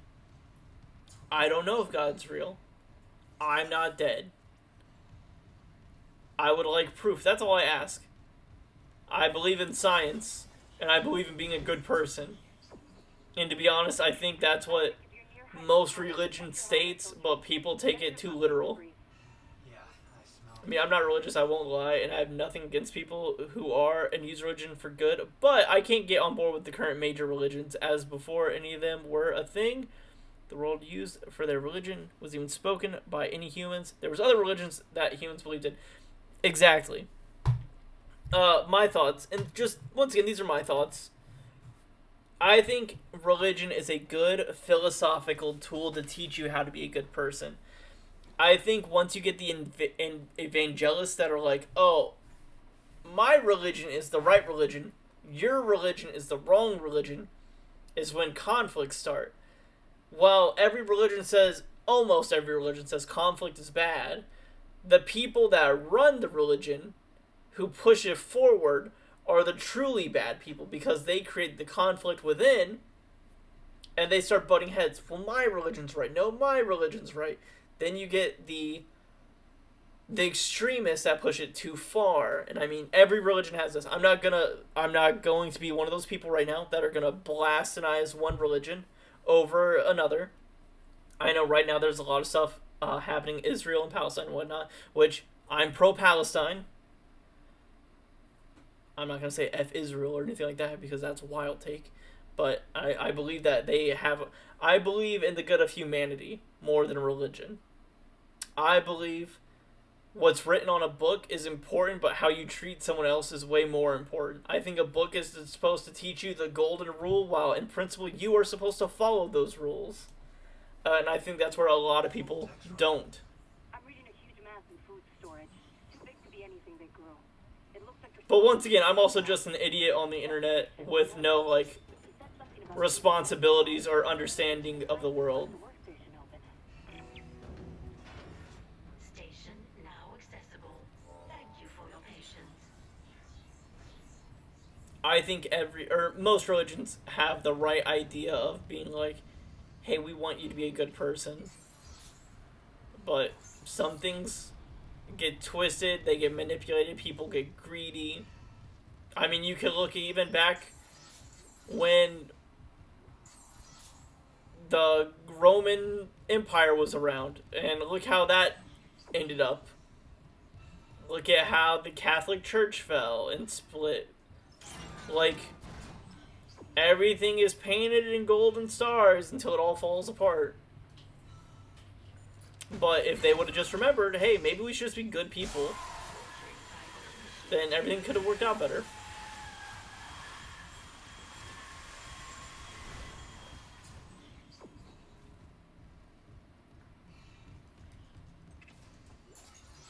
Gordon Luke. This is Dr. Elizabeth Cross. To all survivors, turn back. Warning. Liquid nitrogen supply depleted. Liquid nitrogen replenished. Beginning enzyme synthesis.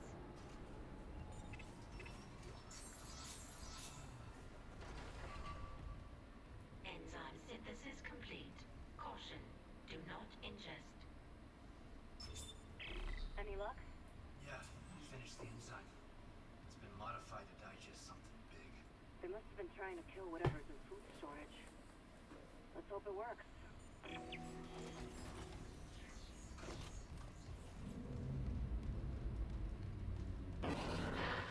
No. Go back. There's no way into food storage. Even if it was, the Leviathan would devour you. You're Elizabeth Cross, right? This Leviathan, is that what's poisoning the air? The air. A team has destroyed everything. I designed a special enzyme to kill it. I just needed liquid nitrogen to complete the synthesis. The people I sent to medical never came back. I've got some of that enzyme here. Oh my god. How? Listen, we need to inject it into the Leviathan. You can't get it to food storage, but there's another way. It's risky. Riskier than running out of air? For sure, I feel like the same. And look, I've spent a lot of time in North America and... Altered.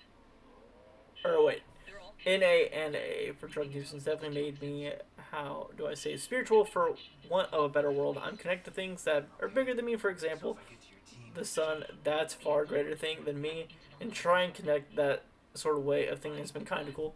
No, I understand that. Like, I was going to school. I plan on continuing school in the future for astrophysics and astronomy. Because I want to reach for the stars. I want to understand space. I want to understand the world around me. And not just in a way of like... not in just a way of like, oh, I know the sun produces heat and it provides energy and like the basis of all life in our solar system. But like, I want to know what's further than that. I want to know what's in the Andromeda.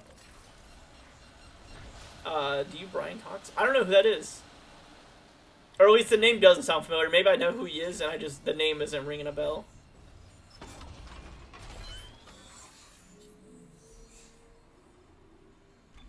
Like, one of my favorite, speeches, or I guess, maybe not speech, but, you have to check out Brian Cox. I wonder if I do know who he is, and the name just isn't, resonating with me. Because I'm not the best with names. But I will definitely have to put it on the list of things to check out.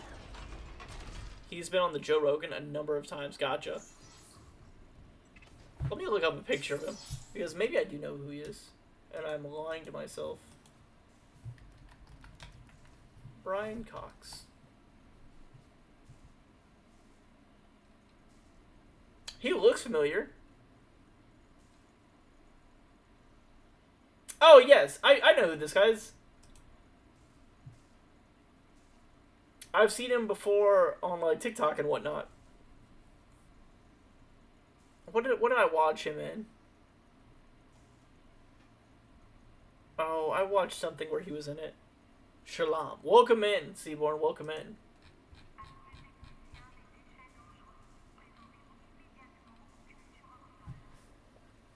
How's dinner treating you, Seaborn? What'd you end up getting or making, my friend?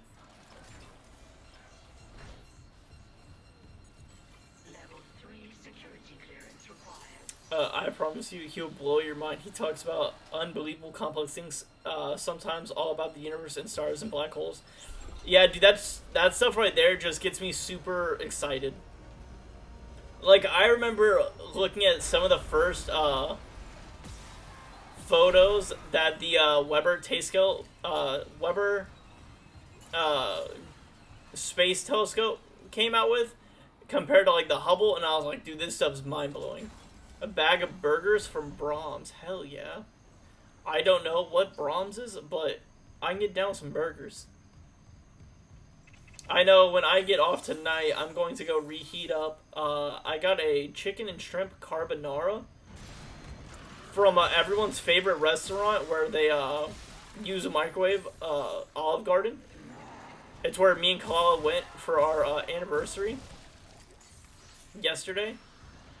And I'm really excited for that carbonara.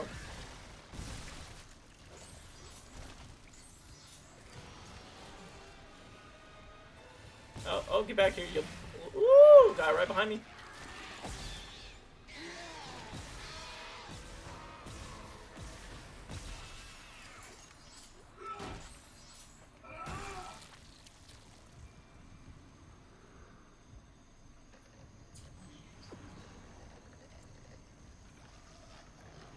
Oh god, what's that? I hear you moaning and groaning. Eat that.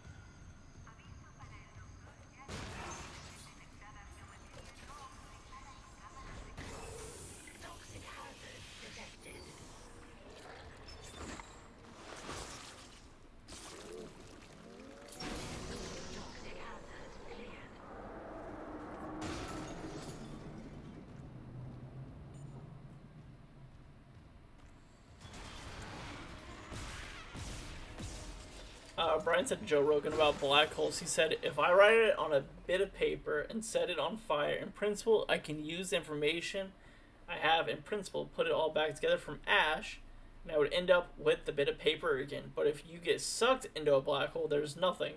No information, no nothing. It's just gone. I don't think Brahms exists outside of Oklahoma. I've never heard of it, and that probably is the reason why. But I'm sure it's good. It sounds like a good place. Brian Cox, the Shakespearean stage actor? No, Brian Cox, the physicist. I had to double check myself with Google.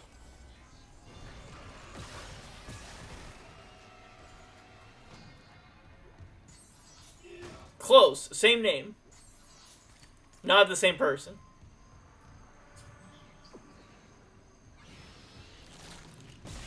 But yeah, I mean, God, stuff's just so cool. He was also in the band Blur, I think. Really? That's wild. Have you seen Jacob Temple? I haven't. But I'm looking for someone too. Dr. Nicole Brennan. Dr. Brennan?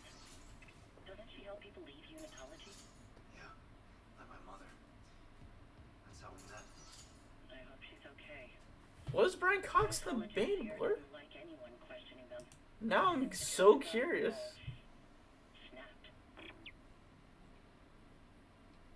Dare, not Blur. He was with the band Dare in the 80s and early 90s. They released 2 albums with him in 88 and 91. It's pretty much a larger scale Steak and Shake, except they're more known for the ice cream than they are the burgers. I think we have something like that. It's called Culver's in the Midwest.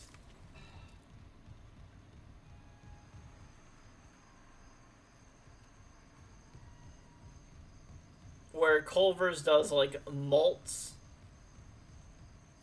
That anniversary sound nice though. Don't want to skip over that. Oh, it was very nice. It was our 12-year anniversary. So it was pretty nice. Kalala asked me where I wanted to go, and I didn't really know because I'm not a picky person, like eater. I will eat pretty much anything, like a garbage can, like a raccoon is how I consider myself. But I know she really likes Italian food, and we don't go out too often to get Italian, so I wanted to make sure we got some Italian food for her. Even though we went to a very fancy Italian place for her birthday, because her birthday is actually on November 8th. So everything kind of happens back to back between anniversary and birthday. So what is the food culture in the USA? From going to my cousins in New York, there's a lot to take out food. Not so much as cooking. Is that the norm? Yes. Depending on... It really depends on who you are. So, for instance, America has lied to its citizens for the longest time about nutrition. Like, our nutrition system is backwards. For instance, Patty, you in the UK can probably buy, like, Whole Foods relatively cheap. And, like, fast foods is the more expensive option. If that makes sense. Like, processed foods is more expensive than, like, fresh organic in some places in the world. Here in the US, it's backwards. Fresh organic is super expensive. Like, if you want good quality, like, stuff that's not, like, been processed, it's expensive. Whereas fast food and processed food is a lot cheaper.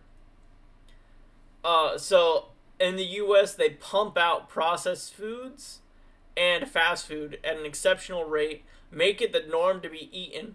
It's also cheaper quality to make and cheaper to produce, so they can sell it at a higher rate.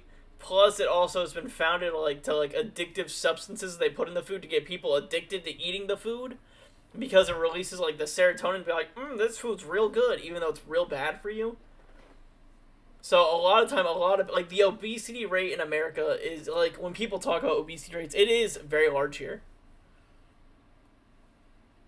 However, with that being said, I think America as a melting pot for all food cultures is still incredible. Like, you can go down south and get some great French. Right here, there's definitely an emulation of French food culture with it being a bit class-based. But if you know how to cook, you have access to everything you could want. But farms are very prominent in the areas in the U.S. I'm in. Yeah, so, like, depending on where you're at will also control the markets. Like, whether if you're near, like, cattle, some cattle might be cheaper. If you're not near cattle, cattle might be expensive, depending on how it is. But, like, even if we just look at base hamburger meat just by itself, if you want to get, like, 93% good meat and 7% fat meat, like, the combination of the meat, it's like, God, I don't know, $10, $12 a pound. If you want, like, the cheaper stuff, it's a bit cheaper. Or it's a lot cheaper, but it's a lot unhealthier. We have National Health Service, so if the people are eating bad food with all sorts of bad shit in it, it costs the government billions to pay for the health of the population. So our food standards are great to save the government money on healthcare. You guys don't have a healthcare. So the government probably gets richer from ill people, right? Or am I wrong? You're absolutely correct. No, we do not have a true national healthcare stuff, which is one reason why they push bad food on people. Is because they can make the food unhealthy. People get addicted to eating unhealthy food. Once people get addicted to eating something that's bad for them, they need to go to see a doctor. Holy shit, they realize medical stuff's stupid expensive. This sucks. I hate everything about this. But it doesn't matter because you have to do it. Or you could, like, have serious medical repercussions. Essentially, for us, without free healthcare, the push toward buying fast food in return increase the amount of money hospitals are making, and the cycle continues. Which sucks, because I'm always a part of that cycle, because, like, I'm now at a point now where I'm making okay money. Like, I actually just got a pay increase in my job. And I was, like, thrilled.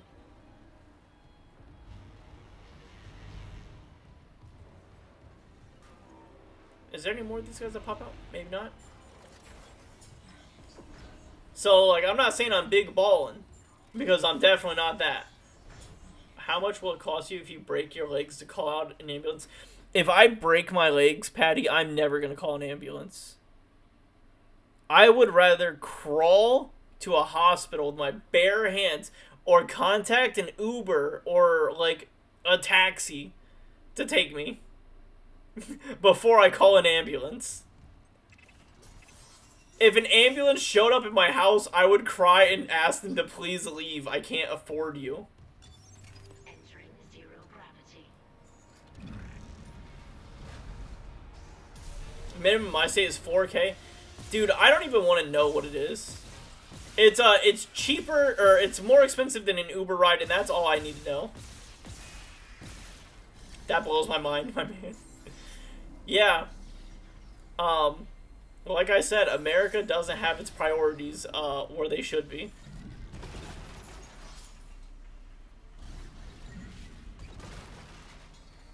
And people have their mind back at their mind backwards in, like, the worst ways possible, because they're like, people think they know what they're talking about, but then they have no idea what it is they're talking about, so then they just come out sounding stupid.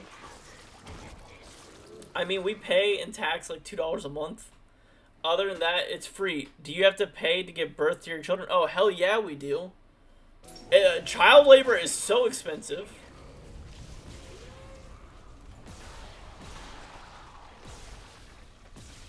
What, you think it's free to go to a hospital? Nah, not here. And then, like, we could have free healthcare. Like, it's not a concept that's, like, new. Clearly other countries have it. UK, most of Europe, Canada. But then, scary people that make a profit on of it. Wait, There's definitely an American mindset of wishing to die instead of paying for an ambulance. You see it out in movies a lot. Hero, sir, the ambulance is on the way. You just killed me. It is, and it's wild. Sir, the financial debt that you just put me through, I can't recover from this.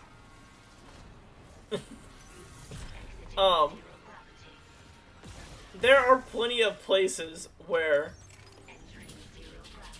free healthcare works, but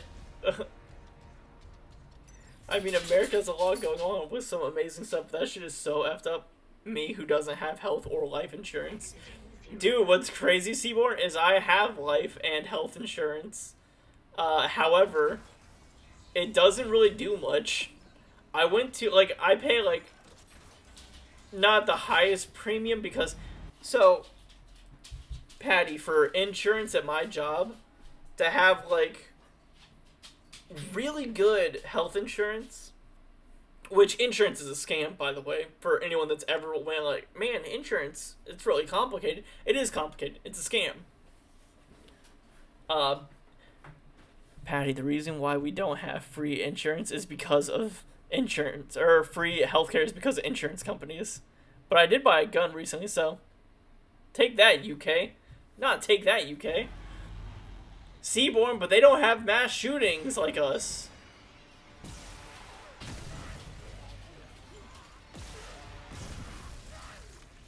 Which, I know the whole gun conversation, that's also a very hot topic. Because America is the only one that, like, normalizes school shootings, I guess, these days, which is wild to say. And very gross to say. But, yeah, the reason why we don't have free healthcare is because of insurance companies. Because they make more money, and they'll work on lobbying it to make sure bills don't pass that could take away from their profits. Like, we have a health system, like, you guys, I'd buy a gun to just put myself out of misery if I ever needed the hospital. You know? I'm not gonna say that it hasn't happened here in the US, but I guarantee it absolutely has. Which is a crazy thing to think about.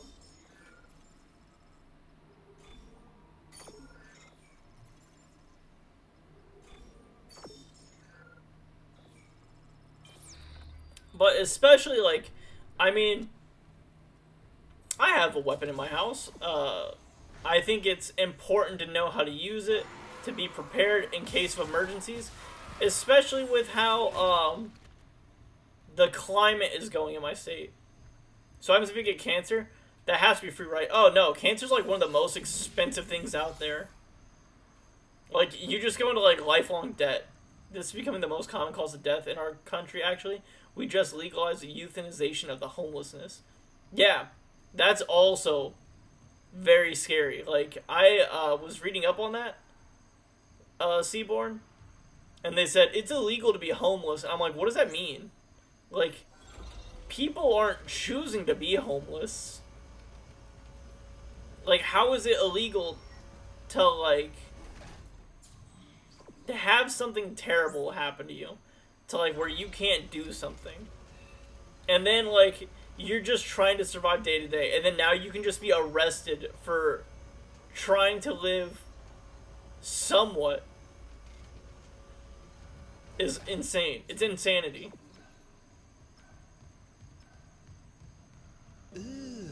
Brother. What's that? Sad. What's that, brother? That's not our healthcare system. That's what it's not. Nothing is free in the U.S. unless you're in the military, and even then, it's all cheaply offered. Yeah, as someone that was in the military, they will try to screw you over with as much as possible.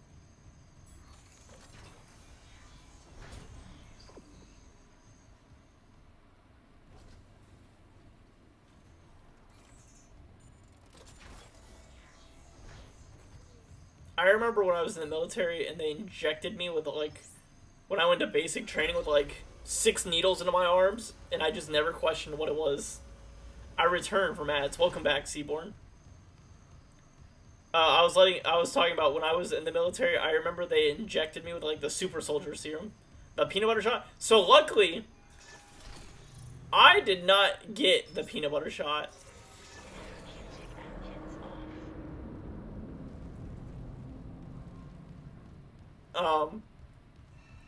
When I went into basic training in 2016, 2017,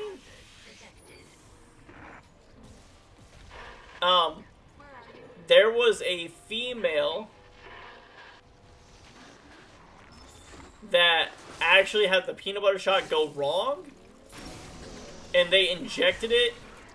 They had a new trainee inject her in the medical field, and they messed up and they paralyzed her for her legs down by hitting her in the spine. So then instantly, like, she was a young girl. What was that noise? Computer?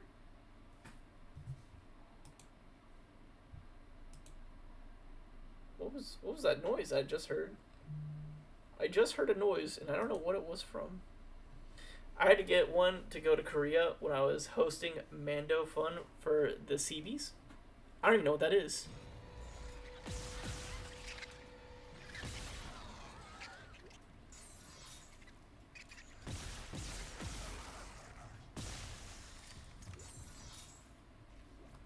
But, yeah, but the peanut butter shot, so essentially a girl went to get it, and they paralyzed her from the legs down, so when I went, I wasn't mandated to take the peanut butter shot. Instead, I took, penicillin tablets, which is really funny, because there was a guy in my, flight, or my squadron, whatever you want to call it, and every night he would drop his, tablet down the toilet and flush it, and I was like, yo, what are you doing? And he's like, yo, you know what this pill is? This is mind control stuff, man. I'm not letting them get in my mind. And I was like, aren't you joining the military? Like, what are you...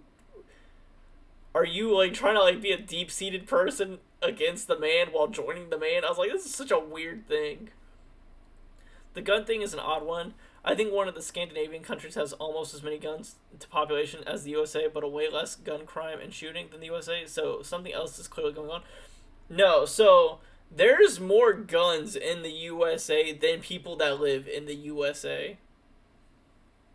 We have a lot of neo-feudalism in recent years, but with the new election, it's dying off. Wait, what? Neo-feudalism? What do you mean by that, Seaborn? Like, for every gun owner, usually there's way more guns than people in the house.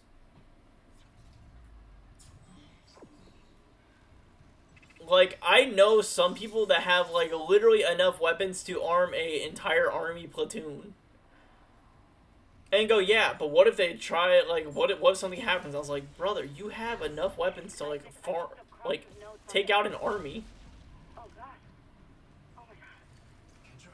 It's him. 2 doors behind you. Karen. Wait, he's gone.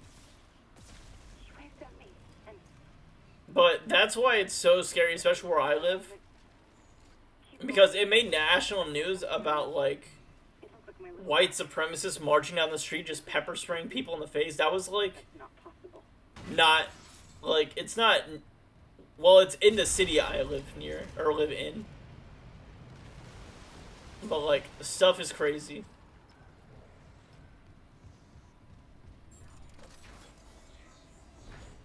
Could you legitimately buy a working tank in the USA?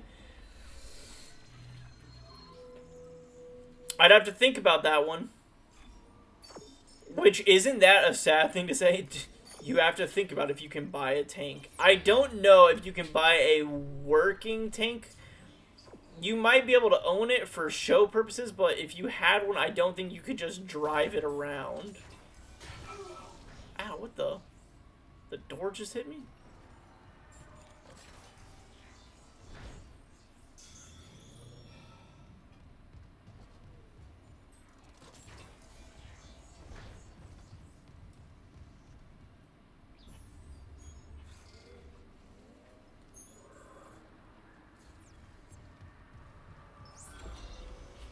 Like, a large amount of our population in recent years has been we need to reestablish our country's rules and rewrite everything to suit them specifically mindsets, but now we are returning to a more neutral or conservative state of existing. Oh, see, I think it's, like, the difference. I think it's more crazy now where people are wanting to, like, rewrite things. Like, I know they just passed the rulings in a bunch of states where they're going to... Oh, please, Mr. Postman. Where they're changing, like, the school curriculums.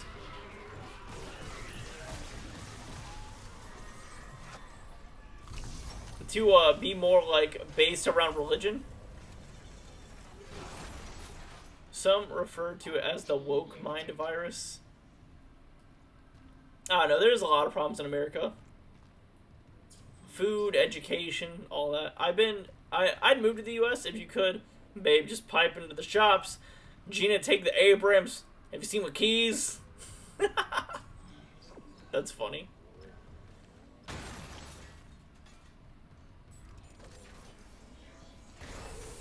But I think there's, like, a lot of people that just blatantly lie in our political system, which, I mean, every political system has liars, but they're just blatantly wrong about, like, the stuff they just spew out there, and people believe it as, like, the truth.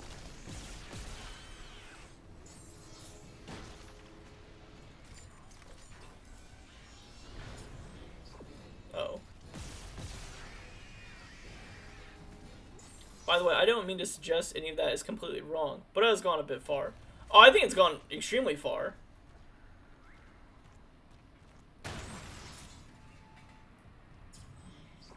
Like, I think we're worse off now than we were, like, I don't know, 60 years ago.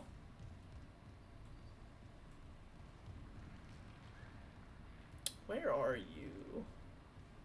Item I need. You're in, like, one of these glass cases, if I remember.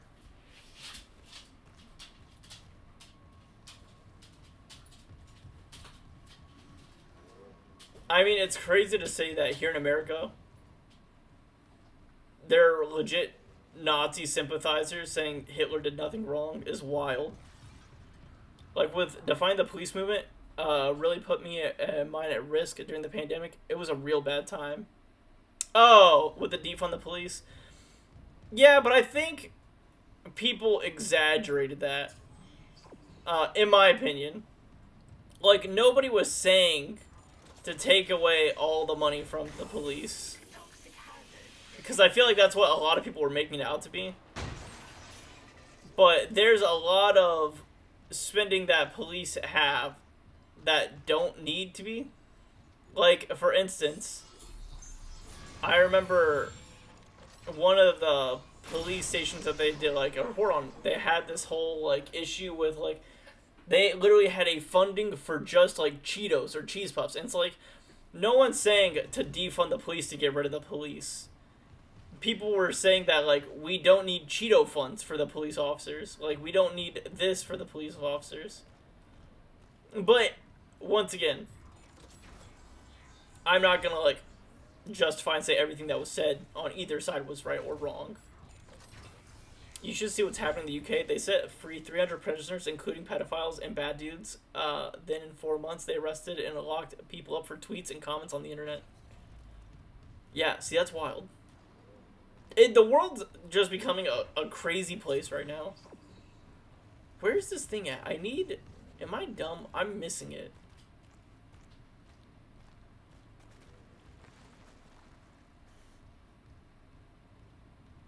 I thought it was like just a glass case that you could just break. Oh, this is the glass case. Here it is.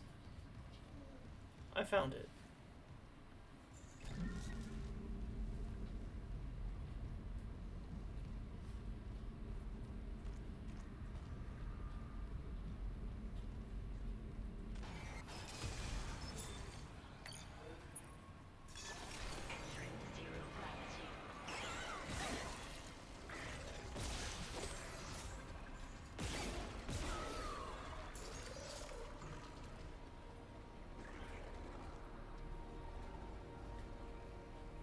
Where are you at? Isn't there another one? Or don't more people show up? I remember there being like a third one, fourth one. We had a guy that was locked up for the first time ever. Thought a crime the other week. He got locked up praying outside an abortion clinic. No words. He didn't say anything. No signs, no protest. Just him on his own saying a silent prayer. And he got arrested and charging for a thought crime. I lived in Detroit at the time. That movement caused them to stop responding. All emergency calls were sent to voicemail and crime skyrocketed. A lot of people on my block died during that time. There wasn't very much you could do aside from defending your own. The old-fashioned way. No, and I get that. And shit was like the purge. And that's terrifying. But I don't think... Like, the defund police thing wasn't about not paying police. And it wasn't, like, no one wanted that. No one ever wanted that on either side. I gotta float up here. That's what I have to do. I forgot where it was.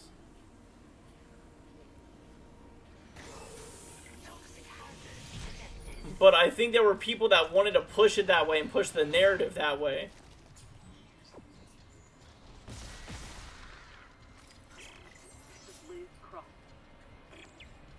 Which is scary.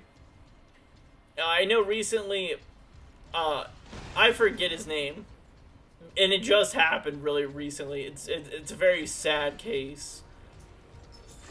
But there was a man who was sent to jail on a crime that he claimed innocence to recently. Let me look up his name because it's really tragic.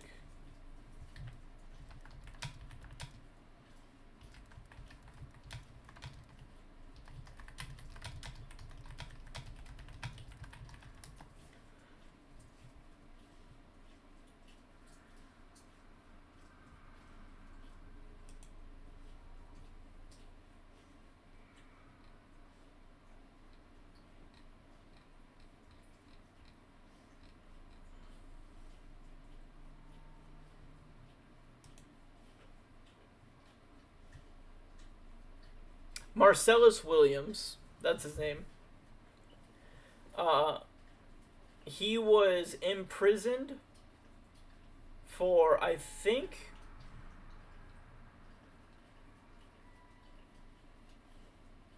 I can't remember what his charges were. Sorry, my Wi-Fi is ass right now. The stream keeps freezing. I understand, man. I was bringing up Marcel Williams because he was a recent case. What kind of happened with Patty in the U.S. But Marcel Williams was charged of a crime he didn't commit back in, I believe, the 80s?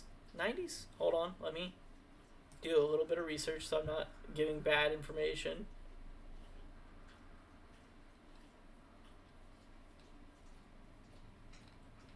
Oh yeah, I saw this. Yeah. I can't find it and everything's behind like a paywall. The now old black dude. Yeah. It finally came out after all this time that he didn't commit the crime. There was evidence proving he didn't commit it. However, right before he would have been sentenced to release, they forced him into death. They gave him the death treatment. They haven't done it for years, but all of a sudden now, a man was about to get out, who was a black guy, Marcel Williams, after finally having evidence to prove that he didn't do it. His family pleaded on his innocence. The community was pleading for his innocence. All this stuff was pleading for his innocence, and then they still were like, no, we're just going to pull the plug and just get rid of the guy. Which is wild.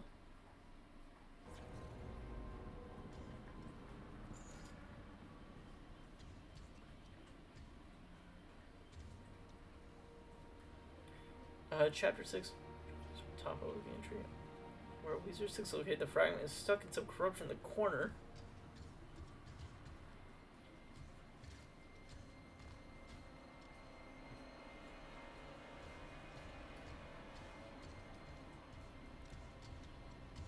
Oh wait, is that it over there?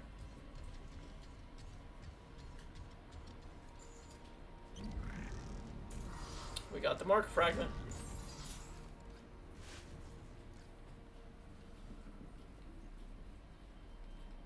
The next one's in chapter 7.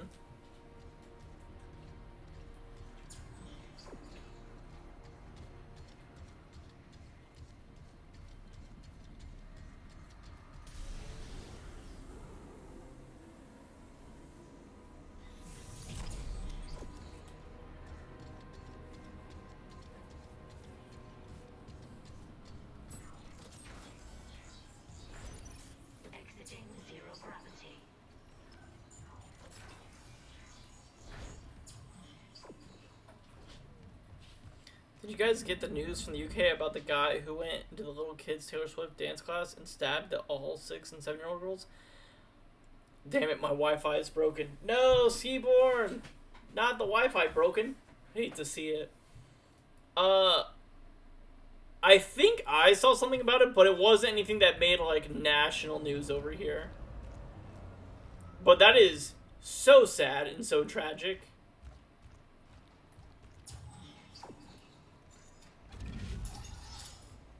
But what's annoying, Patty? Oh, I was hearing that. I was like, what are these footsteps? If that story ever... Oh, here we go. If that story were to make it national news over here... Like I said, I saw Skyline the other day, and it scared the shit out of me. I saw Skyline? Skyline's delicious. Oh, Skylink the other day, and it scared the shit out of me. Government tried to cover it up, said it wasn't a terror attack. It's all coming out now. It was an extremist, and they found Risen in his house. Ryzen in his house. What's that exactly? I don't know what Ryzen is. Not seeing my dead brother on the fucking camera. All this stuff. Imagine what. And Seaborn, what do you mean by you saw Skylink the other day? Just thinking, if some corporate asshole tries to take the marker, you and me could do something about it. You're leaning pretty hard on that if. Oh, come on. Where's Hammond? What's he doing? I don't know. If I don't focus, we'll run out of air before it matters.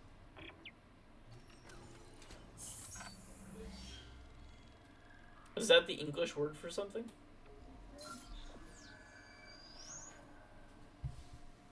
Hold on.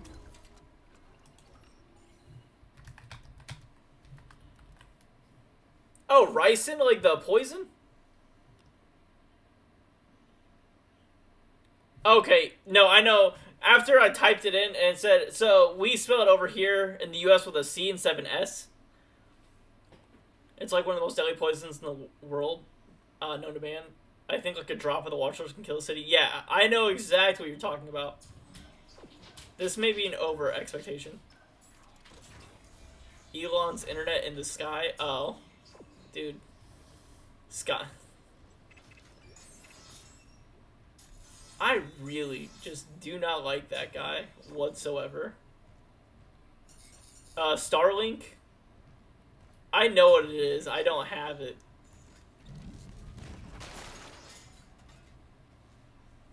But yeah, ricin is incredibly poisonous.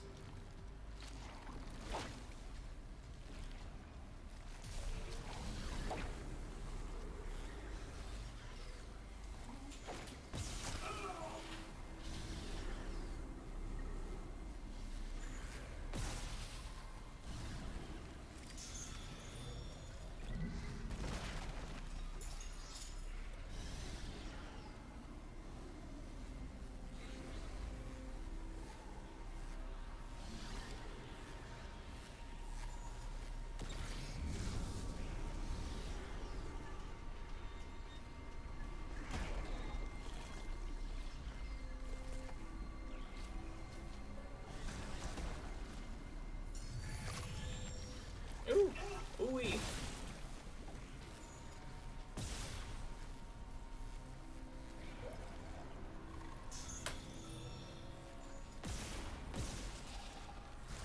Oh, we had a Russian spy in the UK, had it in the end of an umbrella, and poked a British spy and part of the UK to take him out. My dogs are sleeping, they're both dreaming over here. Was huge news for months. That is terrifying. I think one of the craziest things,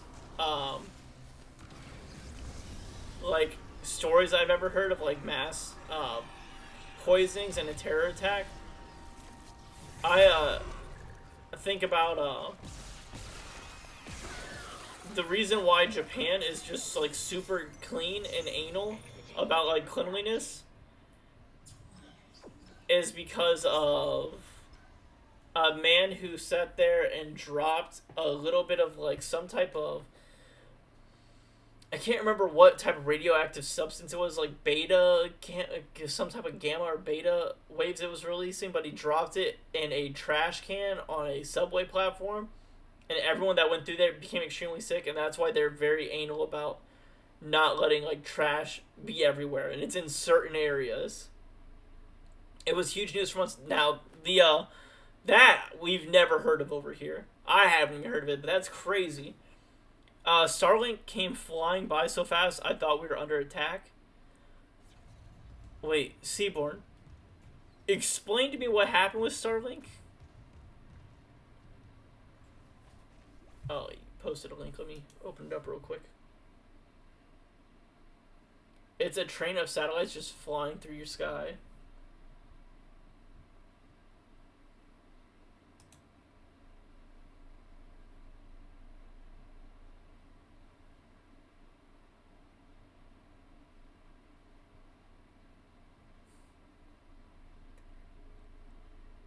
Dude, that looks terrifying.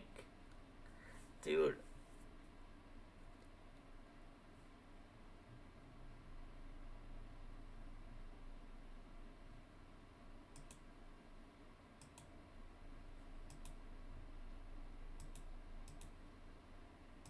This was from 4 years ago?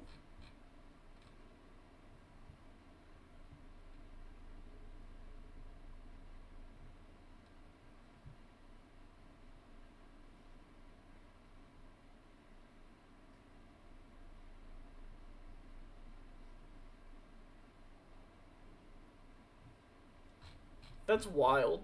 That's crazy. It does look like aliens. I would absolutely think that Skynet is here. I was like, it's over.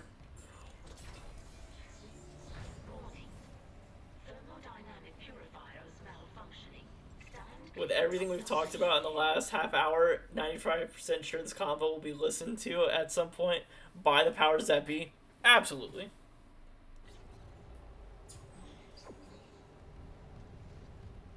It's bound to happen.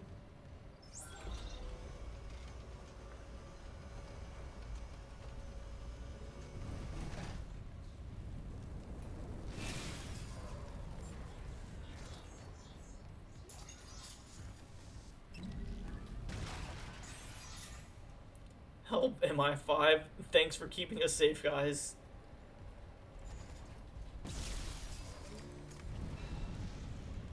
Hello, not help. Oh. Oh.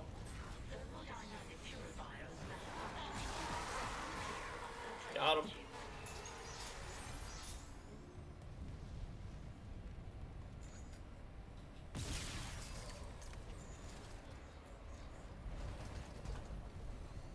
I wish we could say something like that.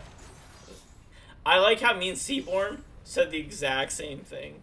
I wish we could say that about our departments.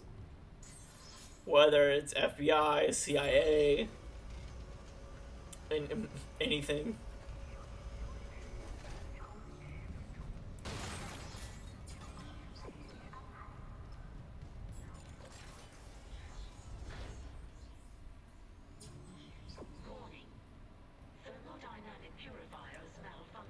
Instead of them helping us, Seaborn, they've only damaged us.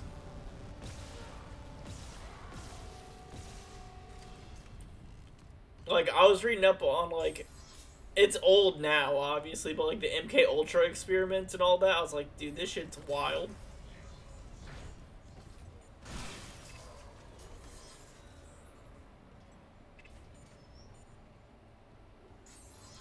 They're, like, pretty much just, like, keeping people under psychedelic drugs for God knows how long, saying, oh, yeah, maybe if we keep this man on LSD for, like, 2 to 3 months straight, he'll be able to read minds.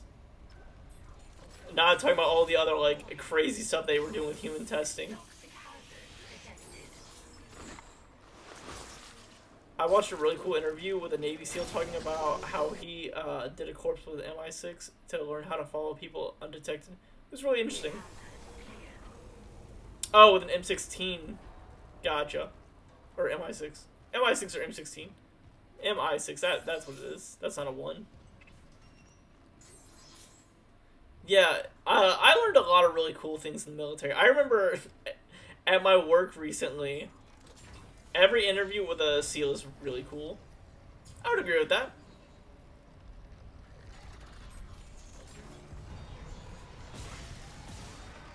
But recently when I was at work, we got this new guy in my department, which he seems alright.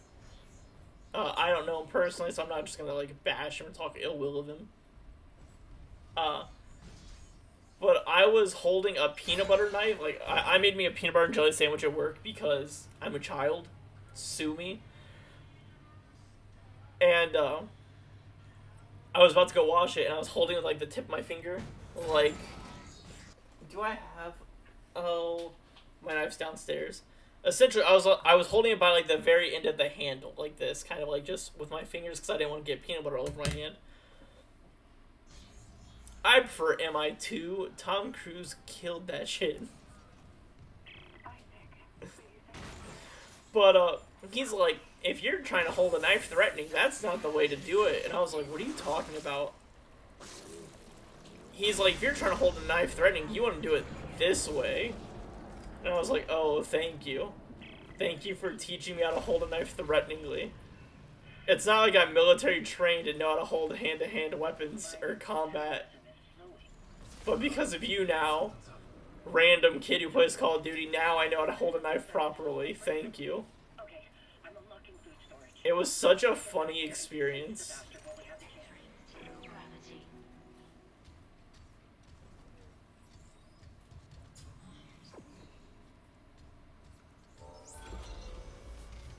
Do you want to know a very sad statement, Seaborn? Which it may or may not surprise you at this point. In our relationship we've grown, I've never watched a single Mission Impossible movie.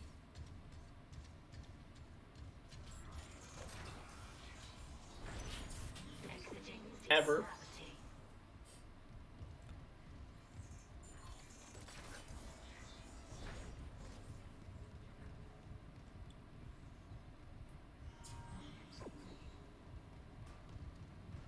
I hear they're great.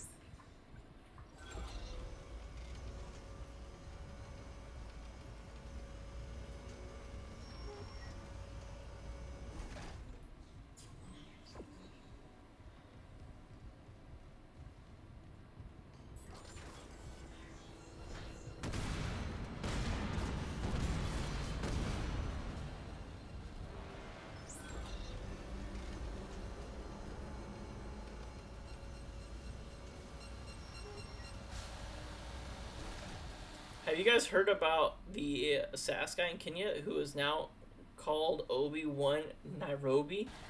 I have not. But that sounds incredible. Cool interview he did in America about what he did. Nope, I've never heard of this guy.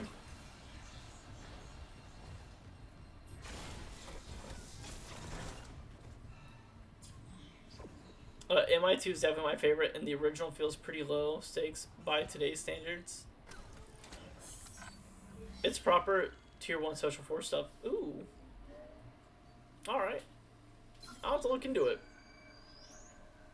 I love military stuff. It just jazzes me up. But, oh, what was I gonna say? Yeah, I've never watched one. I don't think Tom Cruise is the best actor. Like, he's not my favorite actor by any means. But I think Tom Cruise is definitely one of the most dedicated actors, if that makes sense.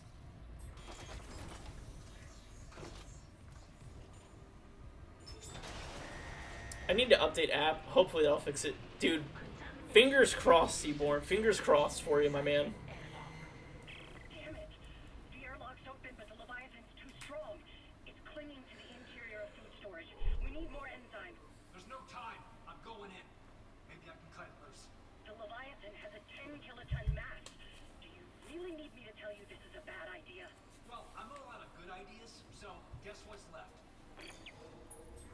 Dude, let's go take out the Leviathan on easy mode.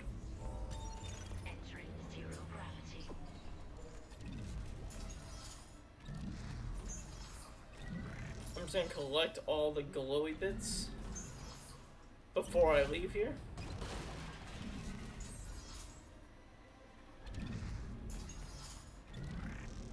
I always get the feeling Tom wishes he was as loved as Keanu. I could see that. But Keanu's just such a nice person. I'm not saying Tom Cruise isn't a nice person. I don't know the guy. But, like, Keanu is just, like, the sweetest guy I've ever heard of. And, like, his literal, like, backstory is, like, so sad, but so pure. He's like a child we must protect.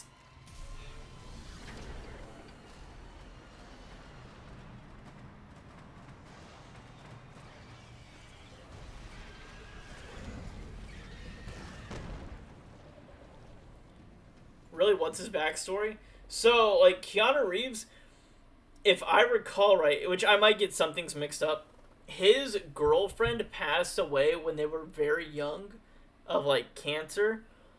And it put him in, like, a really sad state in his life. So he just never dated anyone for, like, a very long time.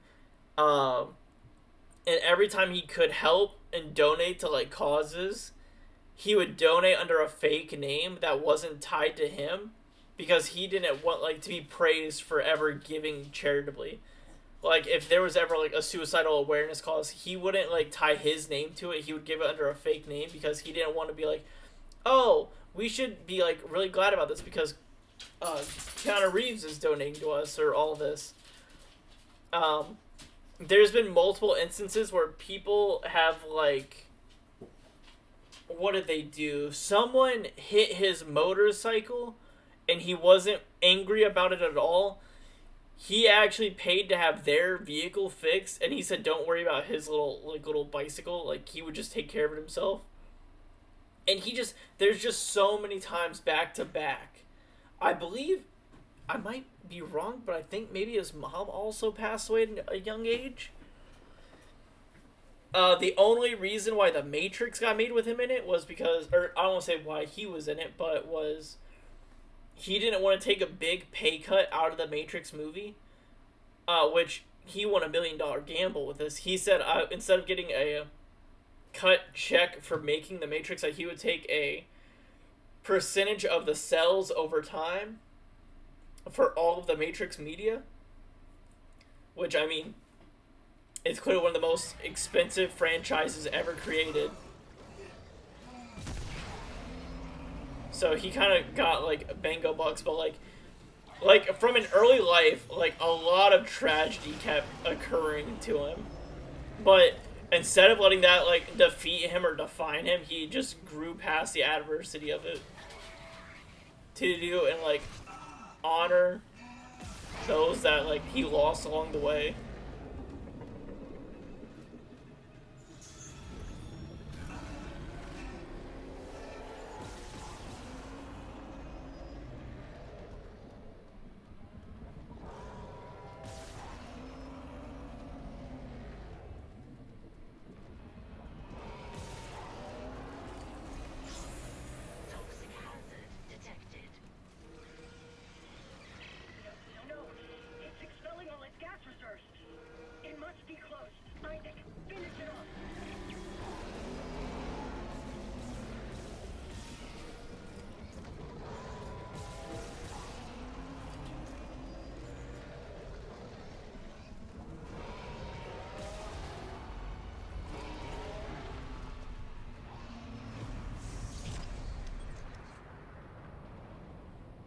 My Twitch is crashing out.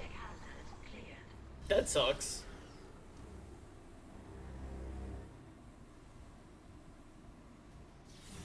And lo, you crushed the heads of Leviathan. He will be meat for those in the wilderness. Thank you, Isaac. Come back inside. We should talk. You hate to see it, Seaborn.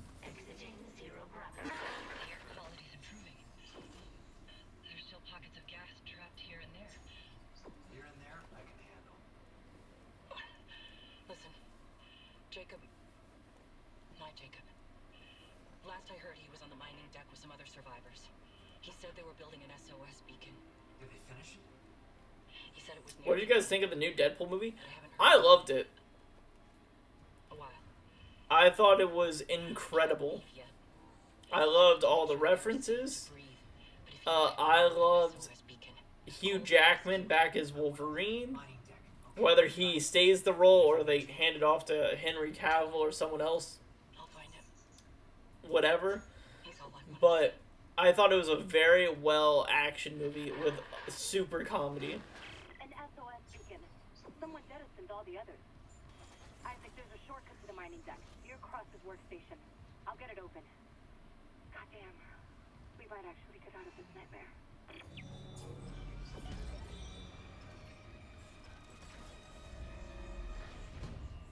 What did you think of it, Patty?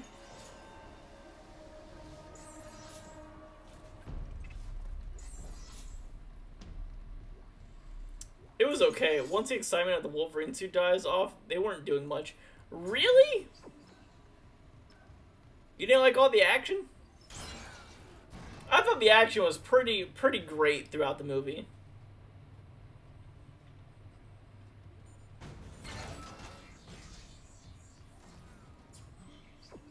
And then was Deadpool and Wolverine the ending where it had the X-Men in it? Like, after the cutscene?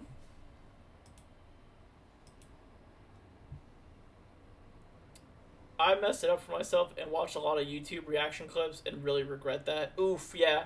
I try to stay away from as much of it as possible. After upgrading to security clever straight, enter mineral symbols. Show. Okay, clearance level 3. The mining deck systems are running haywire. Great. Let me work on the elevators. Any idea where Temple's SOS beacon might be? I'll check the mining control room. The launch tubes there can send out a beacon easy. Anyone there? Hammond? Where are you? In the vents, hoping they don't hear me. Yeah, those things are everywhere. No, the unitologists. They're all here on the grid. They've lost it. One of them damaged the grid. He's still there. He's fucking lost. They're going somewhere. Hammond! Shit. Lost the signal again. We gotta find that beacon, Isaac. Fast. I'm super excited and jazzed for the new Captain America movie as well.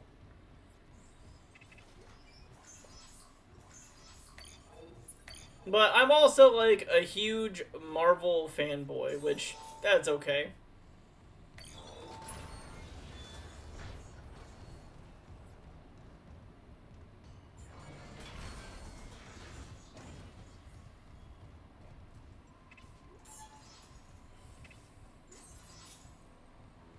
I'd like to see Cavill do something a bit more serious and story-driven just to see if he has that in his tank. I can see that. But I mean, he's going to be coming back as Superman, isn't he not? Or wait, no, he's not, I don't think. Actually, I take that back. I think it'd be cool to, X1 was my first superhero movie, and Logan made me cry like a baby, but I also feel like Hugh Jackman never really played the comic book Wolverine. He didn't play the comic Wolverine at all. But that's what made it really funny when you think about it, because, like, when you think of Wolverine, you think of Hugh Jackman, but when he went to interview for the part, he didn't know what he was interviewing for. So, like, he was just snarling like a Wolverine. I mean, he's an Australian man playing a part for a Wolverine, so he assumed it was, like, just the animal. He didn't know it was a comic book character. So, like, when he was told to, like, be Wolverine, he just went, arr, and just started snarling, and they're like, oh, wow, he's great. Wolverine never should have been the X-Men. I would agree with that. He shouldn't have been. Wolverine is Wolverine. He is partnered with the X-Men, but he is not the X-Man.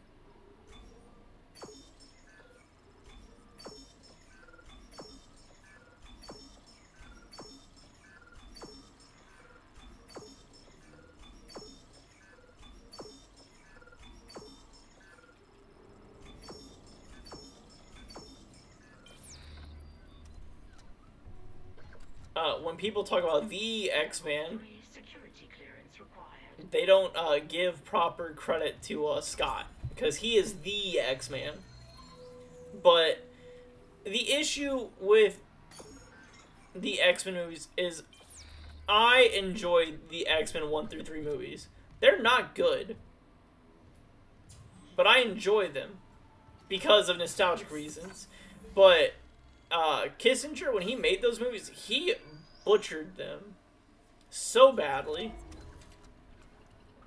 Henry was going to do a Warhammer 40k TV show, but Amazon wanted to change the narrative of the universe, like having a woman space marine in Games Workshop who make Warhammer, and Cavill said, nope, you stick with the lore, or we are out.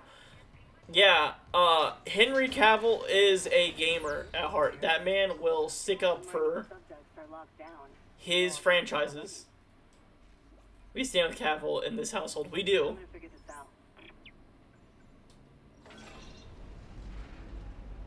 We absolutely do.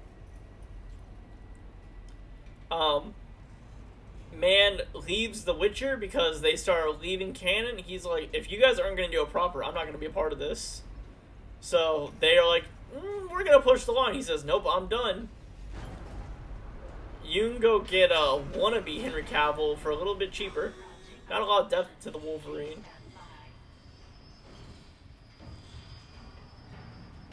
Oh, with Cavill playing him? Is that what you're referring to, Seaborn?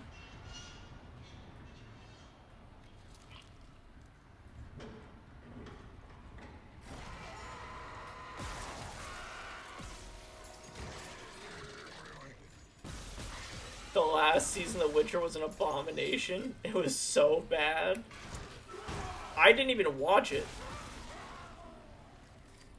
To be honest, I didn't even watch the last season with Henry Cavill in it because I knew that I wasn't going to get another season with him. So I watched season 1, really liked it, and I said, I'm going to cut my losses here. I don't want to watch season 2 and get excited for something that I'm just about to lose.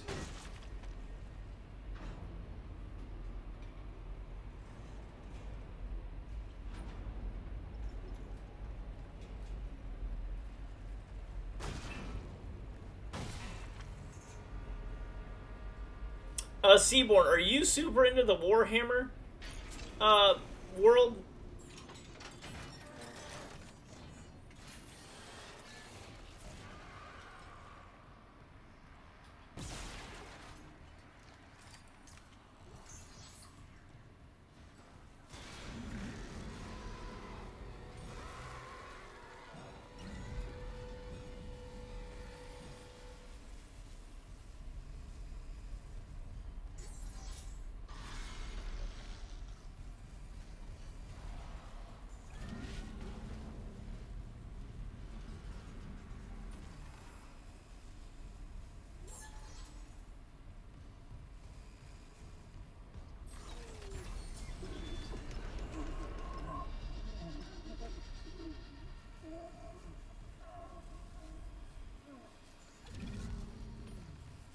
Please.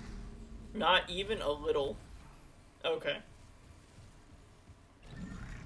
I know we were talking about it earlier because I was thinking about getting that new Warhammer game because it looked cool.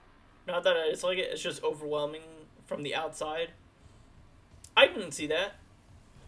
I was thinking about getting that new Warhammer game, and Patty was saying that's like the best place to jump into Warhammer because it does a really good job at like bringing you into their world because of how big it is. Obviously, there's a ton to it. So I didn't know if you were like a Warhammer wizard and had been holding out on me.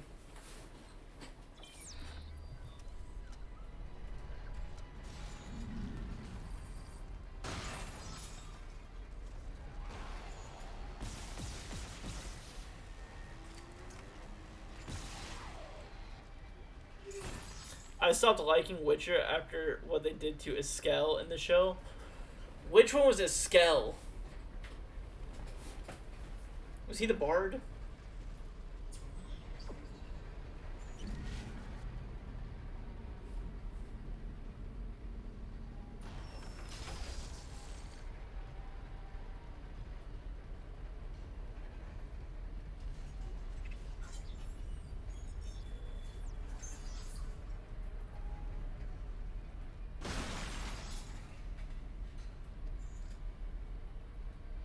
Hello.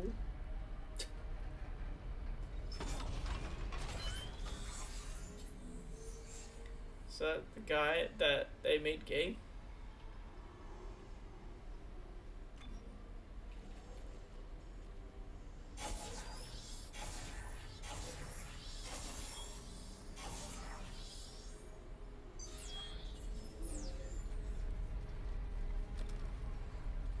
So close to being done with all the upgrades.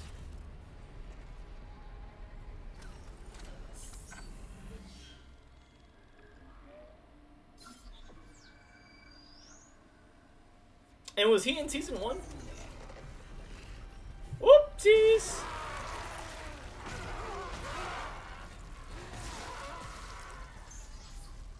Dude, the upgraded thing is just so good.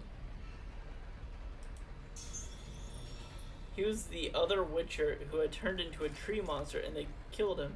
This guy's essentially the same at Sam Genji to Geralt's Frodo in the books. Oh, I gotcha. Man. Imagine being excited to see like what you think is about to be the greatest character of all time and they butcher him.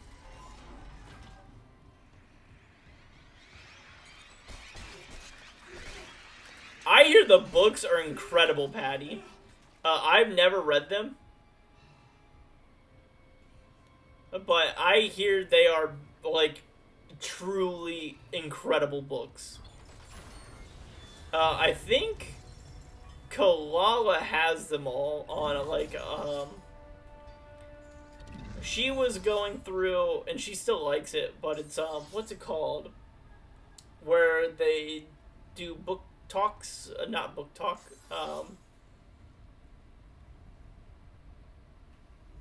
what's it called? When, where they have recordings of books, and you can listen to someone, like, narrate it? I can't think of what it's called. At all. Got the SOS beacon? No, and the launch tubes are sealed. I need a deck in The books are cool in comparison, or cool, pales comparison to something like Lord of the Rings. Well, okay.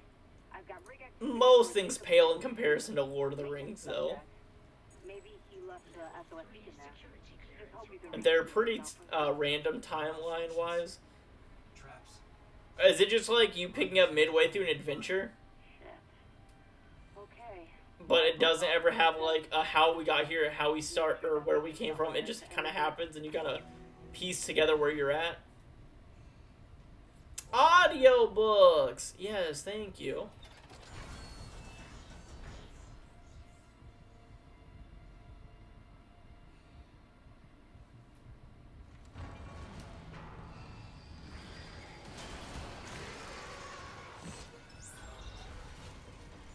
Sucks to suck. I was really just having like a brain fart. I just could not think of the word.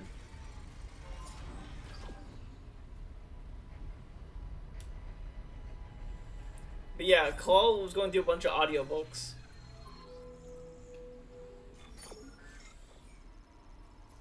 And on Audible, which is the program I was thinking of, once a month you can wait, this guy's not dead. Look, he's still alive. He has a full health bar. You get one free book every month, I think, with Audible, and I think she has like all the Lord of the Rings books as well as and by all I mean the entire series plus the Simulacra, and then I believe she also has the Witcher books. I reckon a trilogy books called Arthur, about King Arthur, by Bernard Cornwell. They're not what you expect, and Arthur is not the main character, and one of his spearmen is the main dude. They're amazing. Okay, okay. I like that Arthur isn't the main character. That already has me interested. Because, like, you're telling a story in the main time of X guy, but X guy is not the main character of said story. You're actually going to follow B guy, who just happens to be near X guy.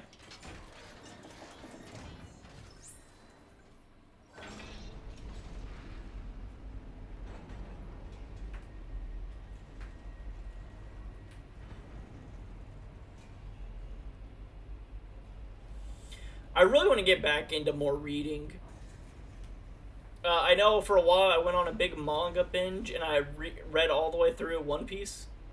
I have like an $8,000 Lord of the Rings collection in total. That's so much. It's dope. Hey, Liz, it's Jacob. I couldn't reach you. If you find this, I'm off deck, but I'll be right back. Survivor. It sounds terrible. The SOS. Last launch window's not for a while.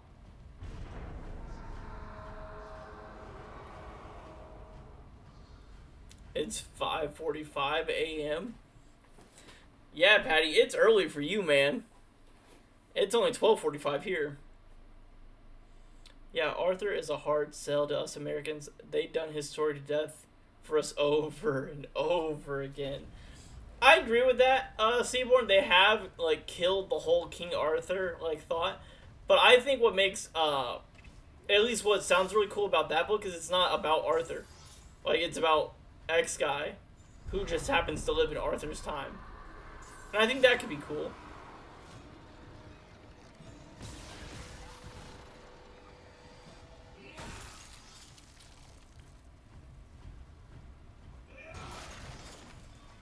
And close to what we have all seen before. See, that sounds exciting. Uh-oh. Uh-oh.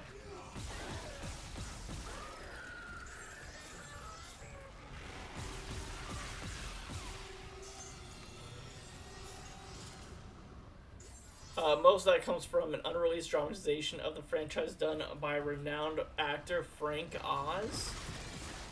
Oh. That one is set worth is like 6,000 on its own. Jeez. That's super dope though. Speaking of old collector's items, when do you get that footage back, Seaborn? I'm really excited for it to hear how it turns out.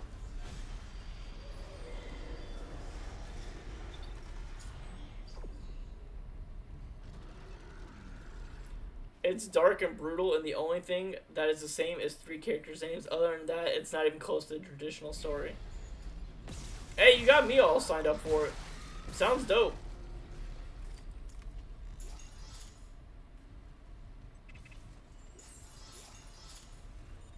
I have to remember to tell Kalala. Because maybe she'll also be interested in reading it.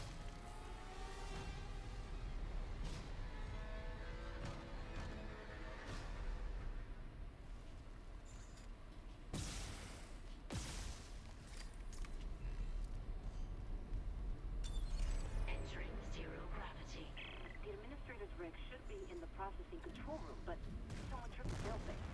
The control room door can't open till gravity is restored, but the system won't reset to gravity while there's loose debris. Is the processing beam still running? Stand by.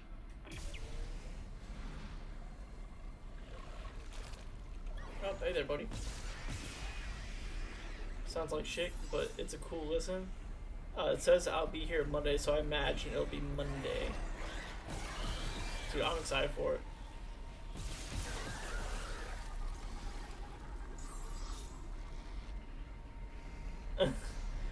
I'm sure. Wait, did you have anything good getting the audio, or was it all just through that? Please. Like, are you able to process the audio through a different modulizer, like a different audio source?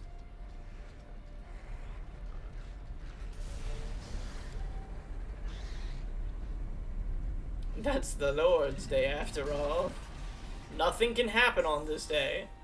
Why? Because reasons. Gravity restored. Processing control room is now accessible.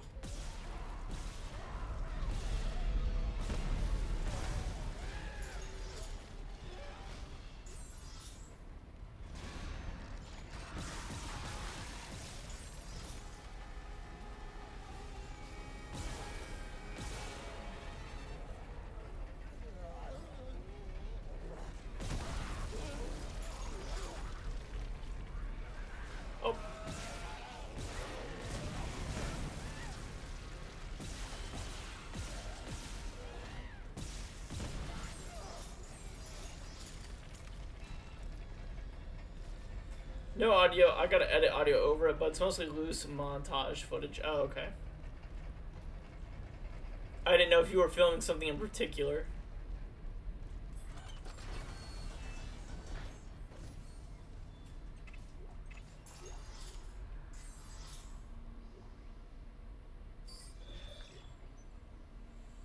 Man, I'm glad I'm not working today. Staying up all night chewing the cud with the lads from over the pond is not a good way to feel good at work. Nah, dude, if I were you, I'd be dead tired. But, like, there's always that point in the day, like, when your natural wake cycle kicks in that I think is hilarious. Like, I remember when I was in the military, there were days where I was just up super late. Either I was streaming or something.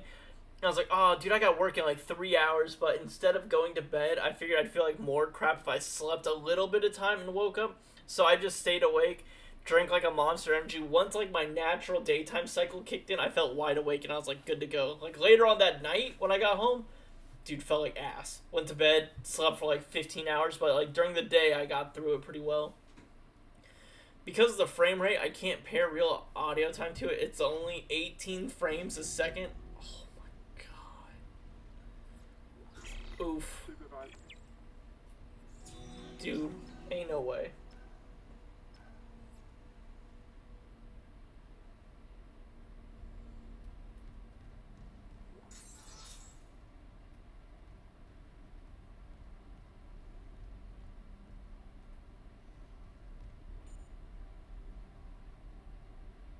$18 frames a second. Oh yeah, so Seaborn got this like super old retro camera that's like super dope.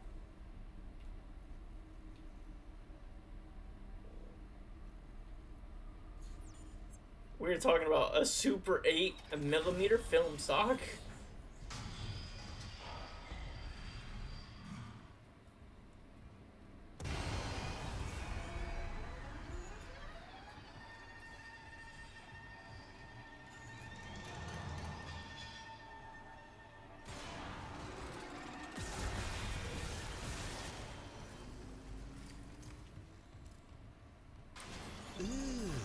Brother, what's that?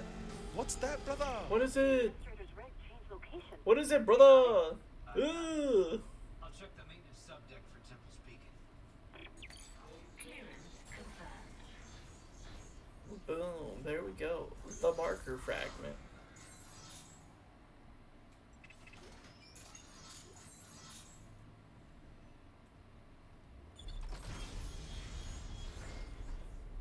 Oh, Patty, why do you...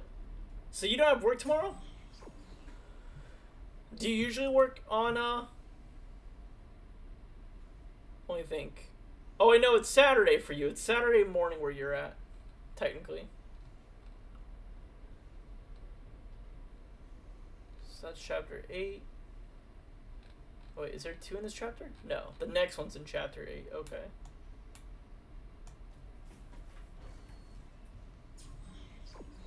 I know nothing about a camera. What's 8mm film stock? So, an 8mm film is like old retro cameras. Oh, I'll let Seaborn explain. He's more computer savvy than me. Nope, I do normally work today, but I have a meeting at 11 a.m. at... That's a suburb of London. Dude, you guys have the funniest names for districts and places. I can't lie. Like, sometimes for a good laugh, I'll just look at the names of your places and I just laugh. It's essentially an old camcorder film from the 80s. It was cheap, but shifty looking at the time. But through modern editing pipeline and color correction, you can make your footage look like Polaroid photo in motion. Yeah, it's pretty dope, all the stuff Seaborn can do with it. However, it's very expensive these days. I'm learning expensive by Seaborn telling me how expensive it is.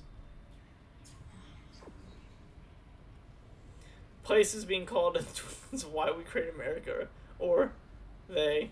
I'm Jew. We were busy. Not like this. Am I being followed? I thought I heard footsteps again. My old village was called Spaforth.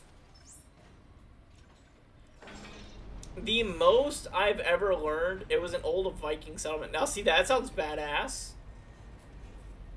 The most British I've ever been is watching Gavin Free with Rooster Teeth.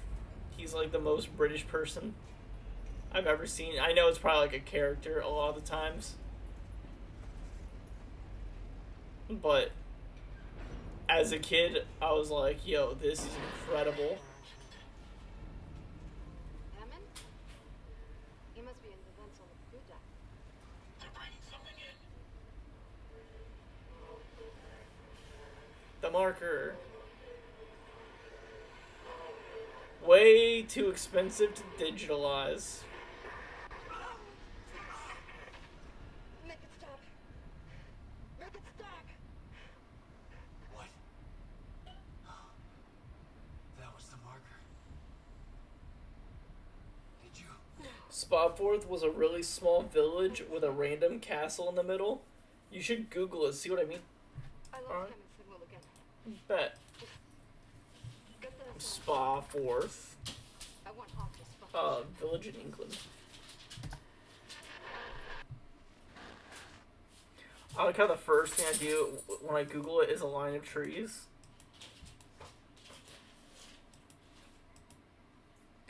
The castle looks pretty cool.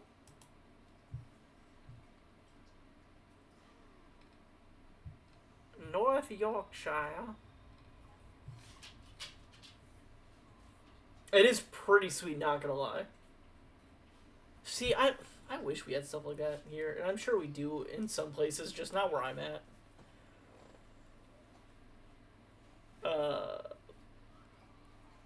I met a lot of the English while I worked in set design. Good people, very excited around knives, them a lot.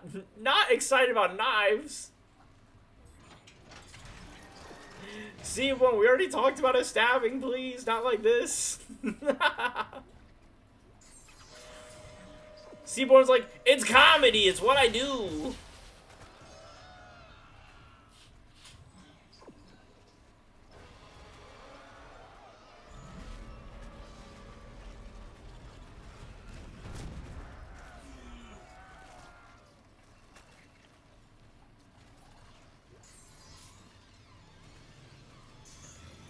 Also, I thought I heard a person just creeping.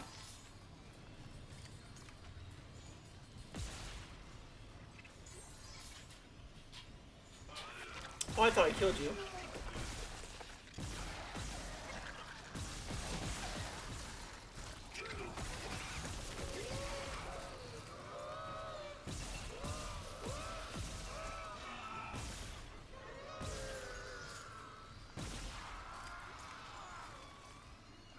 Did I murder you? I don't think so. I didn't think so. Please.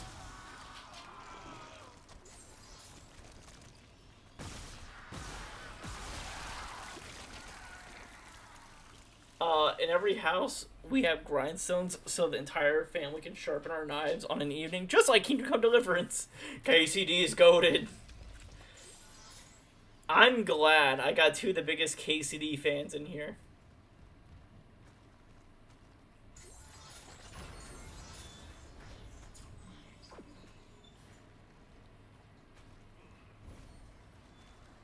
Did you guys watch the newest showcase? If that's what you sent me, I have not watched it yet. I meant to watch it yesterday, but I got busy.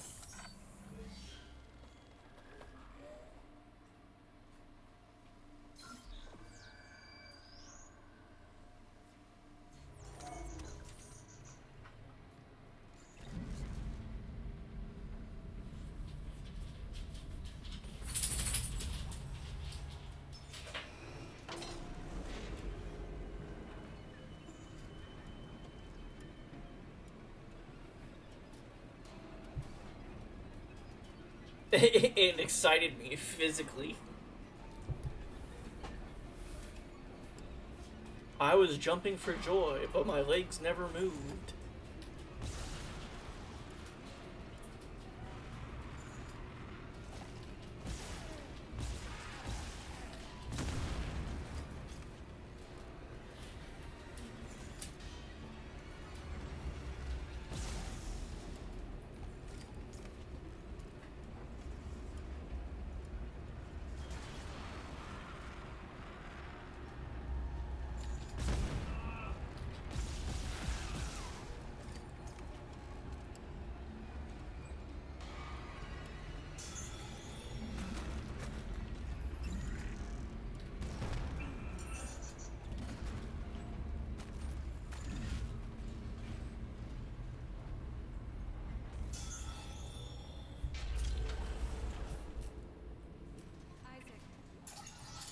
what's up, Nicole?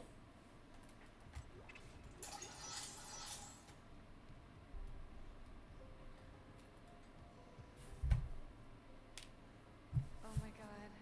I can't believe you're here. I thought I'd never see you again. I'm gonna get us home. There's an SOS beacon nearby. We can call for help. Beacon, right. They locked it in the workshop, but my clearance can get us in this way.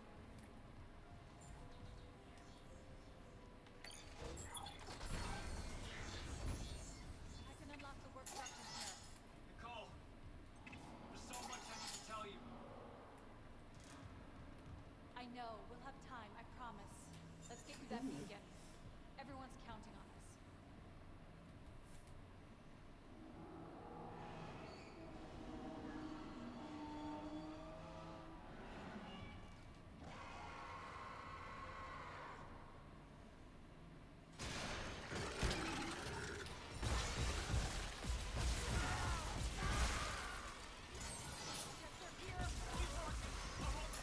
You're fine.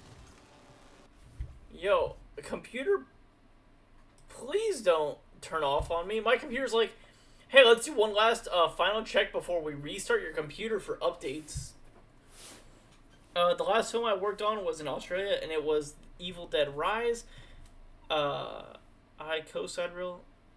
That was my peak and bailed, I laid the title in the bathroom and stocked the fridge. Very easy gig. Man, imagine, Seaborn, all the cool things you did. Like, it's just cool to be in, like, that environment. It's done. The workshop's open. I've never seen you at work. You're a surgeon with that thing. I got your back.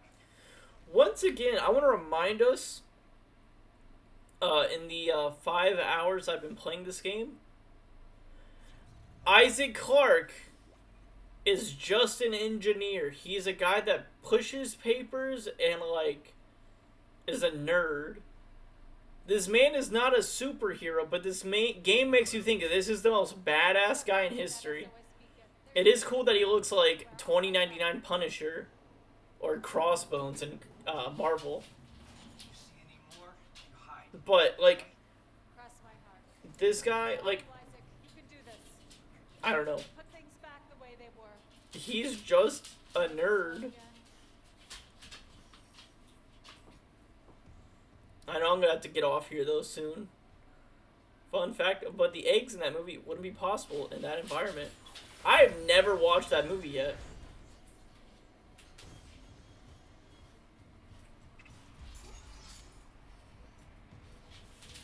But I need to watch it.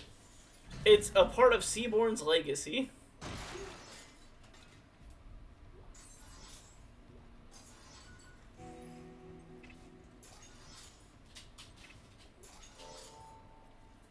But my doggos are getting very ornery because I think they're getting tired. Isaac, I lost your rig signal, like Hammond's. I'm good. I got the SOS beacon. Nicole helped me out. Nicole's there. We got separated. She'll find her way back. She's a trooper, huh? I'm heading back to the mining control room. I'll launch the beacon. You watch out for Nicole. This is the greatest disservice you've done to me. It doesn't fizzle out again. Stay sharp. I think an even greater disservice to you would be lying to you about it and acting like I've seen it. I feel like that would be a greater disservice to you.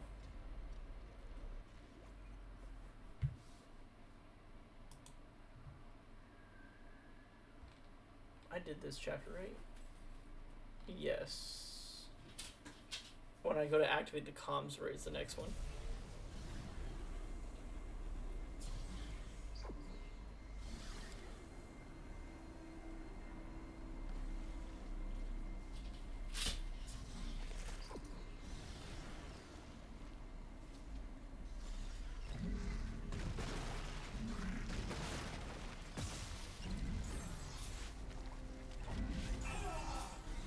I'm gonna bail out, need a shower and a few cups of coffee.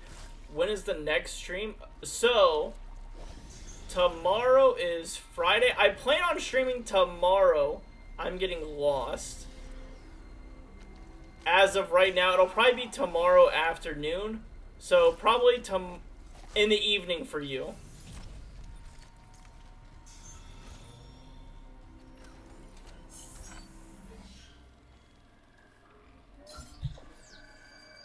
So let's say, because tomorrow's Friday, I don't technically work on Fridays. I have to take care of a couple dogs throughout the day. I'm going to say tomorrow evening will be about when I'll be streaming next. So it'd be kind of like evening to late night Patty. So farm fresh eggs aren't common in LA, so they wouldn't have been unrefrigerated like that. But when in Australia, they don't pick on things like that. I try to point out. Oh, I gotcha. Yes, because here in America, we wipe off the hold on, wait. Actually, I'm gonna also end it here. Sounds good to me, mate. See you then. Catch you in the flip side, lads. Thanks for the fun. Of course, Patty. Always a pleasure to have you. But I'm also probably about to end it here, so I'm just gonna save it real quick and just kind of pause it. I know in America with our eggs, we wipe off all the embiotic fluids, or however you say the word. But, like, if you keep that fluid base on the egg, or that viscous base on it, it keeps the eggs way fresher. But it's once we wash it and clean the eggs, which I understand the reasons why we do it. However, it also derails the lifelong version of the egg. Because, I mean, you could have eggs that last a super long time if you keep the fluid on it. Or not fluid, but film. That's the word I'm thinking of. Because, like, here we have to have everything refrigerated, or else it'll expire. While as in other places in the world where they don't have refrigeration, they just leave that on there and they put it in a cool environment and it just stays around forever. Such as in Australia.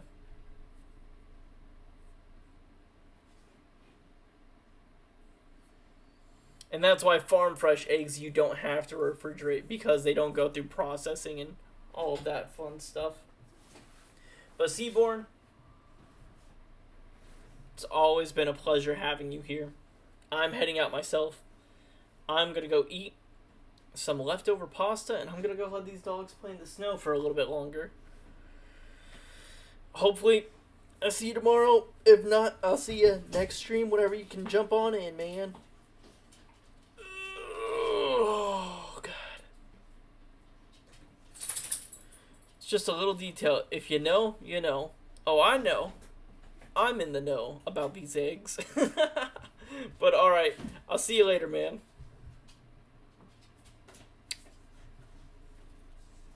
Take care.